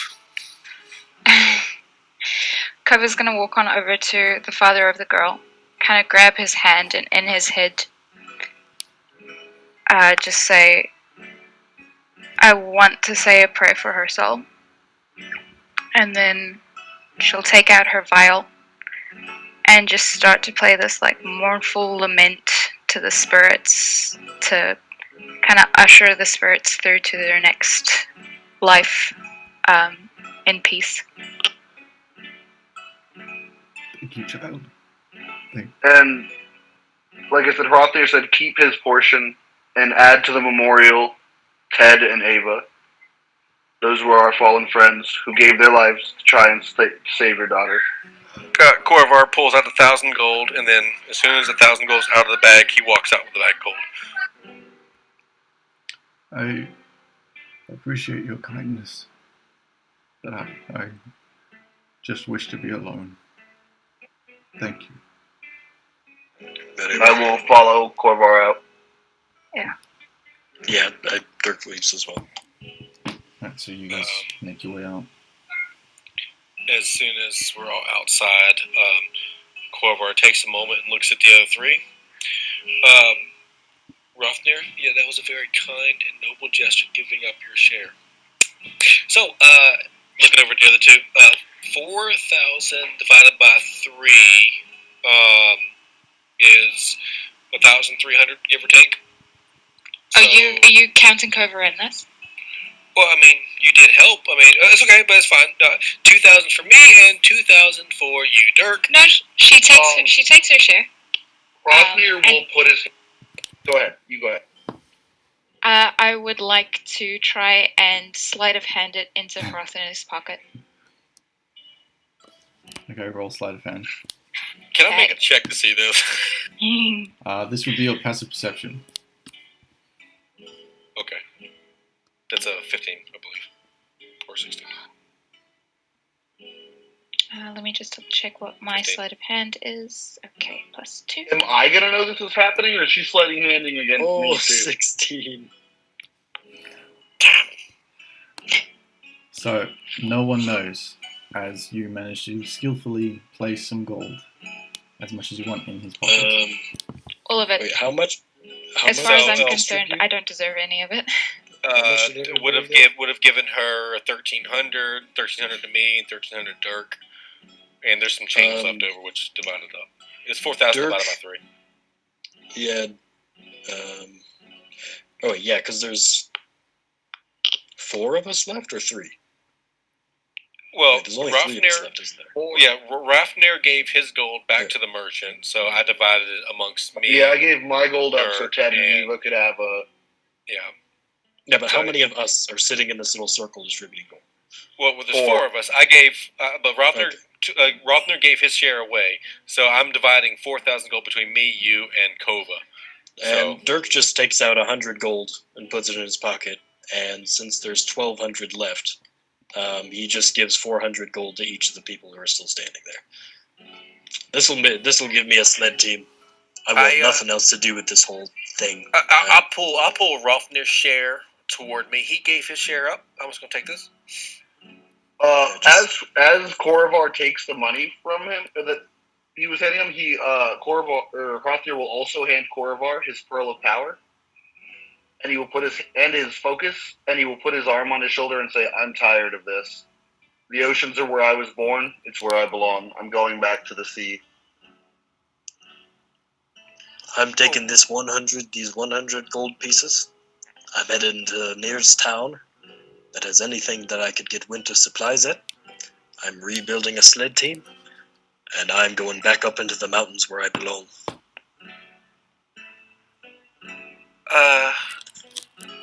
Corvar has this just look on his face, like, why is everyone leaving me all of a sudden? And just is confused, just... Go ahead and just start to hold yours. Rothnir will go, "Corvar, you have a goal to accomplish. You have a plan and a dream. I was born for the ocean. I'm going back to the ocean. You need to achieve what you've been working hard on." What are you working on? Huh? What is he talking about? Oh, I am going to create an entirely new school of magic. But what, Rothnir, wait. And I looks down at the little girl holding his hand. But, danger, what the fuck? You were always stubborn, Corvar. Keep being stubborn.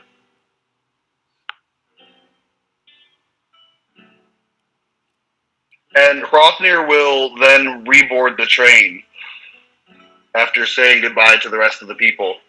And he will take off with the next one that goes. Dirk is doing the same thing. Like he said, he's gonna go to try to build himself a dog sled team so that he can go back to his normal day job. Because this was all kind of, what's the word I'm looking for? Intense. I don't know. Yeah. Much. Yeah, it's that. And any of those. You guys split from the party. You board the train And as you look back over at your two other companions that now are left from this experience, you are sad but relieved that this sort of line of work potentially or experience is hopefully over. And the train takes off. Yeah. I don't remember me as the player doesn't remember the name of the mountains. But Dirk definitely does, and he's going to tell everybody that that's where he's going if anybody ever feels like coming and saying hi to him. And If anybody's ever at that. And Korvar would know exactly what ship to find Hrothnir on and exactly what crew he'd be with and where docks to find him. Yeah. Right, so you part ways, catching the same train, you two disappear into the distance. I guess Korvar just stand there like dumbfounded, holding the hand of this little girl who just can wield a great axe like it's nothing. Well, I suppose you're going to be leaving me too. I don't have anywhere to be. Oh, that's what I was terrified of you saying. Oh, I belong in the wild, so I'm not going to stay for long. But if you need a friend, because you've just lost everybody else. yeah, well, I guess let's go see what we can see then, I guess. But let's... Yeah, okay. I guess I always wanted a little sister. Fuck. So, as you guys make your way into whatever area, probably the nearest inn, to find some rest and recuperation before your next portion of your journey, as people walk in the lands of Taldori, just trying to make your way through, that's where we'll end this campaign. As the sun sets on this era, another one dawns. So thank you guys for joining me on this experience, and I'm really excited for the long term. Yeah, same. That was crazy. This was amazing. I hope you guys did enjoy it, because I really enjoyed DMing it. I absolutely did. I'll be honest, it was amazing, and as a wizard, I'm very surprised I survived. Yeah, Me same too. here. The one health gain all the way. Oh man, But that was I rough. couldn't end it with Hrothnir alive and not letting Korvar be sad. Korvar had to be sad by the end of it. That's so mean. Okay. Yeah, surprised you guys lived, to be honest. Dirk doesn't form attachments to people very easily. Well, He's Hrothnir and definitely Korvar good. were lifelong friends before all this. So this is the first time, even before all this, that Hrothnir has left Korvar to himself since they kind of started working together on the ship. So this is kind of like you go ahead, like the big brother kind of, I'm going back. You have a path to go on. It's also weird because Korvar is the only character returning for the next campaign too, so it's kind of weird that he survived. Yeah. Also, since me as a player knows what this, Dirk now has Eva's voice in his head because he's wearing. You do not. Eva's not there. Oh, okay. Well, she just got them. Well, he still has it. He's just wearing it. From He the doesn't know dead. what it is. The protest. Sorry, I ran home as fast as I could to explain it. But no, so I talked it over with the DM because I was charmed and I was totally okay with just dying. I didn't go into the ring. Yeah, and there was also a soul in the ring. It's But just now a you weird have this fancy ring, ring. so if you die, Yeah. that's the thing now. That's pretty funny. Oh, was I supposed to it's put your great. soul in the ring? Whoops, I put it in Ted. Yeah, let's talk about that for a minute.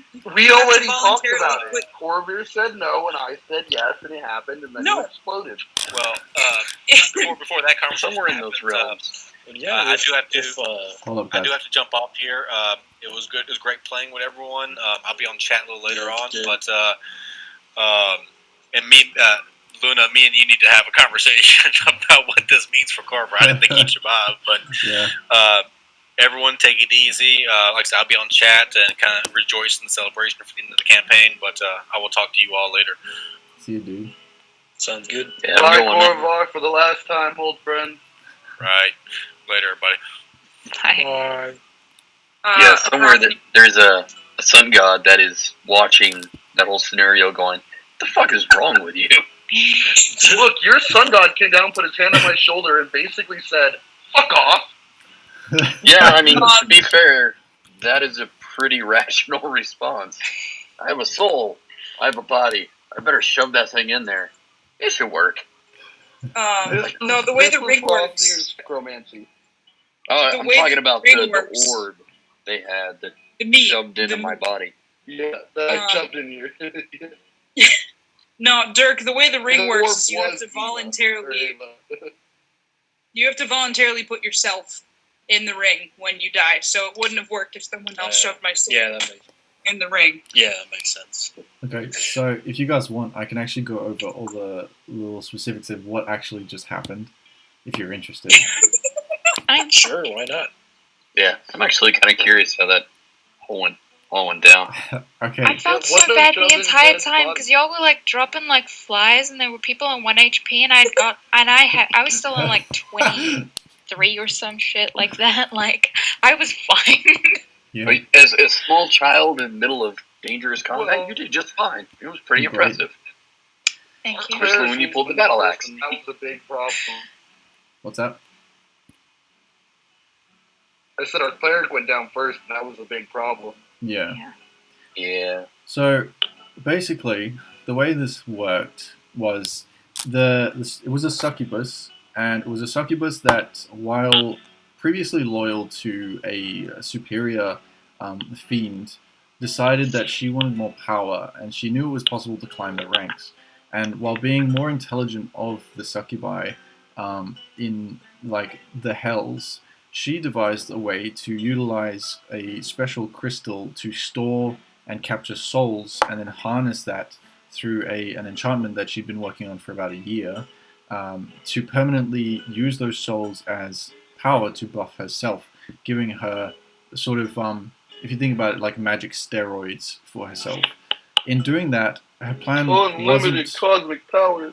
her plan wasn't to ultimately continue to use that. It was just a method of being able to then control the souls that she had in order to turn the town into a submissive, I guess, like under her control, and then corrupt all those souls, and then take those back to the hells and get promoted about 3 times, and then continue to climb in power.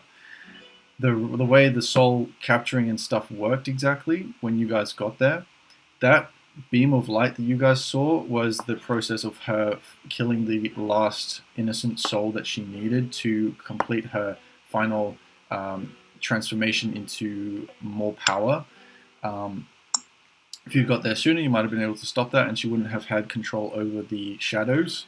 But because she completed it, and because the transformation, not only the necromantic magic was successful, but the transmutation magic was successful, because you didn't shatter it and you didn't dispel it or anything like that, she then had her final form of power, and then was able to utilize all the souls that were stored in that crystal to basically do with what she would. Because you guys were there, she then went on the offensive using her new power, because generally succubus aren't offensive. So she got a bit overconfident, and figured with her new power she could take on these lackeys that had just showed up in her territory. And anyone who died by her hand or the Shadow's hand would then become under her control, and she sucked the souls out of those people and utilized them, preventing them from progressing to anywhere else, or to any objects such as rings. On the note of the ring, though, there was already a soul in the ring, unbeknownst to you, for the time being. The reason Ted did not get changed was because he is basically one of the most religious people out there, connected to Pelor, which prevented interference from the Hells. so it did not work on her, which is why she was frustrated, because when he died, there was no shadow that turned up, and she knew that she didn't take his soul. Pelor did. That's so cool. What was the orb? The orbs were basically representations of semi-consciousness of the soul that was left behind as a way of, like a final way of being able to restore that person's soul before it was completely consumed over time, like the other girls' souls previously had been. If they were kept and taken to clerics of high enough power, they could have been restored to another body, or perhaps even if they were high enough level, to their physical body regenerated. But it was all a time case, so unless they were there within like 2 days, the souls would be consumed and lost and moved on. I was just trying to make Eva Ted the super cleric. Super cleric unfortunately did not work, and Pelor was pretty pissed about that. That's alright. I don't subscribe to Pelor. Neither did Ava. That was the problem. Yeah, that was, dude. That's like an alignment change right there. Yeah. Oh man. So well, I hope you guys enjoyed that. Rothnir, you don't have to pay me back anymore. I paid you back in. Yeah, it was a fun time, man. And I was like, well, I'll get some healing now that I'm back up. Nope, I'm back down. All right. Let's go. Let's go. You were just like up, down, up, down, up, down. Yeah, I did that a few times. The first 2 hits that hit me dropped me down to 1 health, and I spent the entire fight on it. That was insane. That's I could not believe you guys went down to 1 HP and survived the rest of the time. Yeah, That's impressive. It was pretty impressive. That's like an achievement in every video game. Close. Look, you read his back. You know, You grabbed lightning and nothing happened. So Yeah. Go figure. Yeah, so I really look forward to seeing most of you back in the long-term campaign. And yeah, I think for now we'll say goodbye to the audience, and we continue to talk afterwards, but I'm just going to end the recording now. So, Yeah, I gotta go make dinner. It was fun though. Yeah. Appreciate it, You guys. have to go as well. yeah. Thanks, That guys. was the most chaotic 3-session campaign I've ever participated in. Was it 3 sessions? I'm glad. It was 3 yeah, it sessions. was only 3. Yeah, Wow. it was interesting. Missing girl, trade mystery, werewolf fight. Now I'm dead 3 times. It was great. Sometimes that's kind of how it goes. Also in the Avatar, but it doesn't matter because I'm dead. You were the Avatar. Wait, I was so the does that mean Avatar. Dirk has whoever's was already in the ring talking in his head then? Well, no, because I didn't have a voice in my head. Well, yeah, if you're but in the ring, the if you're DM in just the said ring, that there was already No, a soul in the ring. Yeah, the okay, dude yeah, but that Ava was didn't over know it. that, because if your soul is in the ring, it is your choice to talk to the bearer of the ring. Yeah, So whoever was I'm in just, it chose never to talk Yeah, to I'm just Ava, saying, so Ava didn't Dirk know. can. Yeah, so now Dirk. Well, yeah, if they never chose to, that's true. Yeah, that might be something that comes up later. If Dirk ever shows back up. Dirk can talk to the ring as many times as he wants, but if the soul doesn't want to respond, it doesn't have to. Hey, if you're Dirk's in a gotta class go and you don't want to restart talk to the his next dog person, sled business up in the mountains. So I don't know. If it's up to the DM if they want him to pop, if he wants him to pop back up. Mhm. If we ever go through that area. In the, Yeah, I for one am looking forward to playing Batra. That should be a fun time. oh yeah. You know what? That's so weird. My flatmate, he has a lizard folk barbarian called Bashra as well, which is insane. Yeah. Yeah, Batra is a black scale lizard folk. Very cool. So he's a beefy boy. He's a big one. Yeah. Yeah, by the way, I'm back. Hi. And I kind of heard a little bit of that. Basha was a name of one of my players, Lizard Skin as well. She was a female lizard skin barbarian who ended up getting 2 blades of Kratos. Oh, sweet. Yeah. Yeah, the way I'm gonna play him is Mainly, he doesn't use weapons or armor. He doesn't feel he ever needs to. Yeah, because you've got your biker claws, and if you're doing the beast barbarian as well, you just He up is. the ante. That's insane. Yeah. That's so good. He's a monster. Yeah.